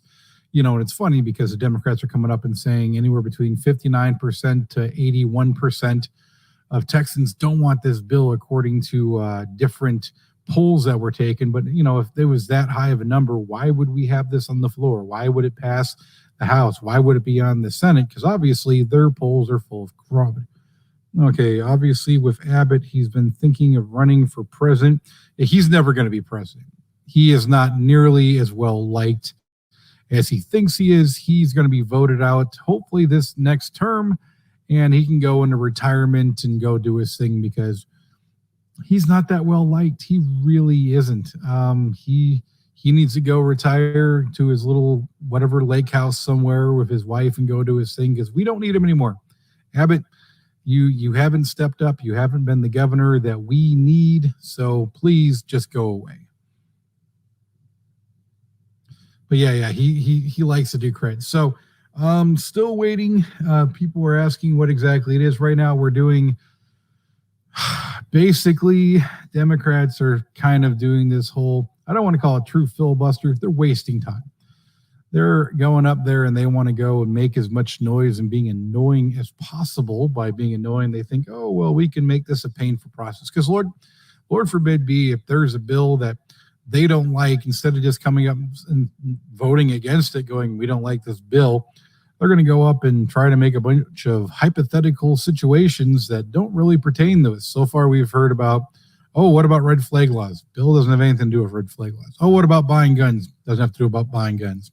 Oh, what about gang members carrying guns? Well, that's illegal. How do we know they're going to be arrested? It's like, you guys are asking a whole bunch of questions that really have nothing to do with the core of this bill and have things to do with, law enforcement issues, have to do with gun rights issues, things that aren't really anything revolving around this, and expecting this bill to correct it. It's like, how about if you have an issue like the one liberal lady with the face mask around her neck the whole time, if you have an issue with corrective orders not being enforced, I don't know, maybe start a bill that enforces these orders.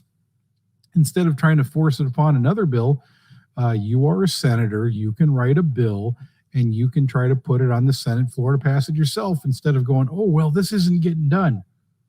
Well, then it just shows that you're a lazy person and you need to do your job instead of getting up and speaking for an hour about, well, hypothetical. Who cares? If you don't have something pertinent to say about this, and carry on, do something else. But this bill, I mean, it's real simple. It's real basic. Just take what people do with a license to carry, how you can carry, where you can carry, everything that has to do with that, and just remove the license requirement. That's it. They're talking about adding a 30-05 sign, which is basically the same thing for a 30-06 and 30-07, but people don't know. 30-06 means you can't conceal carry into a business. 30-07 means you can't openly carry into a business. 30-05 just means you can't carry without, that would be for a non-license holder at all. So if you don't have a license, can't carry in that business. And they have to have if they have a 5, 6, and 7 sign, that means there are no guns allowed in that business. Simple as that. What do we got here from Marcus? Results of the Texas 06 this week shows that the Texas is not moving left, especially that happens in the Rhino. Well, Texas, some areas of Texas are getting more blue. If you look around the border states, Austin obviously had a hard shift to the left, which if you listen to a lot of them, like I was listening to a program about homeless in Austin, and a lot of people who are far left, said that they are absolutely pissed about what's going on in Austin with the homeless population, that they want them gone. And, there's going to be a vote coming up to make it illegal to, basically tent or sleep anywhere you want to and live anywhere you want to, because they made it illegal and the homeless population came in and it's destroying the city. So instead of trying to create programs to help the homeless population, which you can only help so many of them, a lot of people have mental illness, drug addictions, just don't want to work. Some of them just want to stay homeless, but you can help a lot of them. So instead of trying to fix the problem, they went, we're just going to ignore it and do whatever we want to do. How do you keep your such lovely locks of hair? I'll get back to that. But, they're talking to a lot of the people on the street, and they're saying, hey, I'm not going to vote to reinstall the laws to make it illegal for camping on public property, but I won't vote against it. So, a lot of people are getting sick of that. Bebo, I actually just got a haircut, and I don't know, this is just my hair. I wash it with shampoo. Okay, Marcus, border county Latino areas are moving hard right.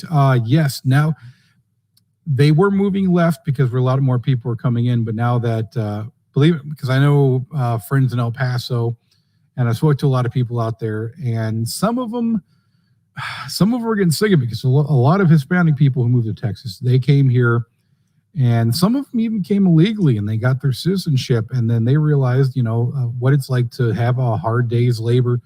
And I talk a lot about what I call old immigration, new immigration. Old immigration are people who came here and they wanted a better life here in America. They wanted to work hard, earn their keep, and make a family. They wanted to live the American dream. And they came here, and that's what they did. They worked their butts off, and a lot of times they got the worst jobs, the worst pay, and they made their way up. And a lot of them make businesses. You'd be surprised how many businesses in Texas are Hispanically owned. And I frequent a lot of them myself. My builders, my contractors, my concrete guys, they're all Hispanic. I have a couple buddies who own restaurants in the areas, and they're in the car community, and they're doing great. And I'd say sometimes it's stereotyping some of the business they get into, but if that's what they know and that's what they're successful at, do it. But now they're seeing these new generations of people coming in, and they're seeing them where they basically want free handouts. They want free food, free housing, free medical care, free this, free that. And they don't want to do anything. And they're even Hispanic people are like, you're a bunch of lazy butts. It's like, we came here, we worked our butts off for a living. We work for everything you want. You just want to come in and have what we have without having to work for it, and screw you guys. And that's why a lot of the Hispanic community are moving more towards the conservative side, because they're realizing that that's going to be the ones that protect them. Bebo All-Star, how do you think HB1927 suppressor freedom will do in the Senate? Honestly, I'm not sure on that one. Hopefully it will do well. That's a companion bill. It's kind of going to work along with the one that kicks out a lot of the federal laws here in Texas. I would love to see Texas be a true Second Amendment protected state. That would be great, especially because we have a lot of manufacturers of suppressors here in Texas. So if we wanted to, we could just buy a suppressor. And I'm not sure exactly, I'd have to read further on it, if it would be where they would treat a suppressor as a firearm where you'd have to do a background check, or if it'd be considered an accessory. So I could just, go into a shop and be like, yeah, I want that one there. And then, hey, here's how much it costs plus tax. Have a great day. Get the hell out of my store. Honestly, I wouldn't be overly pissed off if they treated it as a firearm. I think that would at least be a step in the right direction. I think it would be better if they just treat it as a accessory, because let's face it, a suppressor by itself, I mean, what are you going to do? Look through a hole and be like, look, everything's smaller. It's an accessory. It's not a firearm. But I can understand if they wanted to control it to a certain degree to start off, and then later down the road, be like, hey, let's deregulate these and make it better. So we shall see how it goes, and I hope it goes well. Marcus, Hispanics are naturally conservative voters. I'm seeing this in the Leon County and McAllen 2020. Yes, I see a lot more Hispanic, especially the further north you get. It's just when you get to like San Antonio, because it all depends upon the social economics of the community they live in.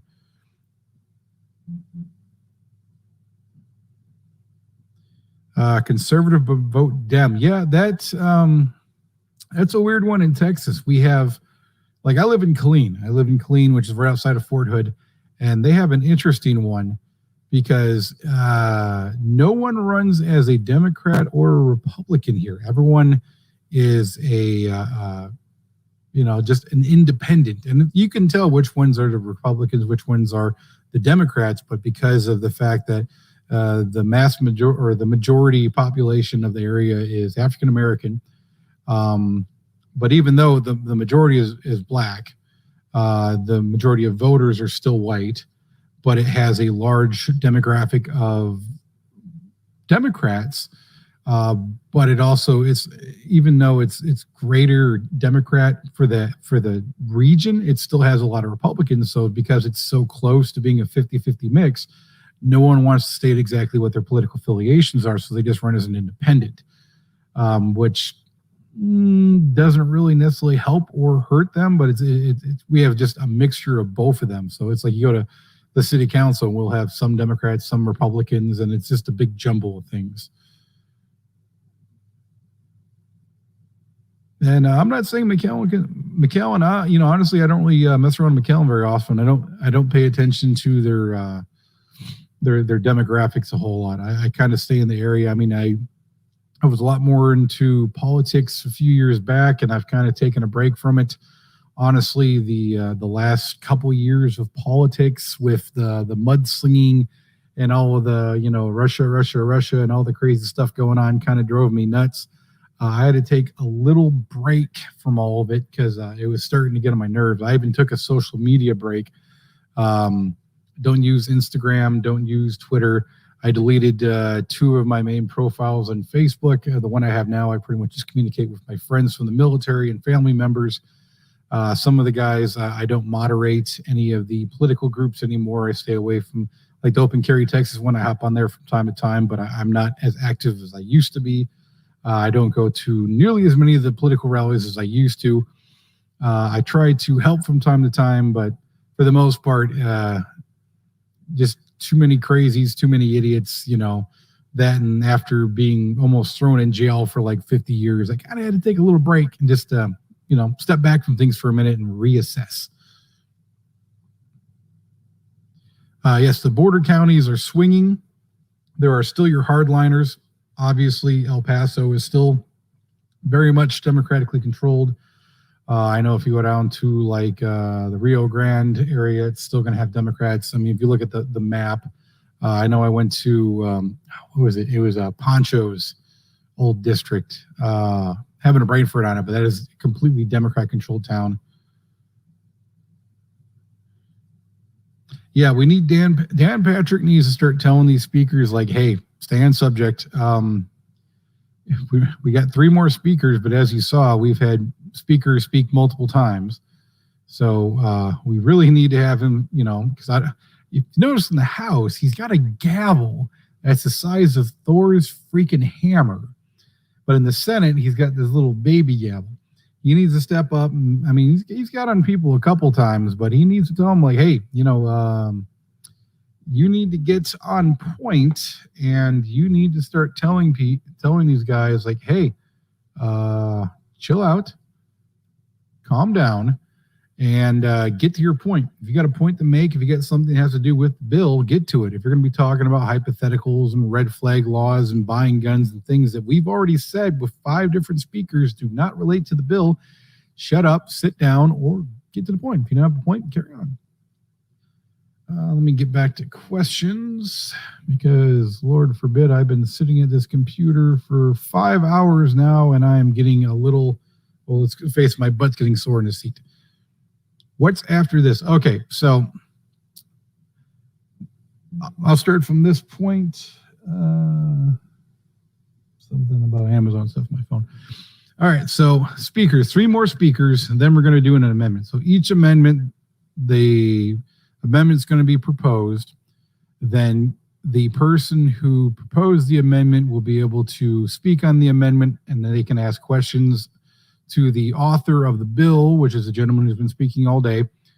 Then after they ask questions about the amendment, he will get to decide whether or not he wants to add the amendment, which I guess there are 8 now. There was 4, then 6, now 8, whatever. Then they vote on whether or not they want to add the amendment to the bill. They'll do that for all 8 amendments. Once all 8 amendments are done, which, like I said, it'll be propose, speak, vote on. Then from that point, they will bring the vote for the entire bill to the Senate floor. They'll go through the little roster, make sure everyone's there. They'll blah, blah, blah, blah, blah, talk about it real quick, and they'll vote. Once it passes the Senate. Senate will come to order. Senator Menendez, for what purpose? Thank you, Mr. President. Will the author yield for questions, please? Yield. I yield. Thank you, Mr. President. Senator. Thank you, Senator Schwartner. And it's been a long day, so I have gone through my notes to eliminate some of the questions that's been asked. But I want to specifically ask, throughout this debate, I've been receiving questions from home from people watching and listening and saying, well, I just heard, will they be allowed into a police substation or wherever? One of my constituents recently asked, will firearms be allowed either into a child protective services facility, a foster home, or let's say, for example, in your bill, is someone allowed to go in after, and it'd be impossible for anybody to know, after their children were removed from them. And they might be irate, they might be upset, completely understandably upset. Would they be allowed in this legislation to carry a gun into a facility where children had been removed for a reason that they needed to be for their own safety? Senator, in the Penal Code 4603, places that weapons are prohibited, there's a list of various areas where you're not allowed to carry with an LTC. That same list is applicable to individuals that would be granted the right to carry a handgun for self-defense in a permanent manner. So nothing in this bill changes Penal Code 4603 regarding places prohibited. We can go over each one of those regarding regions. So I'd be happy to do that. Yeah, I think. But if they're prohibited now, they will be prohibited underneath this bill regarding places prohibited. I think we really need to think about the situation, especially with what's going on with our foster care system currently, and we're losing capacity in many places, and there a lot of the issues that are occurring. We've had more removals in the last 12 months than we've had in quite some time. That's up. Senator, I need some clarification on section 15 of your bill on page 5, line 48. Many municipalities are asking, are they going to be able to regulate the carrying of a firearm in a public park, a public meeting of a municipality, a county or other government body, a political rally, a parade? As you know, in San Antonio, we traditionally, before COVID, we've had Fiesta Week every year, and our parades typically have 250,000 or so people attending. I just can't imagine these huge public gatherings with people drinking and walking around. Would this legislation not allow for any kind of regulation of that? Because there's a concern that things that are not normal, like for us, the Fiesta Weeks of a more family-friendly version, if you will, of I guess the closest version for someone like, let's say, New Orleans and Mardi Gras, but during the day, but a lot of eating and drinking, and it's typically in public places. And so that's a question that our municipalities would like to know, whether that bill, your bill on section 15, is it saying that they can or they cannot regulate? Section 16, you mean, on page 5? 15, I think it's 15, page 5. It could be 16. Let's look at 5, page 5.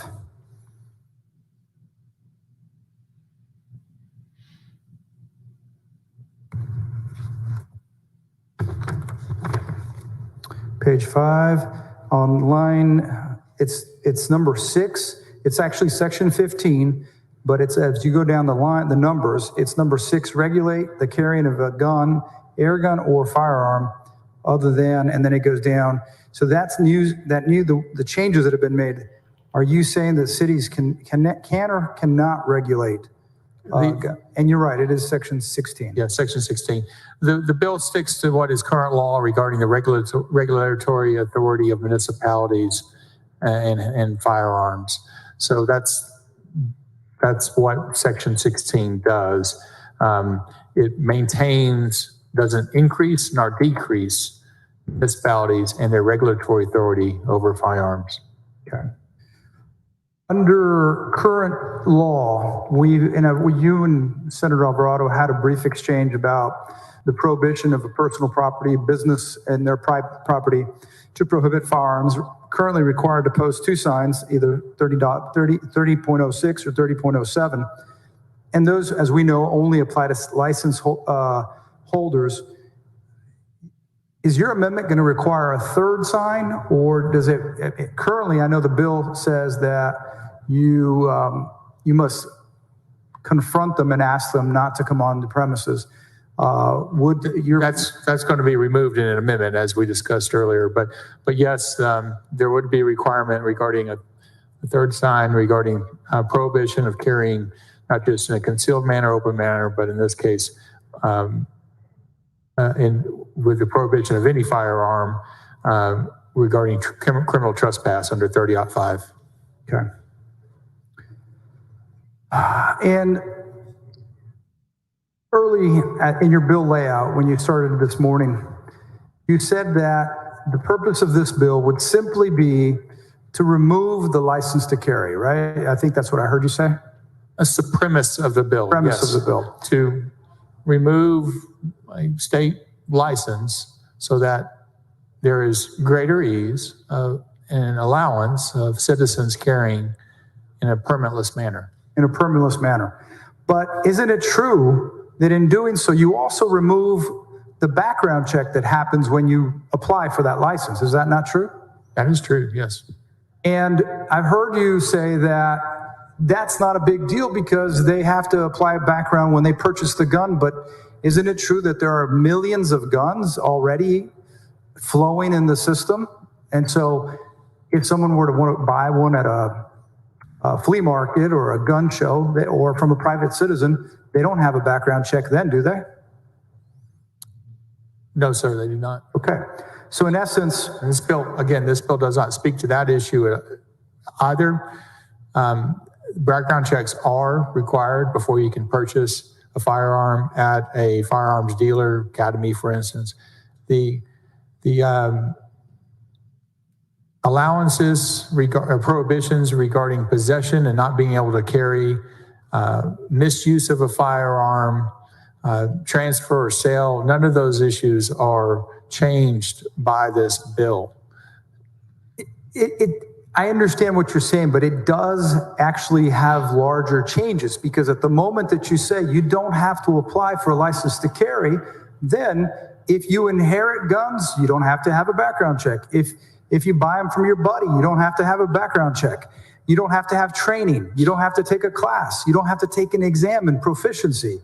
You don't have to take a shooting test or give fingerprints. So reality is that the bill would actually rob law enforcement and the citizens of Texas, knowing that someone with that holstered gun currently, that we assume has a license to carry, is proficient in the use of that gun and has had a background check. I believe citizens, when exercising their Second Amendment rights, will become proficient in their utilization of firearms. This is not novel. As you know, as we all know, the requirement of a license, which would include a background check if it was consistent and similar to what is required for a handgun, is not necessary for a long gun. And so you can buy a long gun, including semi-automatic rifles, with a background check, and that is still in place for handguns as well when you buy a handgun at a licensed dealer. Correct. So this bill, again, allows for the possession, not just possession, for those that possess, but to carry in a without a permit. And that's the whole purpose of the bill, the belief that citizens, when exercising those rights, will do so in a manner that is responsible and will, and as we have seen in other states, obtain that training, obtain knowledge regarding proper gun ownership, gun storage, gunmanship, proficiency. I believe that. I believe people, when given the chance, step up. And actually, with more freedom, more liberty, more responsibility generally ensues.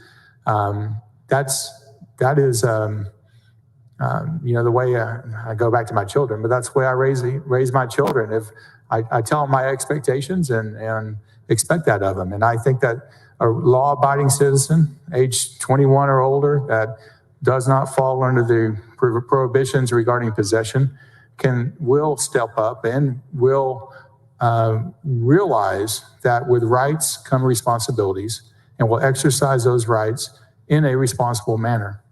I think you're right, but I mean, we've already set a precedent in this country that we require licenses and proficiency for many things that are in many ways much less dangerous than owning a gun. I mean, if not, then why have a driver's license? Why have licenses for so many things, to cut hair in this state, or to perform surgery, or to be a doctor or a lawyer? We have licenses that we request. So, Senator, a lot of it has been talked about, and you just mentioned it, that some of the rationale for this bill is to help better protect the people of Texas, and because 19 other states have already adopted. Is that not correct? Has that been said earlier today? It is to allow individuals an avenue of self-protection that they do not currently enjoy. The other states are not the reason we're doing it. We're not following. We have looked at other states regarding their experiences and actually have been hardened by those experiences. And then on the back of the experiences in Texas regarding the various laws that we've passed and have discussed on this floor, concealed carry, open carry, campus carry, the effects are, in totality, a very positive effect regarding safety that individuals can feel by carrying a sidearm on their personal being in various areas and in various manners, as well as, I would say, a greater good and greater safety of society. So, Senator, I'm trying to figure out what's the part that you're trying to help the citizens of Texas. What's the relief you're trying to afford them? Because my understanding in talking to my sheriff and talking to others, I mean, currently the license to carry is $40. That's what the cost is. Is that not correct? It's 40 or 50. It requires a class, which can be, and then sometimes there's ammunition fees. There's time away from work. There's a 60-day waiting period. There's a 6-month waiting period before you can actually apply for one. So there's a number of different parameters that are necessary. Obviously, yeah, there are certainly requirements in a license. That's why you have a license, and those requirements are being removed. The license is not going away, and there are reasons to keep it, as I've talked about. But the availability to self-protect you and your family can be immediate after passage of this bill. But Senator, the reality is that I can protect my family without a license in my home. I don't need to have a license to own and lawfully own and protect my family in my home today. That's right. In your home, you can certainly possess. In your car, you can certainly possess. It is the areas in which you would get out of a car and go into a public area that you are unsure about and want to have the extra added sense of security afforded by carrying a holstered handgun on yourself that this would pertain to. That is more discreet and more probably appropriate to carry a handgun as a defensive weapon versus what is currently would be allowed in that situation. If an individual wanted to do so, they would have to purchase essentially a long gun to be able to avail themselves of that self-defense in those areas. This is true, and I'll close with this. I'm glad that you said that it's not the only reason, and I guess the question is, You mentioned it's not the only reason that other states have done it, but I've heard many people bring that up because I was going to say if that were the case, 38 other states have already expanded Medicaid, 36 other states have expanded medical cannabis. And so there are so many other good things that other states have done that we have chosen not to do. But I appreciate you taking your time to answer my questions. Thank you, Mr. President. Thank you, members. Thank you, Senator. Thank you, Senator Menendez, and we hope your wife recovers from her surgery. I know you've been up all night at the hospital, so thank you for being here. Senator Betancourt, what purpose? Ask a question of the author. You yield? I yield. Thank you, Mr. President. Senator. Thank you, Senator Swarter. You've been doing a really good job about presenting the basis of liberty and the basis for the bill. There was a discussion earlier that we've had a crime wave in the major cities in Texas. And I just want to make it a quick question to you. There's absolutely nothing in this bill that could have possibly been a part of a crime wave that's already occurring. True? That's a good point. Yes.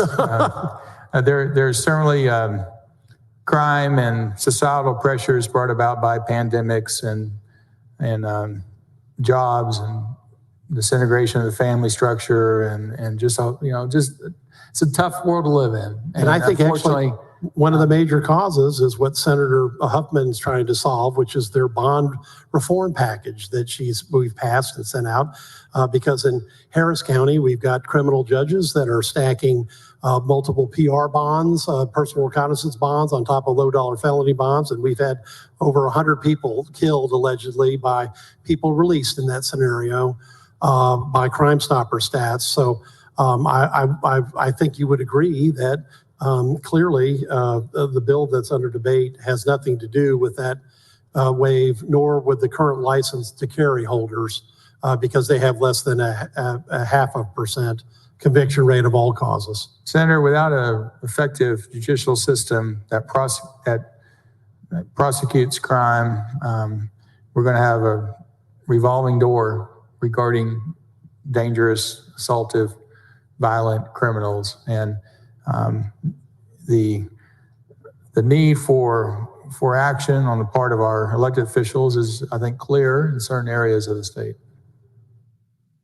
And a final question is, there's kind of I believe your bill embodies this. There's an older principle of separating the wheat from the chaff. And Yes, there is. Yeah, and I believe that principle is really what your bill is attempting to do. The law-abiding Texan that has the liberty and the ability to help defend themselves and defend others. And then, quite frankly, the chaff, the criminal element that regardless of whether they file for a license to carry and don't get it, they are in possession of a firearm, in many cases illegally. And really, I think what your bill is and the amendments that we're talking about is to separate those two groups and provide the liberties to one that they deserve and to the others, the restrictions that are required for a functioning society. Wouldn't you agree? Yes, the basis of this bill is liberty and the rights enumerated by our Constitution, and one of the most important rights being the right to self-defense through the right to keep and bear arms in areas that are currently restricted if you carry without a permit. All right. Well, thank you so much, Senator, for your leadership. Senator Campbell, you'll be the last speaker. What purpose? Thank you, Mr. President. To ask some questions of the author of the bill. Senator Swartner, you're on the last one, 4 hours later. Thank you, Mr. President. I yield. Thank you, Senator Schwartner. My questions will probably just require a yes or no. Today, there have been expressed concerns about those purchasing or owning firearms, and you've said it, but the question bears re-asking. Does this bill affect the purchasing or owning firearms? No, it does not affect purchasing. It does not affect who can own or possess a firearm. Thank you. I think that gun-free zones, personally, I think gun-free zones are victim zones, and I don't like them. But the question again bears re-asking for clarity and comfort. Does this bill change any defined gun-free zones? This bill does not change the locations for which places weapons are prohibited under Penal Code 46.03. In addition, your point regarding gun-free zones being unfortunately a target range for criminals, there's some truth to that. I think 97% of the mass murders that have occurred have been in gun-free zones. I believe that's across the nation. I'm not 100% sure, but there needs to be we need to look actually at where these places are and whether or not those prohibitions should be in place. But that's not to this bill. This bill does not speak to that regarding removing or adding to the list where places weapons are prohibited. Thank you, and I agree with you 100%. And I don't think there is a law out there that will get the guns out of the hands of criminals, just out of the hands of law-abiding citizens. So does this bill restore Second Amendment rights by permitless carry? Yes, Senator. The premise of the bill is to allow, with greater ease, law-abiding citizens to carry a holstered handgun in a public area without the need for a state license. Thank you, Senator Swartner and members. I support the bill. Thank you, Senator. Appreciate your question. Thank you, Senator Campbell. Your motion is on suspension. Mr. President, I move suspension of the regular order of business to take up and consider HB 1927. Secretary will call the roll. Alvarado, Bettencourt, Birdwell. 18 ayes, 13 no votes. The rules are suspended. We have a number of amendments, members. Shirley's out on second reading, House Bill 1927. Secretary, read the caption. House Bill 1927, relating to provisions governing the carrying of a firearm by a person who is 21 years of age or older and not otherwise prohibited by state or federal law. Members, I believe there are about 25 or 26 amendments, so we'll take our time to be sure each of you have them. There is an amendment. The following amendment. Floor Amendment number 1 by Schwartner. Senator Schwartner, you're recognized on your amendment. Thank you, Mr. President. And members, these amendments, at least the ones I authored, were distributed this morning. I hope they've had a chance to be digested by your staff. And this amendment is somewhat of a technical amendment. It does three things. First, the amendment ensures that law enforcement can secure a handgun in a gun locker or other secure area when taking a person into the secure area of a police station. Second, in Section 22A-1, the bill inadvertently removed the additional offense of carrying a handgun while the person is engaged in criminal activity. This amendment moves the language which keeps the crime to a person younger than 21 years of age, to keep the offense of carrying a handgun while engaged in criminal activity. And third, the amendment returns the license to carry language in Section 16, subsection 7 of the bill, because the section references Chapter 411 of the Government Code, which is the LTC code. The removal of the LTC language did not make sense. And so this is truly a technical correction, that last part. I'll be happy to answer any questions about the amendment. Any objections? Hearing none, the amendment is adopted. The following amendment.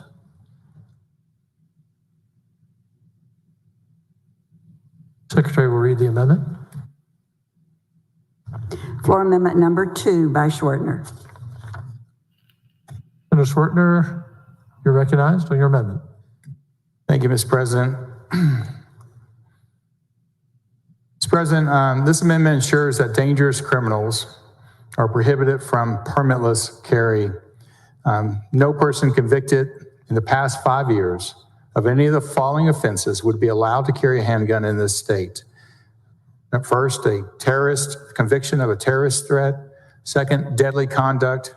Third, assault that causes bodily injury. And fourth, disorderly conduct with a firearm.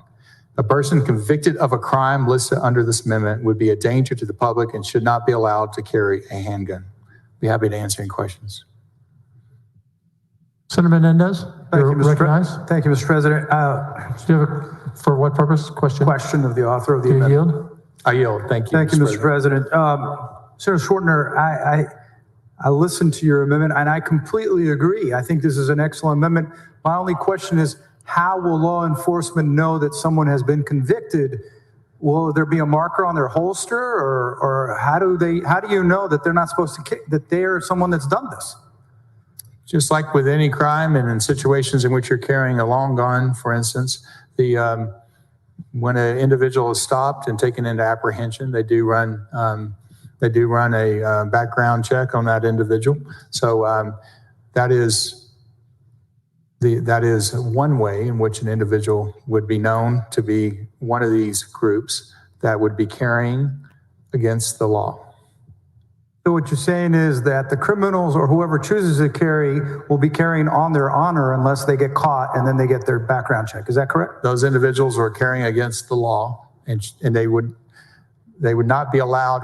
They're not allowed currently to get a license. This group of individuals, and they are not under this bill, under this amendment, allowed to carry in a permitless manner.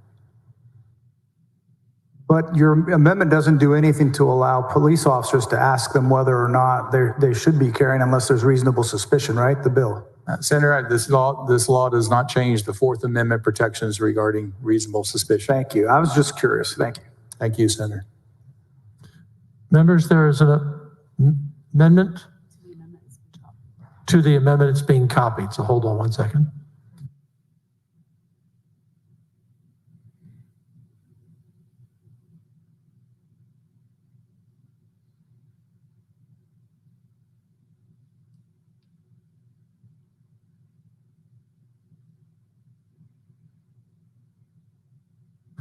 We're just waiting for the copies, members.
Well, while they're trying to figure this out, getting the amendment to the amendment done, do figure that, of course, they're going to ask a stupid question, because for some reason, these people don't understand the whole Fourth Amendment. It's like, okay, even under current law, someone who's not legally able to carry a firearm, cops can't just walk up and be like, hey, you have a gun. Stop and give me your ID so I can run your background and see if you're able to legally carry that. You have to have reasonable suspicion that you have committed a separate offense.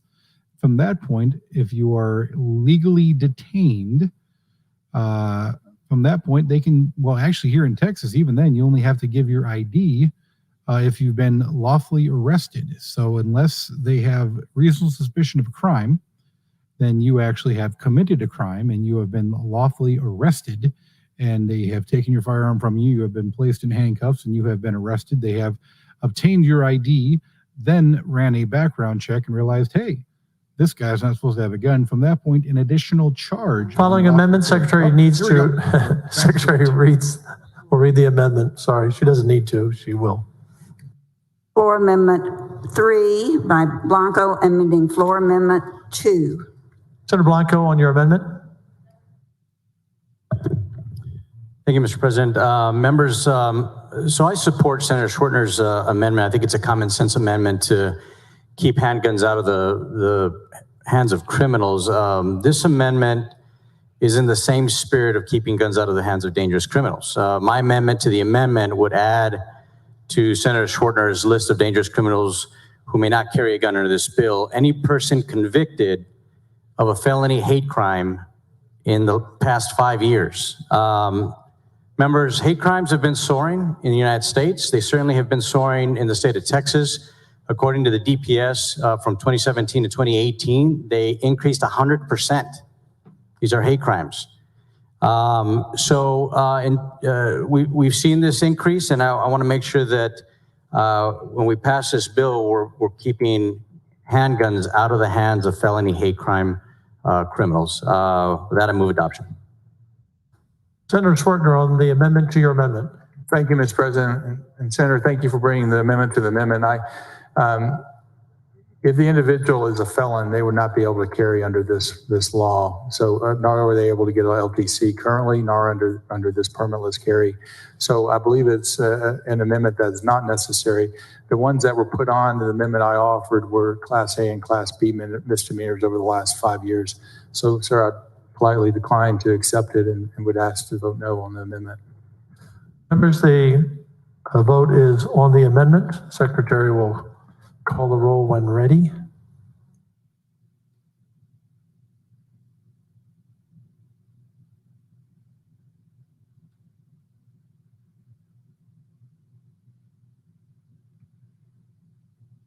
Alvarado, Betancourt, Birdwell, Blanco, Buckingham. 13 ayes, 18 nays. The amendment fails. Members, now the question is on the adoption of the amendment itself. Floor amendment number 2 by Senator Schwartner. Is there any objection? Hearing none, that amendment is adopted.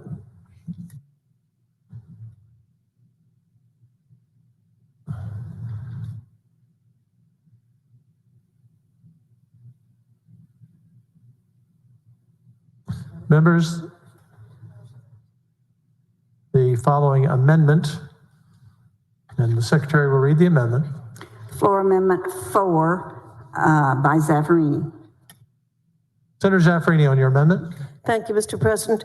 Mr. President and members, this amendment would make it unlawful for a person charged with a felony or a Class A or B misdemeanor or an equivalent offense who are awaiting trial, who are fugitives of felony or Class A or Class B misdemeanors or an equivalent offense. Also, those convicted of a Class A or Class B misdemeanor or disorderly conduct in the 5 preceding years. I move adoption. Senator Schwartner. Thank you, Mr. President. Thank you, Senator, for offering an amendment. We looked real closely at individuals that would not be prohibited to carry in a permitless manner and who we should identify. And those individuals are really people that have a history of assaultive and threatening and weapons kind of related crimes. So I'm going to respectively ask I'm going to respectfully decline to adopt the amendment and be seen voting no. Members, the motion is on the adoption of the amendment. Secretary will call the roll when ready. Alvarado, Betancourt, Birdwell. 13 ayes, 18 nays. The amendment fails. The following amendment. Secretary will read the amendment. Floor Amendment number 5 by Zaffarini et al. Senator Zaffarini, you're recognized. Thank you, Mr. President. Mr. President and members, this amendment would expand the offense of unlawfully carrying a firearm to include those who have been convicted 2 times within the preceding 10-year period of Class B or higher misdemeanors that involve the use of alcohol or controlled substances and are not capable of exercising sound judgment with respect for the proper use and storage of a handgun. I move adoption. Senator Schwartner. Thank you, Mr. President. And for the same reason of concerns of Class A and Class B convictions that really deal with assault or threatening or weapons-related crimes, I'm going to politely decline to accept the amendment, and we'll be voting no on this amendment to add this group of individuals into it. The motion is on the adoption of the amendment. Secretary will call the roll. Alvarado, Betancourt, Birdwell. 13 ayes, 18 nays. The amendment fails.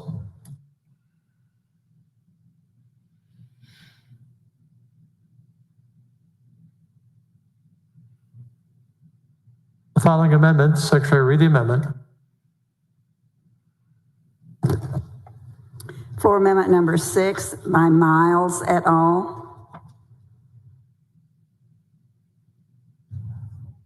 I'm looking for Senator Miles.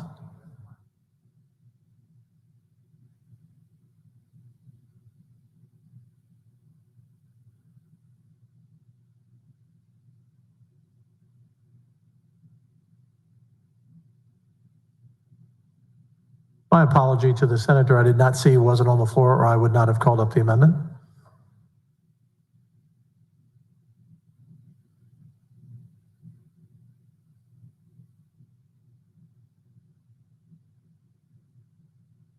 Yeah. Members, floor amendment number 6 is temporarily withdrawn until Senator Miles returns. Following amendment, the secretary will read the amendment.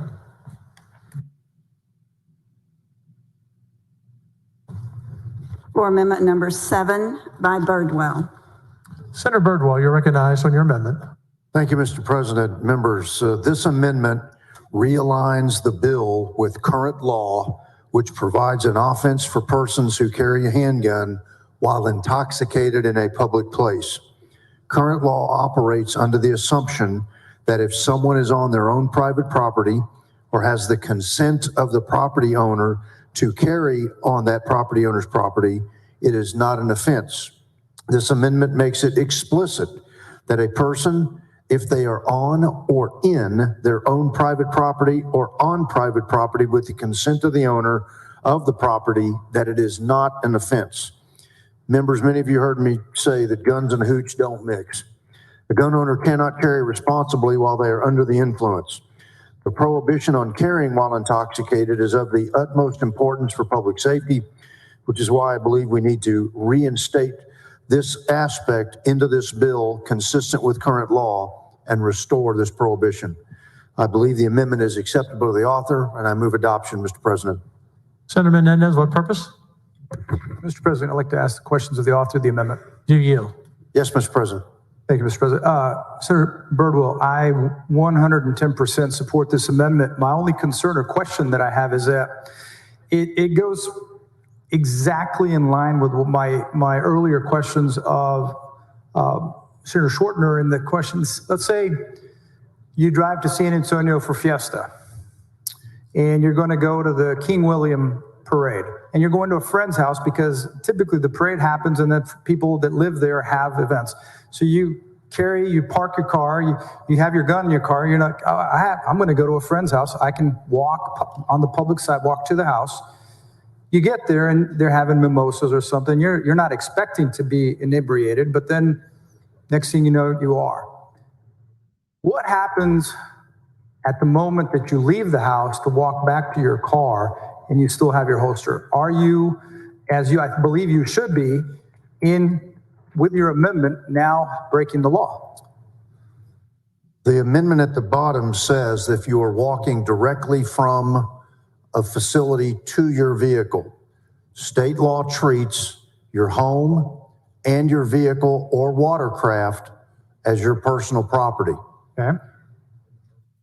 There is one of my constituents who testified for the bill back during the hearing last week said it really well. Said Lady Liberty has a sister called personal responsibility. Yes. We expect personal responsibility of our citizens. It gets to the question of trust that Senator Schwartner mentioned in many of the discussion with our fellow colleagues. Making sure that individuals may possess the weapon on their personal property or in their personal property simply aligns both this bill with current statutory language of property ownership. Making sure that we are protecting the right of people and how they conduct themselves on their property doesn't mean that we are insinuating it's okay to be drunk with a weapon. It's not. That's why this amendment's going in, but it keeps it unified with the standard of property ownership as it currently sits. Why the House thought it was reasonable to pull this out, I have no idea. That's why we're putting it back in. Well, I definitely agree with you and your sentiment about guns and hooch don't mix. And I appreciate this amendment, even though I still have very serious problems with the bill, because I can see this bill passing and a lot of people deciding to strap a gun on now that they don't have to have a license, and all of a sudden they're going to get caught in situations they did not, envision. But thank you for bringing this amendment forward. Thank you, Senator Menendez. Senator Zwertner? Thank you, Mr. President. After that discussion, I'll just simply move adoption of floor amendment number 7. Any objection? Hearing none, amendment is adopted. Members, we're now going to go back to floor amendment number 6. You should have it on your desk by Senator Miles. Senator Miles, you're recognized on your amendment. President, I've got more than one amendment. Which one are we referring to? Sorry. Removing foster parent provisions? Yes, sir. Thank you.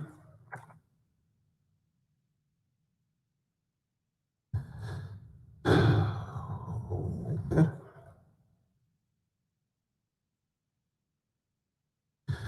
Mr. President, members, this amendment requires to strike section 14 of the bill, which would otherwise allow foster parents to carry their handgun in their vehicle while transporting their foster children. My colleague just spoke that the law states now that the car is your personal vehicle. Members, we need to keep in mind that legislature has decided that foster parents moving around to have a gun in their car, they should be licensed to carry, because foster children are still the responsibility of the state of Texas. Mr. President, members, we need to ensure their safety. So I move for adoption. Senator Zwertner. Thank you, Mr. President. We certainly need great foster parents, and we need to make sure that they have the ability to avail themselves and those foster children to the right of self-defense if something terrible were to happen. And so I believe they should, as currently in law, be able to carry with an LTC as well as in a permitless manner if they so choose to do so for self-defense reasons. So with that, I will politely decline. Members, the motion is on. There's no rebuttal. I got you. No, he didn't table. If he tabled it, there's a rebuttal. I got you, sir. Okay. Oh, I'm sorry. I thought you said you wanted to say something. Sorry. Secretary will call the roll.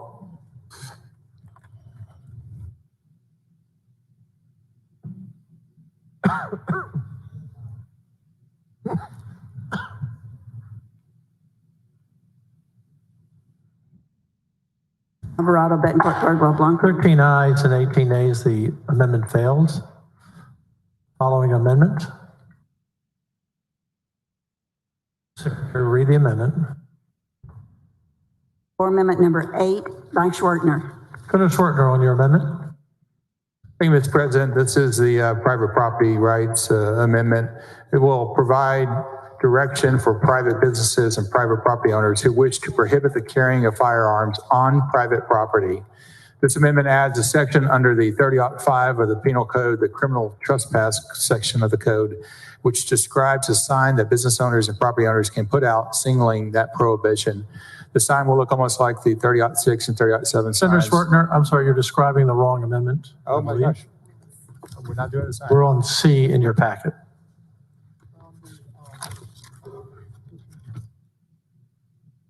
I have 2 pages of amendments here.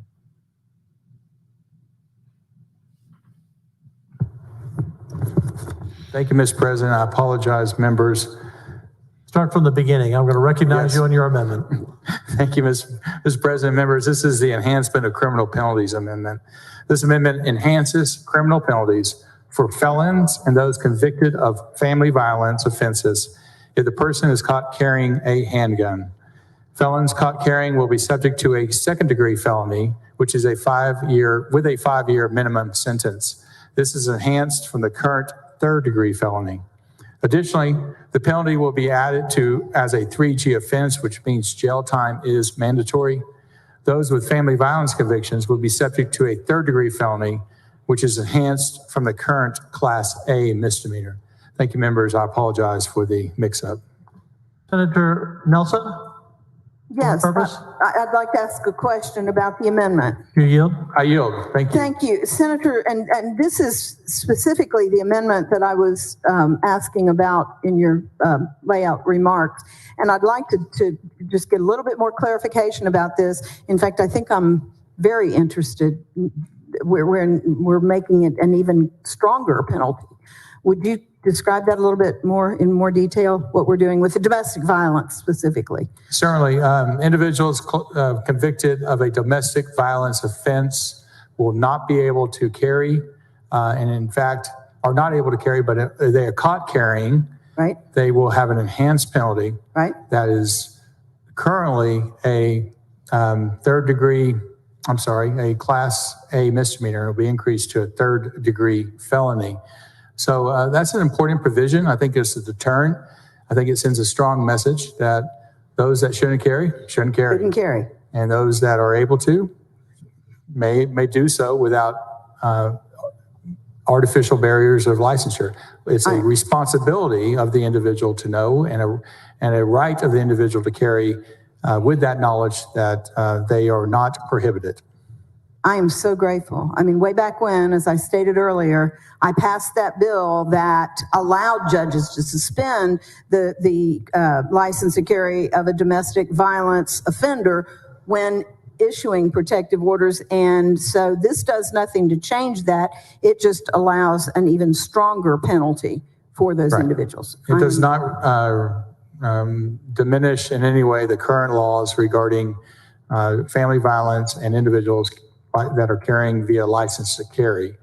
This has to do with the permitless carry individuals, and they're not allowed. But if they are carrying, they're going to have an it will be an penalty. even great. I'm happy to hear that. Thank you, Senator. Thank you. Senator Eckhart, for what purpose? To ask questions of the author of the amendment. You yield? I yield, Senator. Thank you so much, Senator Schwartner. I share Senator Nelson's appreciation for this amendment, and I do want a little clarification, though. Under this amendment, of course, it is a violation to be in possession of a firearm if you have been convicted or have a convicted of these particular offenses or have an active protective order. My concern with it, though, is that because of the presumption of lawful carry, an individual may be in continual violation unless and until law enforcement has reasonable suspicion, and they have less latitude to have reasonable suspicion because there's a presumption of lawful carry. Kind of a catch-22, isn't it? Senator, I believe there's always a presumption of lawful carry unless you're committing a act in addition to just the act of carrying. So I don't believe that you are in a catch-22. The amendment just enhances penalties for those two groups. I think that's an appropriate amendment. We have the continued prohibition of being able to obtain a license to carry with a Class B or A offense conviction regarding family violence. That is carried over in the prohibition for individuals wishing to carry in a permitless manner. In addition, this bill goes one step forward by the enhancement of the penalties. And I agree with you, it does enhance the penalties, but I don't see anything in the amendment that actually helps you catch the person who is in continual violation. Actually, I see that it reduces your ability to catch the person who is in continual violation. We do not in this country have a system in which we go out actively and search for criminals based on their history. Unless you want to educate me on maybe that police state that might exist. Oh, and I'm not suggesting that. Certainly individuals that have a conviction of family violence as Class A, Class B, I assume at the time they have that conviction, they are notified you are not allowed to do X, Y, Z. And as such, they are still citizens, still have responsibilities, and should not carry. And if they do, they should be notified they are subject to an enhancement of the penalty.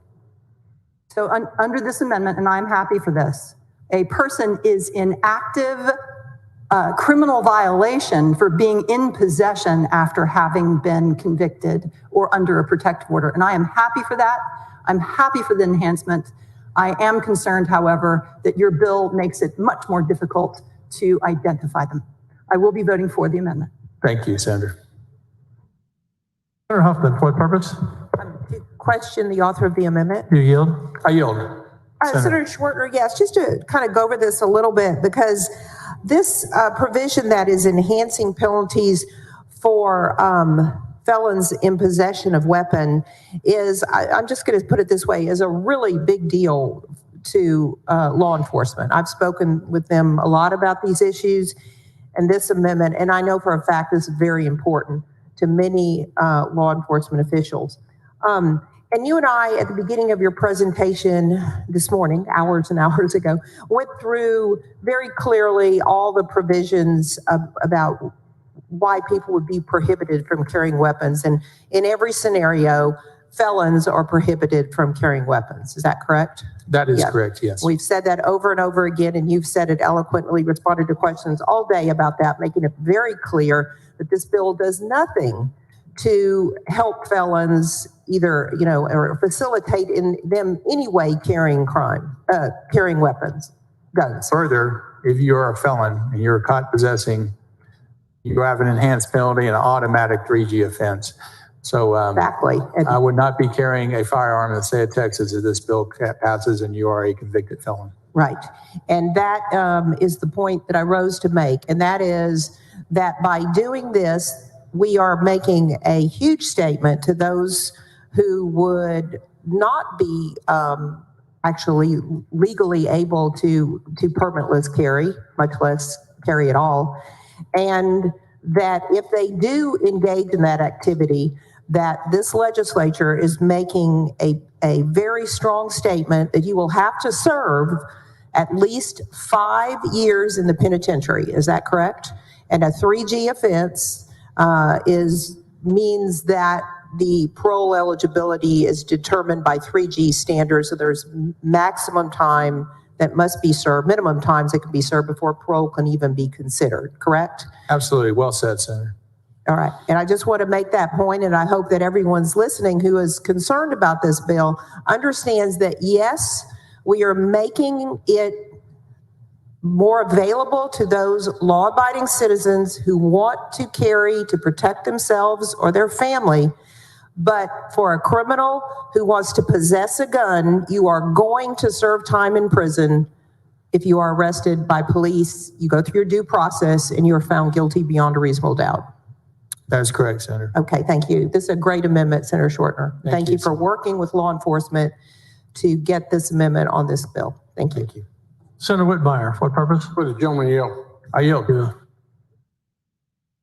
It's real important, following Senator Huffman's comments, that everyone recognize most criminals, certainly the gangbangers that use guns on a regular basis, do not worry about the sentence, not worry about the consequences, or they wouldn't be gangbangers.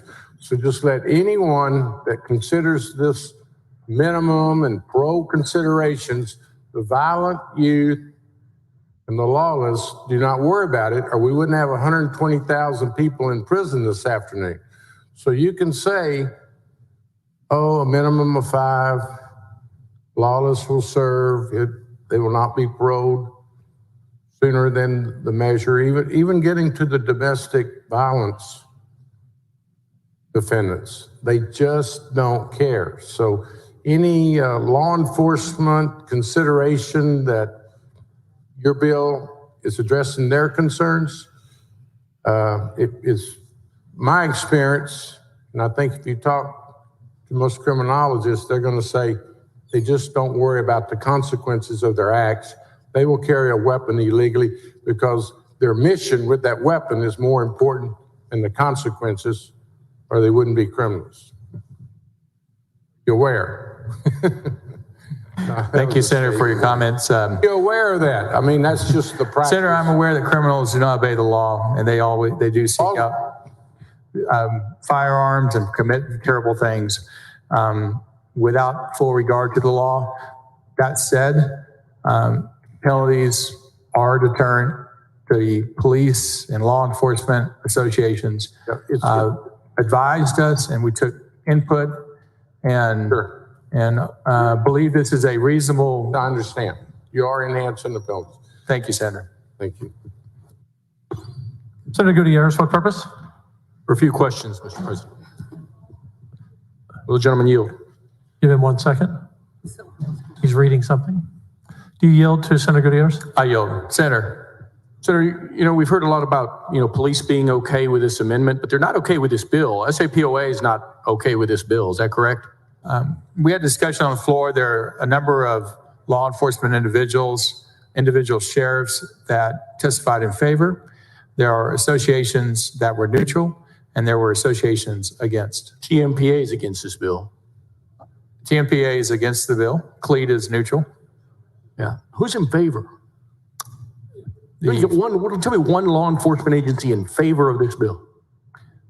There are a number of law enforcement officials that are in favor. There is not a specific organization that I can point to that as an organization, support the bill in its entirety. They appreciate some of the various provisions of the bill. They appreciate the Second Amendment. They appreciate individual determinations of self-defense. Not one association of law enforcement is in favor of the bill. Senator, do not interrupt, please. Senator Gutierrez. Yes, sir. Continue, Senator Spartner. Just there are always considerations on both sides when it comes to a contentious bill, one that involves firearms, police, public safety, and the Constitution. Not one law enforcement agency is in favor of the bill. Okay. You rightly suggest something that we lawyers always say in voir dire. We like to, in Texas, I think we say voir dire. In Louisiana, it's voir dire. We always tell folks, this man over here, this woman over here, they're sitting next to me, they're clothed in the presumption of innocence, which is what you said today, correct? We presume everybody innocent, correct? Senator, that's our founding documents, and that's my opinion as well. For sure, that's not practically what happens on the road out there in Houston or in San Antonio. But let's talk about what this bill suggests. Under this bill, law enforcement cannot ask the person anything if they see that sidearm on their side. Is that right? Senator, they have to have reasonable suspicion before they can always ask, Senator, actually, regarding whatever they would like to ask about. But that individual regarding. So you're telling me that I'm walking down the street with my sidearm by my side, and a law officer, the Fourth Amendment says they can't ask them anything. But currently, at present, law enforcement can't ask a person if they have a license to carry, if a certain set of elements and facts suggest that we can have that carry stop that you suggested earlier. Under your bill, law enforcement can't ask a thing. Again, Senator, this does nothing regarding the changes of our Fourth Amendment protections. The way police handle situations is different, and oftentimes police, when they have a issue that they would like to address, they don't necessarily apprehend or detain or arrest an individual. They ask them a question. Law-abiding citizens often answer questions willingly and enjoy a conversation with law enforcement. That police officer, though, when it comes to the stop for a reasonable suspicion, has to have more than just the visible firearm on that individual. What I know today, right now, is that no law enforcement agency is in support of this bill, not one, and that you've made their jobs that much harder. Thank you. Thank you, Senator. Senator Betancourt, what purpose? Ask a question of the author of the amendment. Do you yield? I yield. Thank you, Senator. Senator Swartner, this amendment, regardless of the theory or the possible theories or permutations of theories about why an individual would choose to break the law, would make a minimum sentence of 5 years if somebody violated this this amendment. True?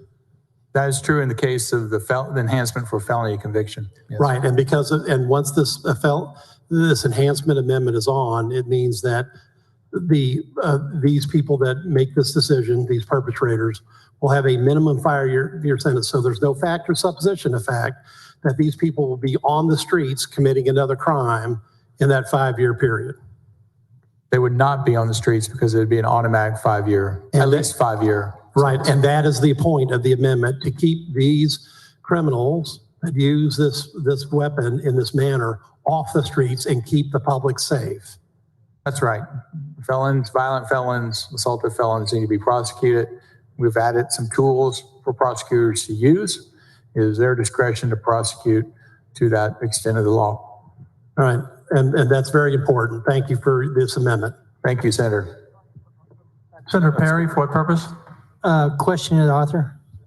You yield? I yield. Senator. Hey, Senator Swerdner. Been a day. I've had a few of these kind of days. I didn't get a break. I don't know how you warrant that, but that's good. So, hey, real quick, and I remember in our conversations, deliberations, and caucus talks, and talks with you personally, and just throughout the process, is it not true that at some levels, the police officers, those that are enforcement officers, really believe that this may have an effect of pulling criminals off because of the enhanced penalties? Is that something that, although maybe the association level didn't come on board or they're on, but there were things in it that police officers said this will actually help us get the bad guys off?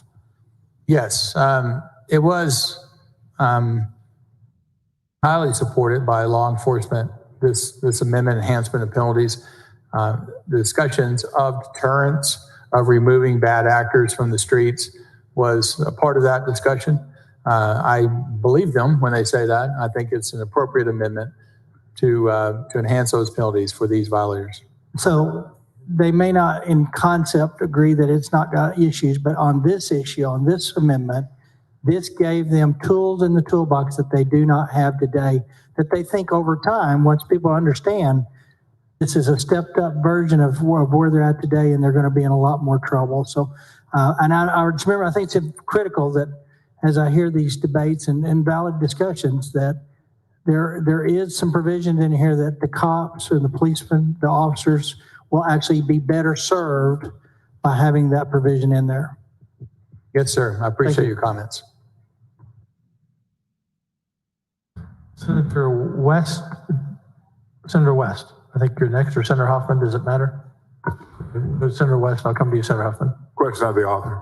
You yield? I yield, Senator. I was just listening to the conversation between you and Senator Perry. You said several law enforcement agencies came to you and said that this will, in fact, make their job safer. They appreciated the enhancement of penalties. They believe getting bad people off the streets is a good way to diminish crime. Yes. Okay, they didn't say that this would make their job safer, though. I mean, I think it can be inferred, Senator, that if you have less people on the street, you have an overall safer environment. Okay, so from the conversation you had with them, surprised that they basically said that more people off the street with guns make their job safer. Is that what you're saying? More law-breaking felons. Right, you get them off the street, that's going to help their job.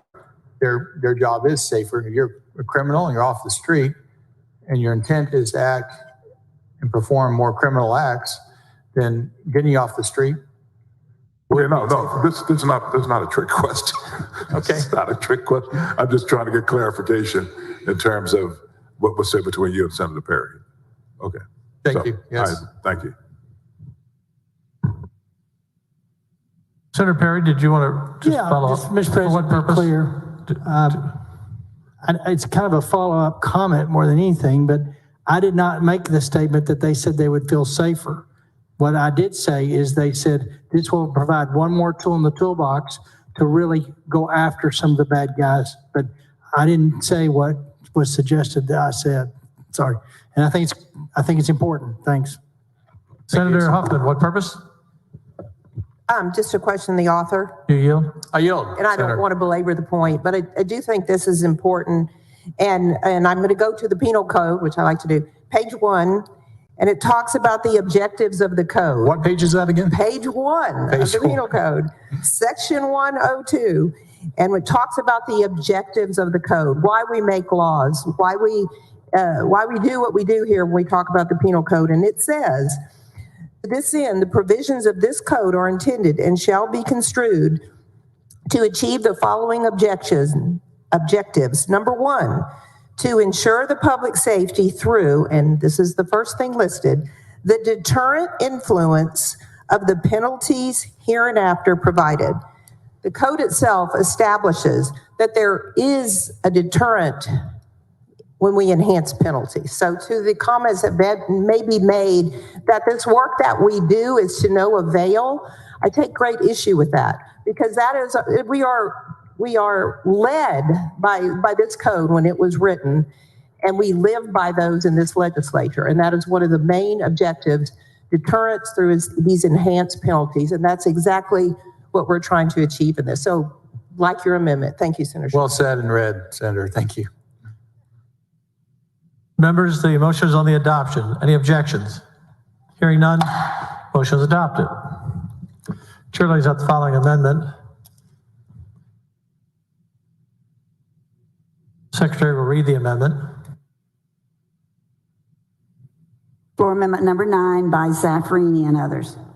Senator Zaffarini and others, you're recognized on your amendment. Thank you, Mr. President. Mr. President and members, House Bill 1927 prohibits members of street gangs from possessing a handgun. This prohibition, however, does not apply to members of other dangerous groups. The Center for Strategic and International Studies found that white supremacist groups carried out a majority of terrorist plots and attacks in 2020. What's more, in a recent assessment, the U.S. Department of Homeland Security stated white supremacy was the most persistent and the most lethal threat in the homeland. Accordingly, this amendment would extend the prohibitions against a member of a street gang carrying a weapon to members of white supremacist groups or organizations that incite violence or engage in insurrection. I move adoption. Senator Schwertner. Thank you, Mr. President. We looked real closely at the various provisions of the bill and the section regarding those unable to carry in 46.04. And I believe we have a good set of individuals that are prohibited. And for that reason, with full knowledge of the various discussions that have occurred prior to the floor here today, I'm going to politely decline to accept, and we'll be voting no on this amendment. Secretary will call the roll. Alvarado, Bettencourt, Birdwell. 13 ayes, 18 nays. The amendment fails. Thank you, Mr. President and members. Thank you, Senator Zaffarini. The following amendment. Secretary will read the amendment. For amendment number 10 by Blanco. Senator Blanco, you're recognized. Thank you, Mr. President. This amendment would codify a governor's recommendation from the 2019 Texas Safety Action Report to create stiffer consequences for criminals convicted of violent offenses. Under current Texas law, a person convicted of a felony may possess a firearm 5 years after they've been discharged from probation or released from parole. Some crimes demonstrate such a callous danger to others that allowing the criminal future access to guns poses a future danger to others. So this amendment would create a state offense for criminals convicted of a violent felony or felony hate crimes who possess a firearm after they're discharged from probation or parole. Move adoption. Senator Schwertner. Thank you, thank you, Mr. President. For the same reason I just laid out with Senator Zaffarini's, we've looked at the various numbers of individuals that we would like to put in the bill regarding the prohibition of carrying. And so I'm going to politely decline to accept the amendment and we'll be voting no. Secretary will call the roll. Alvarado, Bettencourt, Birdwell. 13 ayes, 18 nays. Amendment fails. The following amendment. Secretary will read the amendment. For amendment number 11 by Blanco.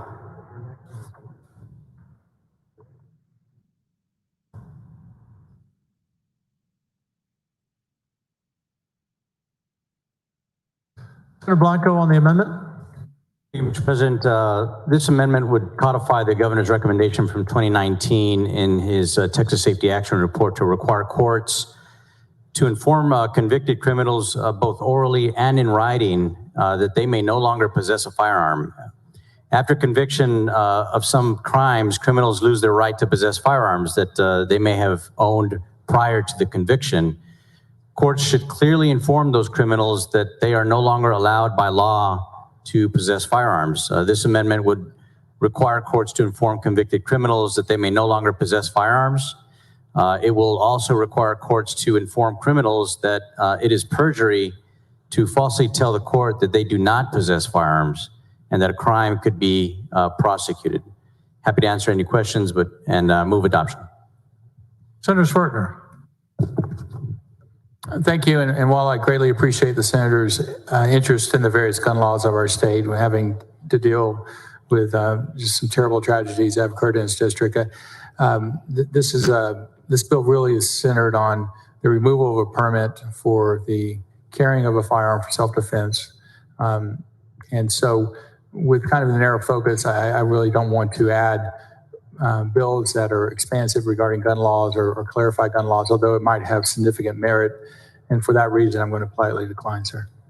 I'm going to be voting no. And on Okay, call the roll. Oh, sorry, Senator Menendez. For what purpose? I'm so sorry, Mr. President. I just thought that this amendment would have gone perfectly in line with the amendment that Senator Schwertner and Senator Huffman were talking about, because didn't we just discuss that law enforcement would like the fact that there'd be an enhancement if you were carrying where you're breaking the law? And all you're saying is that they should know that they shouldn't be carrying the law. Is that what you're saying?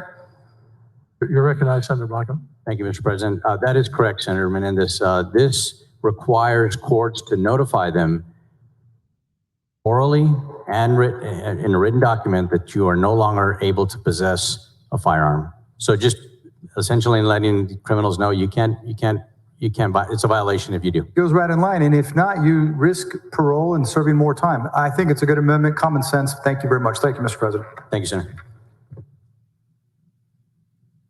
Senator Schwertner. Again, the overall premise of the bill and the amendment here is something I would really not rather add to the bill. I believe felons are already informed. You adding written and oral, I believe, in this amendment. But nonetheless, although it has merit, I'm going to again politely decline to accept the amendment and would be voting no on the amendment. Secretary will call the roll. Alvarado, Betancourt, Birdwell, Blanco. 13 ayes, 18 nays. The amendment fails.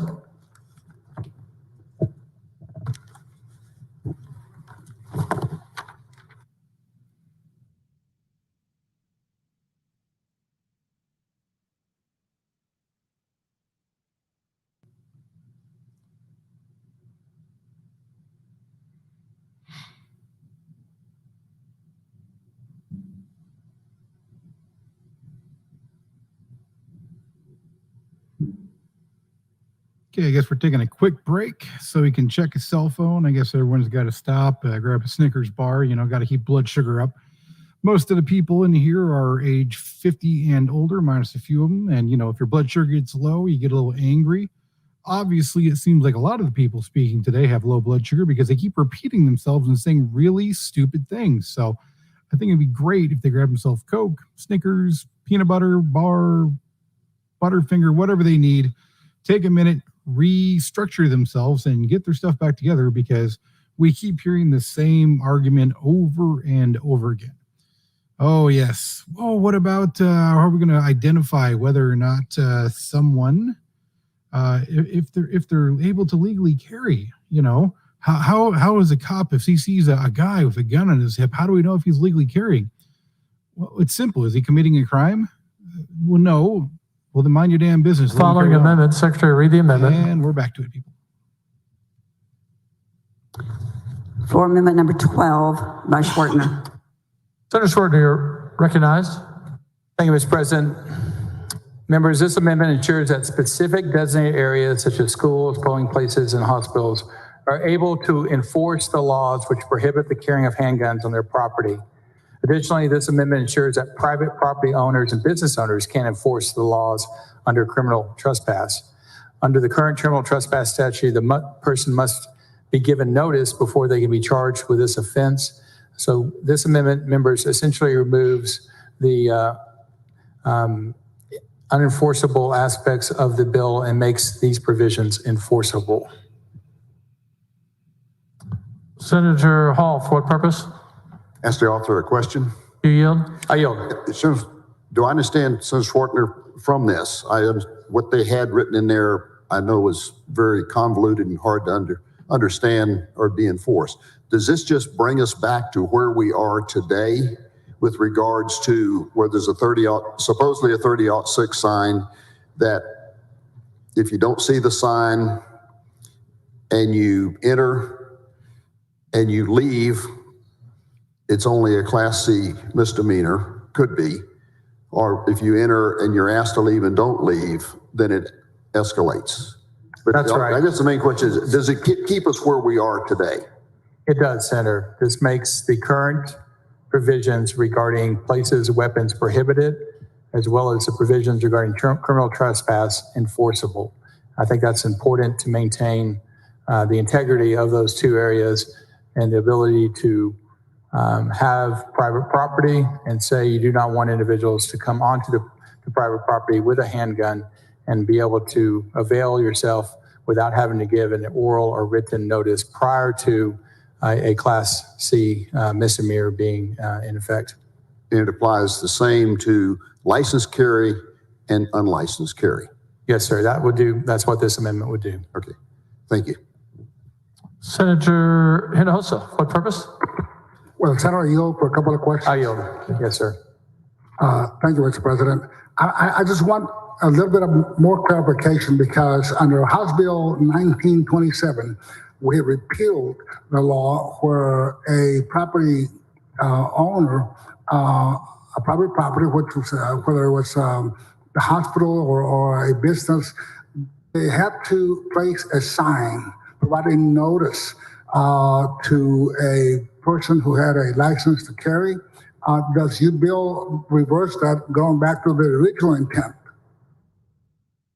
Senator, this marries how LTC carriers are currently treated regarding if they walk on a place, a private business, or in areas that are restricted, and allows those provisions to be enforceable.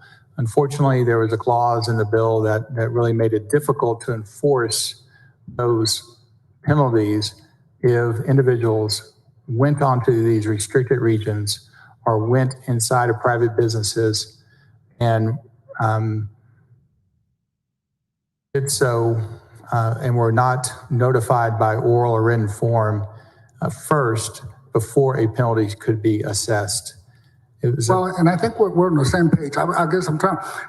Is the notice, does it allow for the notice to be provided by a sign or something? Yeah. I have a signage one, yes. There is the ability to do a notice by signage. That will be another amendment that will allow that under the 30.5 criminal trespass provision to the notice to be given by signage.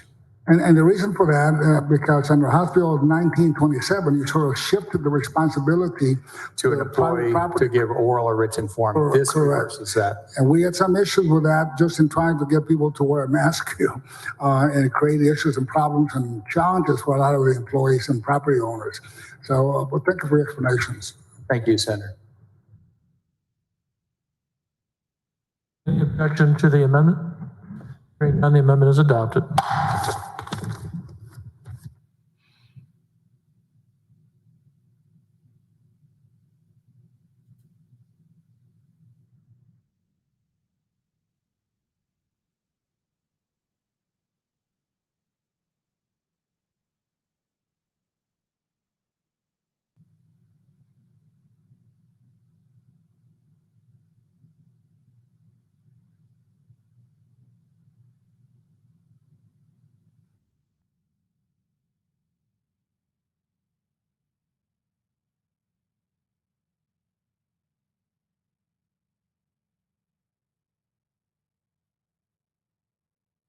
Following amendment, Secretary, read the amendment.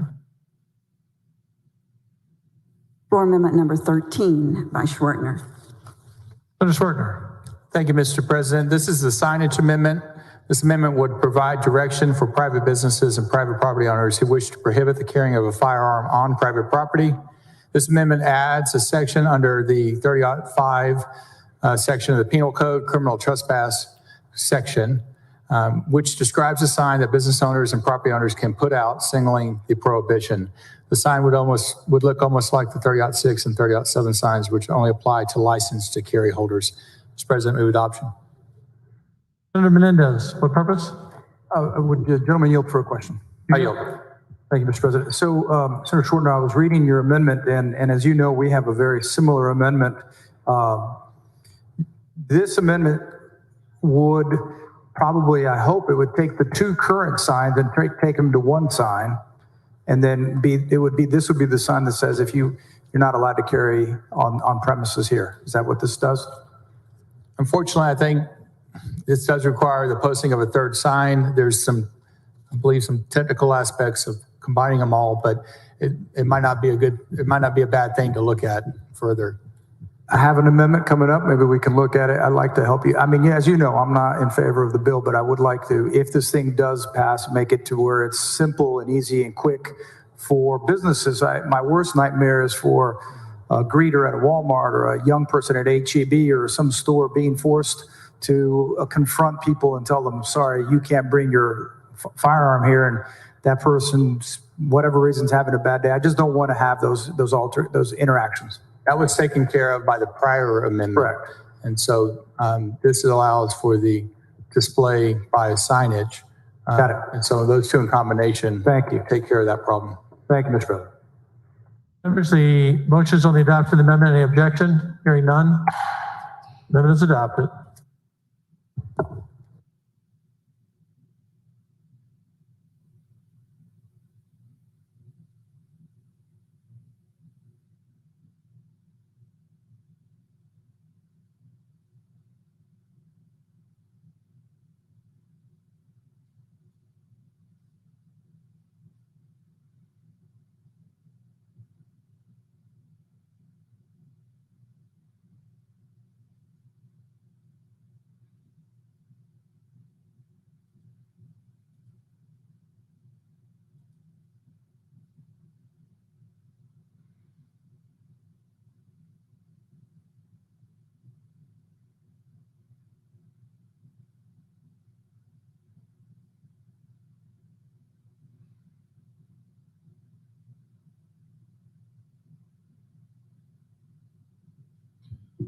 All right, and a short intermediate between them trying to organize everything. So far, only thing we've had is clarification amendments. The only big one is making it so if you're a felon and you get caught carrying, goes from a third-degree felony to a second-degree felony. For people who don't know, a second-degree felony is a larger charge than a third-degree felony. They also make it that if you commit a certain degree of crimes, you are ineligible to carry for 5 years until after your... Members, the amendment that was just handed out by Senator Menendez is pulled down.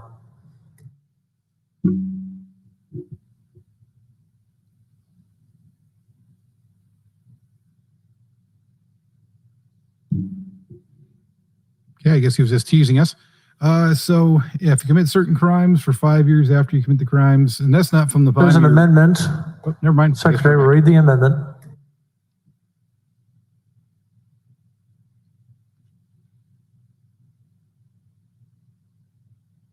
Floor Amendment 14 by Schwertner.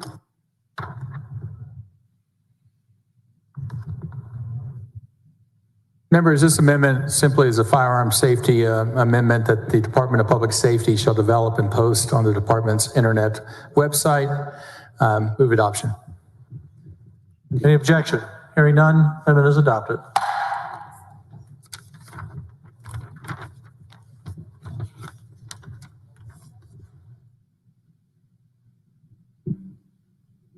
Well, that was the fastest amendment ever. We don't even know what it is. We just know the fact that I guess they're going to be putting out an advisory from the Department of Public Safety for the state of Texas saying, hey, don't shoot yourself in the dick, don't shoot yourself in the foot, don't shoot anyone else. But we don't know exactly what it's going to say. It just says that DPS at some point can put out a safety advisement. I'm assuming it's going to be a, hey, here's the laws for the state of Texas, which would be a good thing.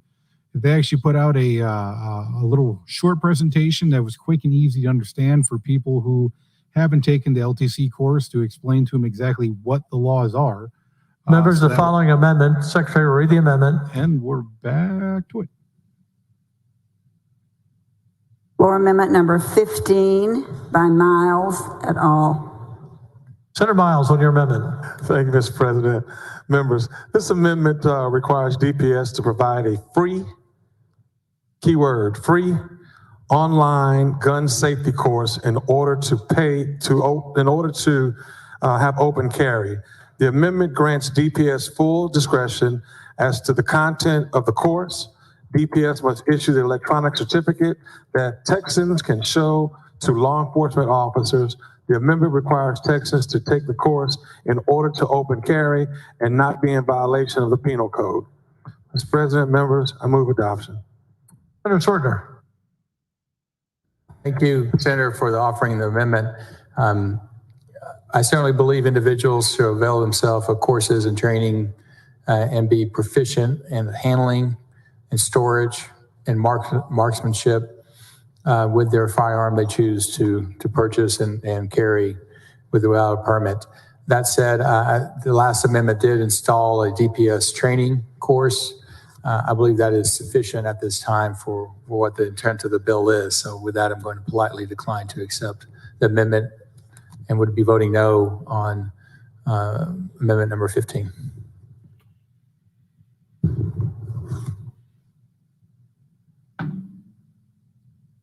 Senator Shortner, can you repeat that? He couldn't hear you. Your voluntary, you already put a voluntary. Yes, the last amendment added a training course on the DPS website. For the intent of the bill, I believe that is sufficient and appropriate for where we are now with the bill, and we'll be voting no on the amendment amendment number 15. Senator. Senator, you said your amendment was voluntary, the training. Members, the motion is on the amendment. Secretary will call the roll. Alvarado, Bettencourt, Birdwell. 13 ayes and 18 nays. The amendment fails.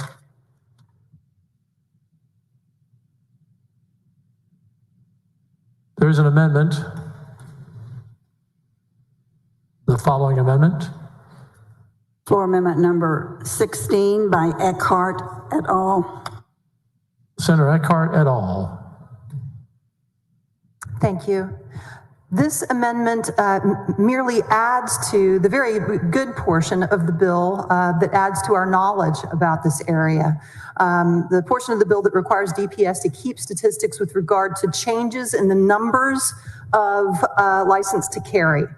It would add to the statistics that need to be kept beyond just any changes in the numbers of license to carry, and adds the number of criminal and accidental shootings that occurred in the state, the number of encounters between a law enforcement officer and a person who was in unlawful possession of a firearm, and the total number of persons in the state who are prohibited from possessing a firearm under state or federal law. And it also removes the time limitation. The bill, as it currently stands, stops requiring the collecting of that data in 2028. This would simply remove that so that we would have longitudinal data. Senator Shortner, you're recognized. Thank you, Mr. President, and thank you, Senator. I believe the current provisions of the data collection parameters in the bill meet the objective of looking at how LTC and permitless carry and their interaction going forward over the next number of years. And so that's the emphasis of that data collection. And so with that, members, I would politely would be voting no on Amendment 16. Thank you, Senator. The motion is on the adoption of the amendment. Secretary will call the roll. Alvarado, Bettencourt, Birdwell, Blanco. 13 ayes, 18 nays. Amendment fails.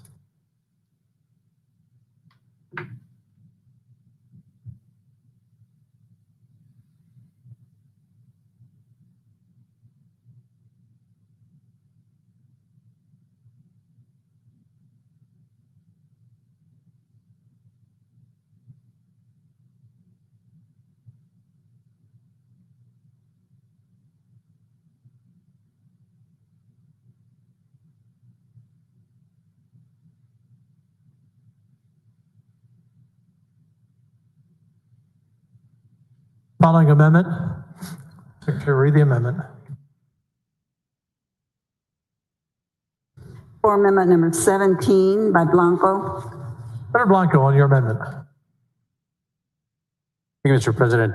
If a person seeks to purchase a handgun from a licensed firearm dealer, a background check will identify whether that person has a criminal conviction, provided it be entered into the DPS Criminal Justice Information System. Local reporting can be delayed, which allows for certain dangerous criminals to continue to pass a firearm background check during this period. This amendment would codify the governor's recommendation from the 2019 Texas Safety Action Report to require counties to report criminal cases to DPS no later than 5 business days after the conviction is finalized. This amendment also codifies the governor's Executive Order 8 from 2019 by establishing that any future grant funding to counties from the Office of the Governor is contingent on the county reporting 90% of criminal convictions within 5 business days. Move adoption. Senator Sortner, on the amendment. Thank you, and thank you, Senator, for offering the amendment. Although the emphasis and spirit of the amendment is well-intentioned, the emphasis on the bill again is the removal of a permit to carry a sidearm in self-defense. And so for that reason, I'm going to politely decline acceptance of the amendment. We'll be voting no. Motion is on the amendment. The Secretary will call the roll. Alvarado, Backup, Birdwell. 13 ayes, 18 nays. The amendment fails.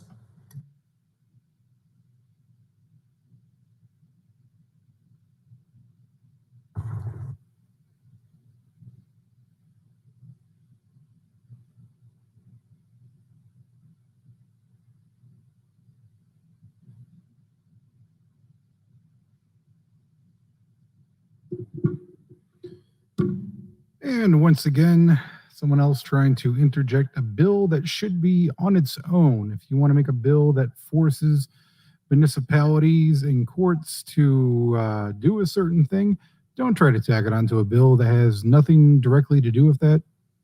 Don't be lazy. Write your own bill, submit it. Members, there's an amendment. Secretary, read the amendment.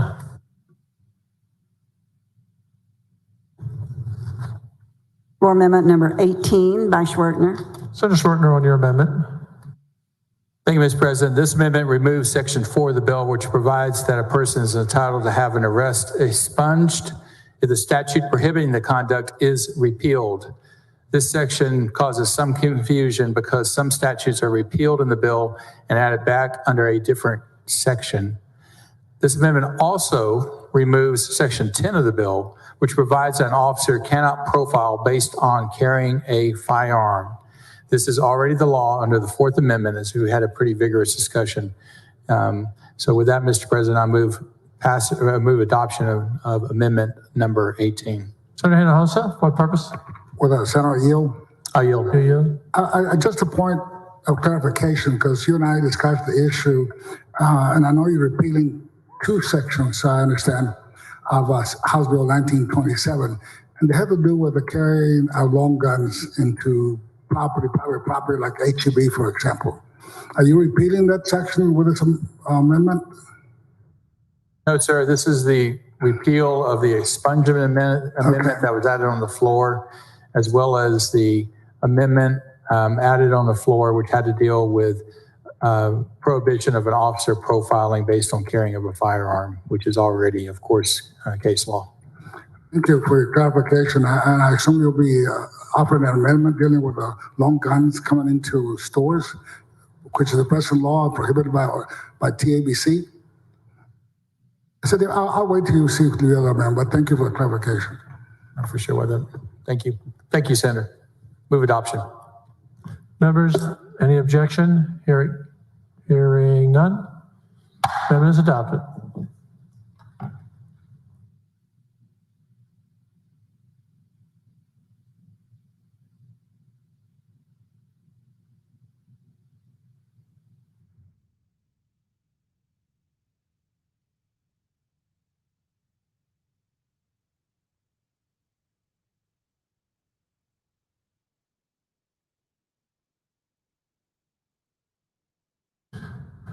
Following amendment, Secretary, read the amendment.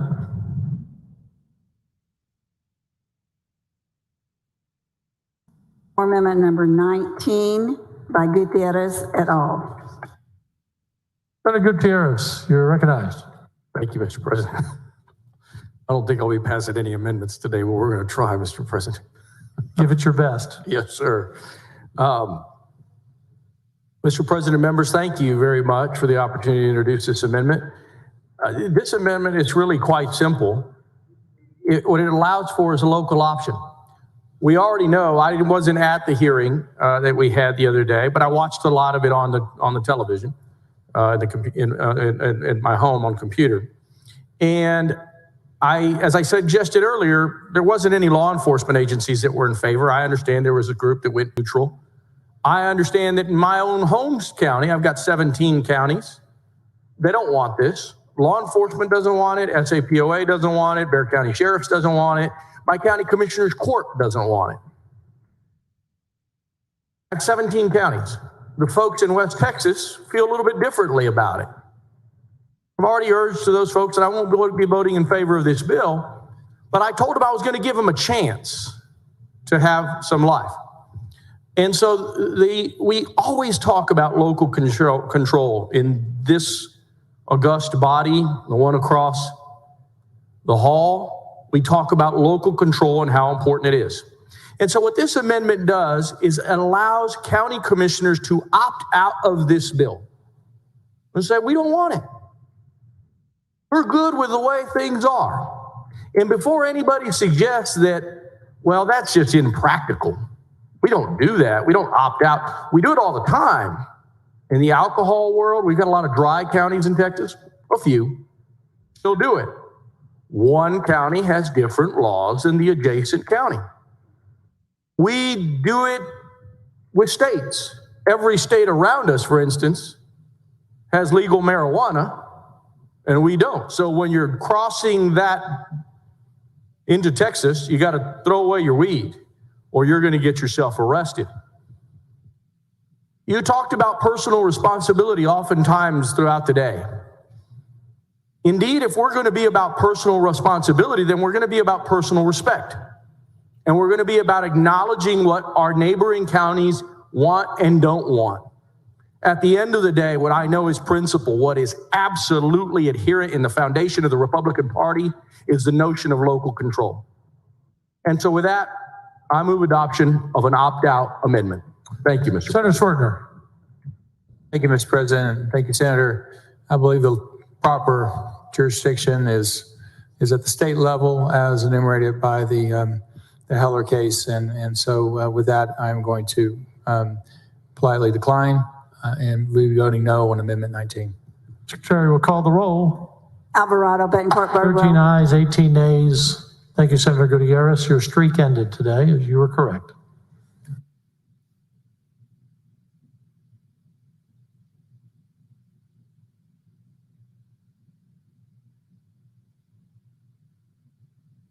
There is an amendment. The Secretary will read the amendment. For Amendment 20 by Eckhart et al. Senator Eckhart, you're recognized. Thank you, sir. The Texas Department of Public Safety closed this building that we're standing in on January 15th through Wednesday, January 20th, the day of the inauguration. DPS said it was aware of planned armed protests at the Capitol that week, and that, quote, violent extremists who may seek to exploit constitutionally protected events to conduct criminal acts were of concern to them. This came from our DPS director. This, coupled with the insurrection that occurred in our nation's capital on January 6th of this year, show that the bedrock of our democracy, our capital, is becoming less safe. So much so that we are having to close down this building to Texans across the state. As you know, an individual does not need to walk through our metal detectors to enter the Capitol if they have a permit to carry the firearm. State leaders decided to install these metal detectors at the Capitol after a man fired a gun on the front steps in January of 2010. Minutes before this man was reportedly acting strangely in the office of then Senator Dan Patricks. We decided at the time that individuals who are legally carrying a handgun with a concealed handgun license were deemed to have already undergone a level of scrutiny and a security background check that average citizens had not. If this law were enacted, even the most modest level of security would no longer exist for our building that we're working in here today. So my amendment is simple. It ensures the safety of all visitors and staff in our Capitol by prohibiting the carrying of firearms on Capitol grounds. Senator Schwertner. Thank you, Mr. President. Thank you, Senator. I'm sorry to interrupt, Senator Schwertner. I would like to pull down this amendment. Okay. Members, motion to pull down the amendment. Thank you, Senator Eckhart. Floor amendment number 20 has been withdrawn.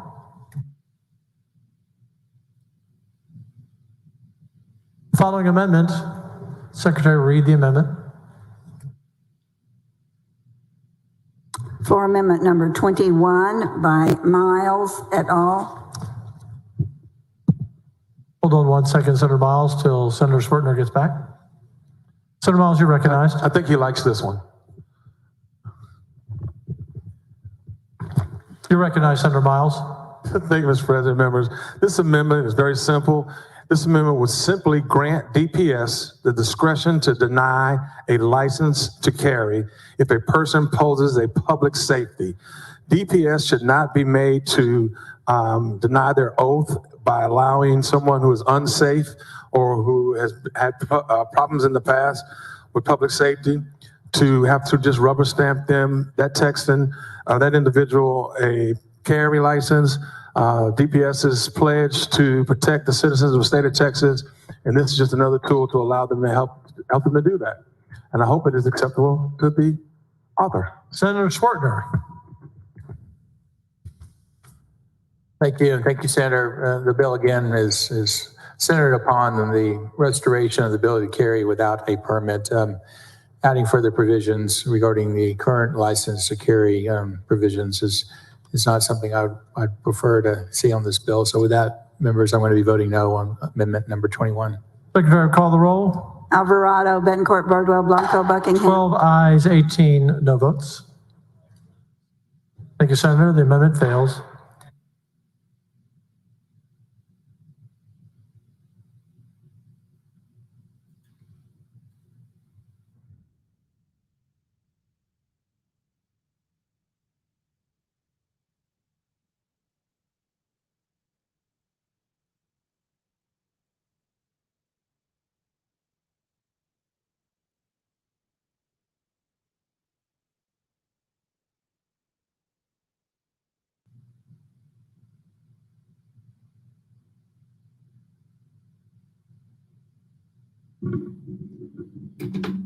Well, so we have a whole lot of more Nuffenberger amendments.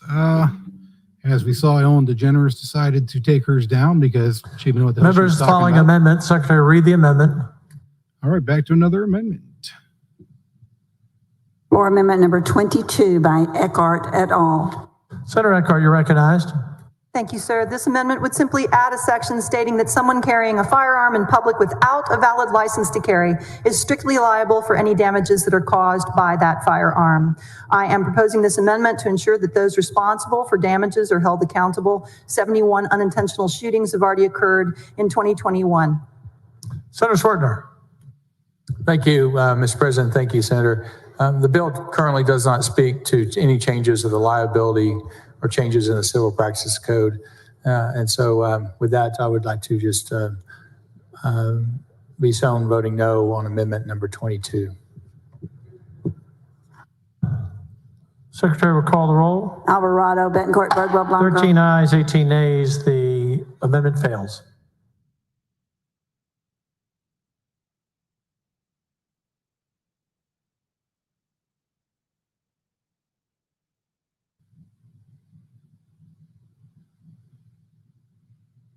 The following amendment, Secretary will read the amendment.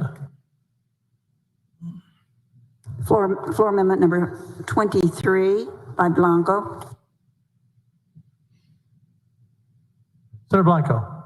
Thank you, Mr. President. Members, reporting lost or stolen firearms make it easier for law enforcement to identify firearms in the possession of people who may engage in criminal activity, to accurately perform forensic analysis and tracing of firearms, recovered at crime scenes and to reunite recovered firearms with their rightful owners.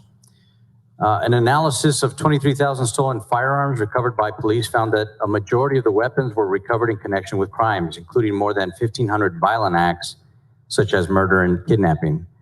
This amendment will incentivize the reporting of a stolen firearm by establishing that a report to law enforcement of a lost or stolen firearm is sufficient proof of loss for certain insurance policies if it is reported on or before the 10th day the policyholder became aware. This amendment does not create a duty or a liability for not reporting, just an incentive to do so. Move adoption. Senator Schwertner. Thank you, Mr. President. Thank you, Senator. With the narrow focus of the bill regarding removal of a license as the preeminent piece of the bill, I really did not want to make significant amendments that really deal with a different issue for reporting of a loss of a firearm, although it is obviously a very significant issue. And as you said, criminals tend to steal guns instead of buy them, and an issue that does need to be addressed, but not on this bill. Thank you, Senator. I will be voting no on Amendment 23. Members, the motion is on the amendment. Secretary, call the roll. Alvarado, Betancourt, 13 ayes, 18 nays. The amendment fails.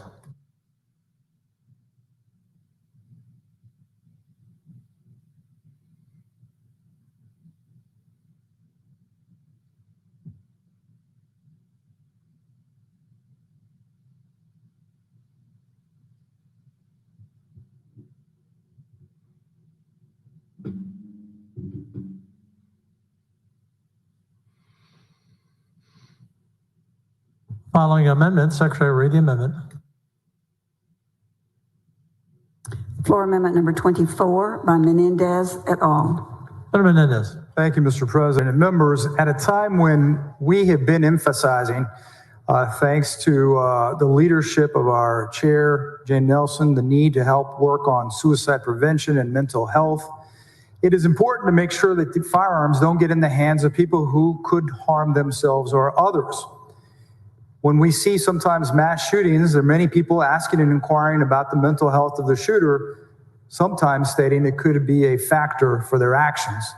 This amendment would require a person to undergo a mental health evaluation conducted by a physician to determine a person's mental health is at a place where they can lawfully possess a firearm. If the person is in good mental health, they'll receive a certificate showing this and allow them to purchase the said firearm. The certificate would be valid for 4 years, which mirrors the amount of time the handgun license to carry permit is valid. This is necessary because now there will be no need to have a license to carry. This amendment would prevent a person from selling or transferring a firearm to someone else in private sale unless they can show that they received that mental health evaluation. And while we still continue to work with more mental health resources, it is critical that we don't allow those who have a mental illness that could lead them to harm themselves or others to have access to a weapon. You know, we've heard earlier that the Federal Gun Control Act makes it unlawful for certain categories of people to ship, transport, receive, or possess firearms. One of the categories includes a person who's been adjudicated as a mentally defective or has been committed to any mental institution.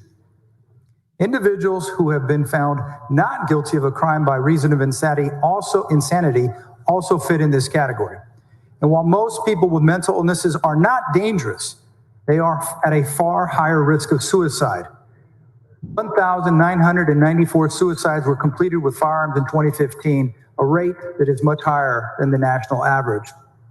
In order for us to protect our fellow Texans from having a gun fall into the wrong person's hands, I believe it's critical that we have certain safety measures in place to check a person's mental health capacity before they own a gun.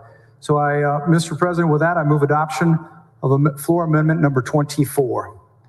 Senator Schwertner.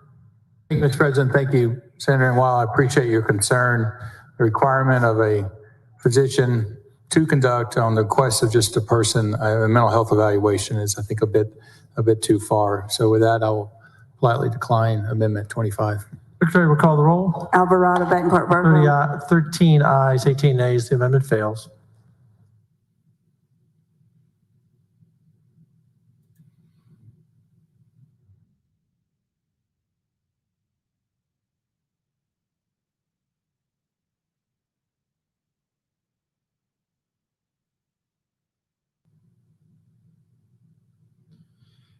And The following amendment, Secretary will read the amendment.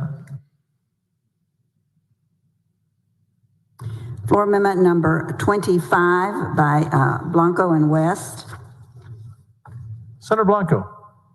Thank you, Mr. President. I want to thank Senator West for working with me on this amendment. Members, under current law, background checks are only required for transfers conducted by federal licensed firearm dealers. In the absence of comprehensive background check system, prohibited persons routinely exploit this loophole to purchase a firearm. Around 80% of all firearms acquired for criminal purposes are obtained through transfers from unlicensed dealers or sellers. This amendment would require background checks on stranger-to-stranger sales. This amendment would reduce inadvertent and unwitting private sales of guns to persons who may be prohibited from purchasing them. Move adoption. Senator Schwertner. Thank you, Mr. President. Thank you, Senator. This amendment would deal with background checks for various transfers, and the bill really doesn't speak to that issue at all. So again, for the narrowness of the bill, I'm going to politely decline and be voting no on Amendment 25. Secretary will call the roll. Alvarado, Bettencourt, Birdwell. I'm sorry, 13 yes votes, 18 no votes. The amendment fails.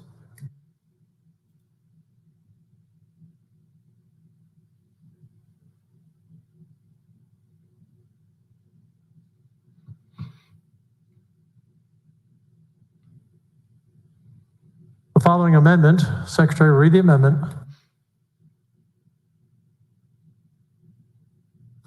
Floor amendment number 26 by Gutierrez. Senator Gutierrez. Thank you, Mr. President. This is a fairly simple amendment as well, members, and thank you for your time again. It's a fun one, actually. I think we've done a fair amount of bills this session that have taken a few powers away from the governor's office. This one seeks to give them one back.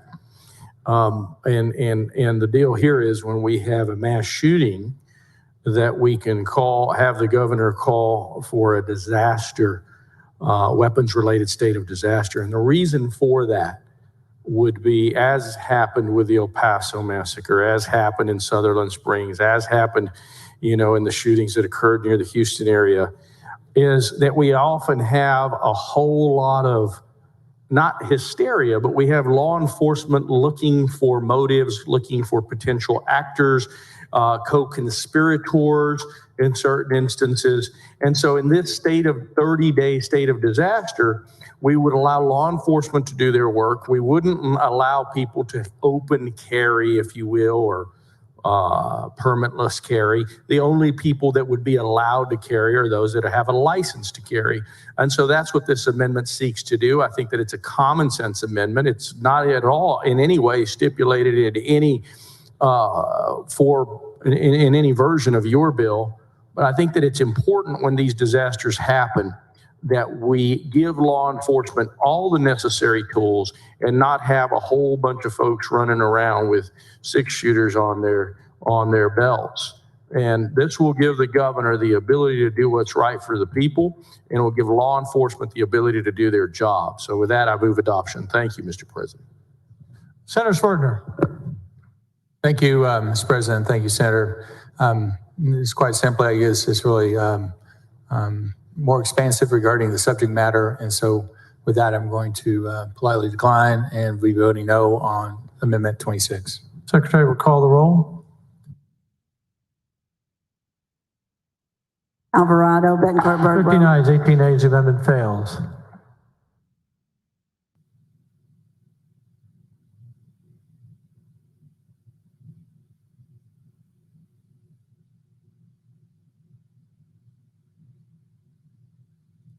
The following amendment, Secretary will read the amendment. Floor amendment number 27 by West et al.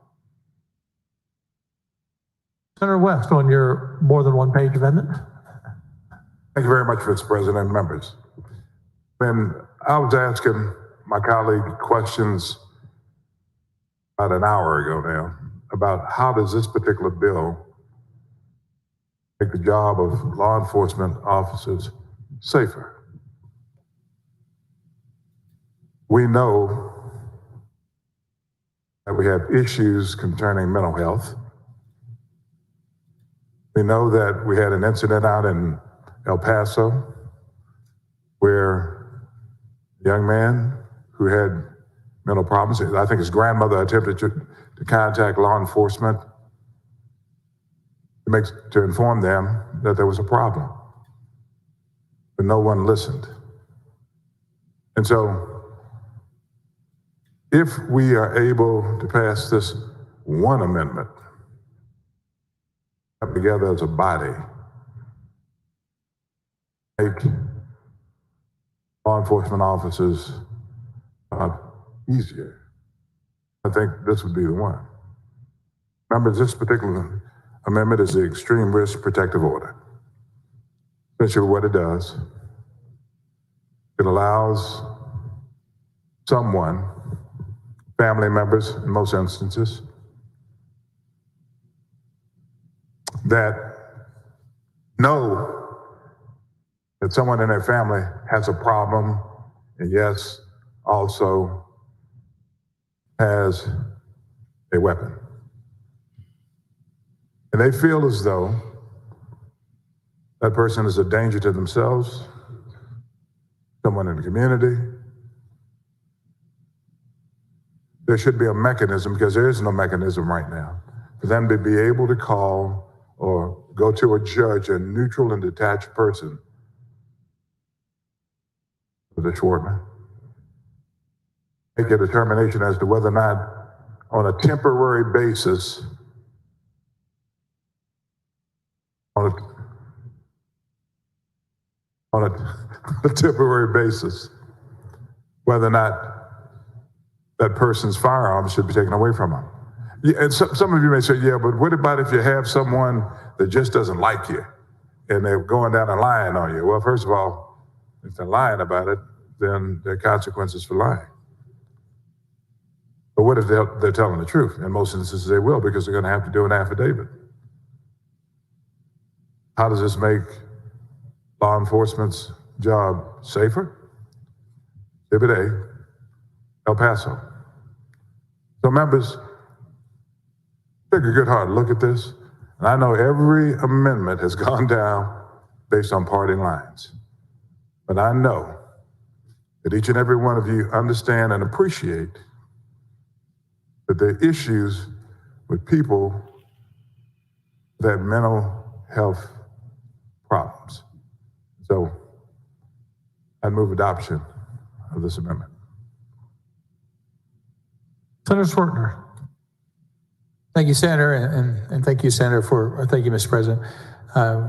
Thank you for the amendment, and while I greatly respect your expertise as an attorney, as a criminal attorney, there are laws currently in place regarding protective orders. This is fairly expansive, and for those reasons, I'm going to politely decline adoption of Amendment 27, and we'll be voting no. Secretary will call the roll. Alvarado, Bettencourt, Birdwell. 13 ayes, 18 nays, the amendment fails. Members, any other amendments? Senator West? Thank you for the use of the chamber. Always my pleasure, sir.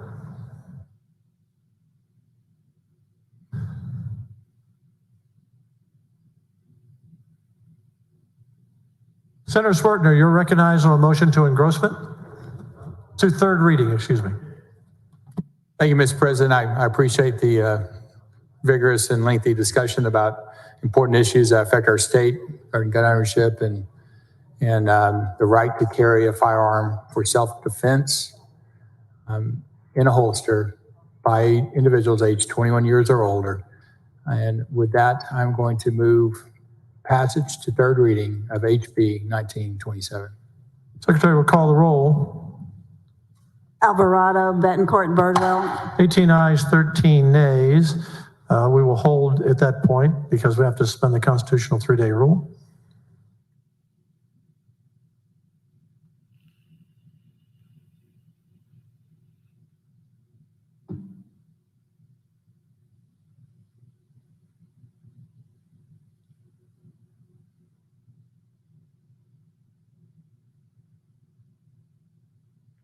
Following report from the Nominations Committee, the Secretary will read the report. Senate Committee on the Nominations Action Report for the meeting held on May the 3rd. Chair recognizes Senator Buckingham on the report. Thank you, Mr. President and members. The Committee on Nominations Action Report that has a list of 61 nominees before you on your desk were considered at the Monday, May 3rd meeting of the Nominations Committee. This list was placed on your desk yesterday to meet the 24-hour layout rule. These nominees are now eligible to be confirmed by the Senate. Mr. President, I move to confirm the 61 nominees that are listed on the May 3rd, 2021 Committee Action Report that is before us. Any motions to sever? Hearing none, Senator Buckingham moves the nominees reported favorably from the Nominations Committee be confirmed. The Secretary will call the roll. Alvarado, Bettencourt, 31 ayes, no nays. The nominees are confirmed. Thank you, Senator.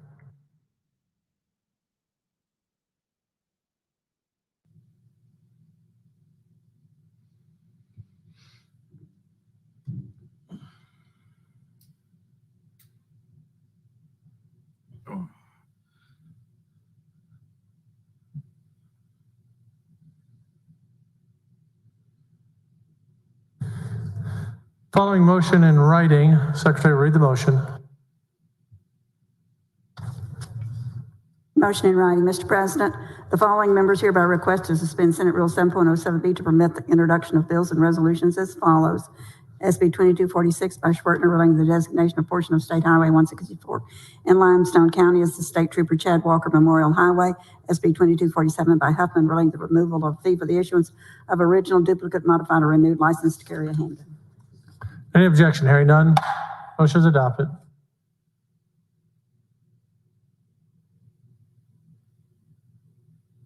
Following bills and resolutions on first reading and reference to committee, the Secretary will read the bills and resolutions. Senate Bill 2247 by Huffman relating to the removal of a fee for the issuance of an original, duplicate, modified, or renewed. All right, people, you have seen it. HB1927 has passed the Senate. It's been a long 7.5 hours on this stream here. So it has passed the Senate. It has picked up a few amendments. Most of them are basic amendments, whereas basically making clarification to the existing law. I need to get a copy of all the amendments. They're going to be released probably tonight, maybe as late as tomorrow. Once I get a copy of all of them, I can thoroughly read through everything, and I can get a grasp on exactly what they cover and what the wordage is on them. I will make a follow-up video explaining exactly what the amendments are, what they pertain to, and how they affect the bill itself. That way I can break it down so people can fully understand it. As it looks right now, the only ones that are pretty clear is if you are a felon that gets caught carrying a firearm, it moves from a second-degree felony to a third-degree felony, mandatory jail time. It adds the 30-05 sign. The 30-05 sign, if people aren't new or know what's going on in Texas, if you walk up to a business, it has to have a sign that has a 30-06 sign that states you cannot conceal carry. A 30-07 sign says you cannot open carry. If you see just one or the other, so let's say you see a 30-07 only, that means you can still conceal carry. If you see a 30-06 only, that means you can still open carry, but usually you see them together. A 30-05 means only an unlicensed person cannot carry. That would be, let's say if there's a liquor store and they don't want people who are unlicensed to carry due for whatever federal law may be there, they may have a 30-05 sign only, which means only people who do not possess a license to carry cannot carry. But more than likely, it'll be from places who don't want guns at all. So you'll see a 30-05, 30-06, and 30-07 sign. Hard to tell how places will fall when it lays, but it will lay. They still have to conform to state law when it comes to placement of signs, 1-inch bold letters with, a back coloring that is contrary to the lettering and has to be within certain distance from the entryway, has to be at all entryways, and so on and so on. Also added that DPS is allowed to make a website, or it has to make a website that basically is going to give information to people who do not have license to carry, giving them a breakdown of laws, what you can and cannot do. I'm sure the reason why there isn't much information on that yet is the fact that, well, they haven't created the site. They don't know what's going to put on it. Just the fact that they said, hey, to make people more educated, we're going to make this. For the remainder of them, they did not get into the nitty-gritty meat and potatoes of exactly what the amendments are. So once I get that information, like I said, I will review them, read through them, talk to my people who are considerably smarter than I am when it comes to law, and make sure I have a well-founded understanding of them. Then I will make, like I said, a follow-up video for probably 10 minutes explaining everything. So until then, it has been a lovely, lovely 7+ hours of sitting in this uncomfortable chair in this small studio, going over everything and talking to everyone. So until next time, I will try to figure out when this is going to be going back to the House so it can go through with the amendments to get voted on. We will see you next time.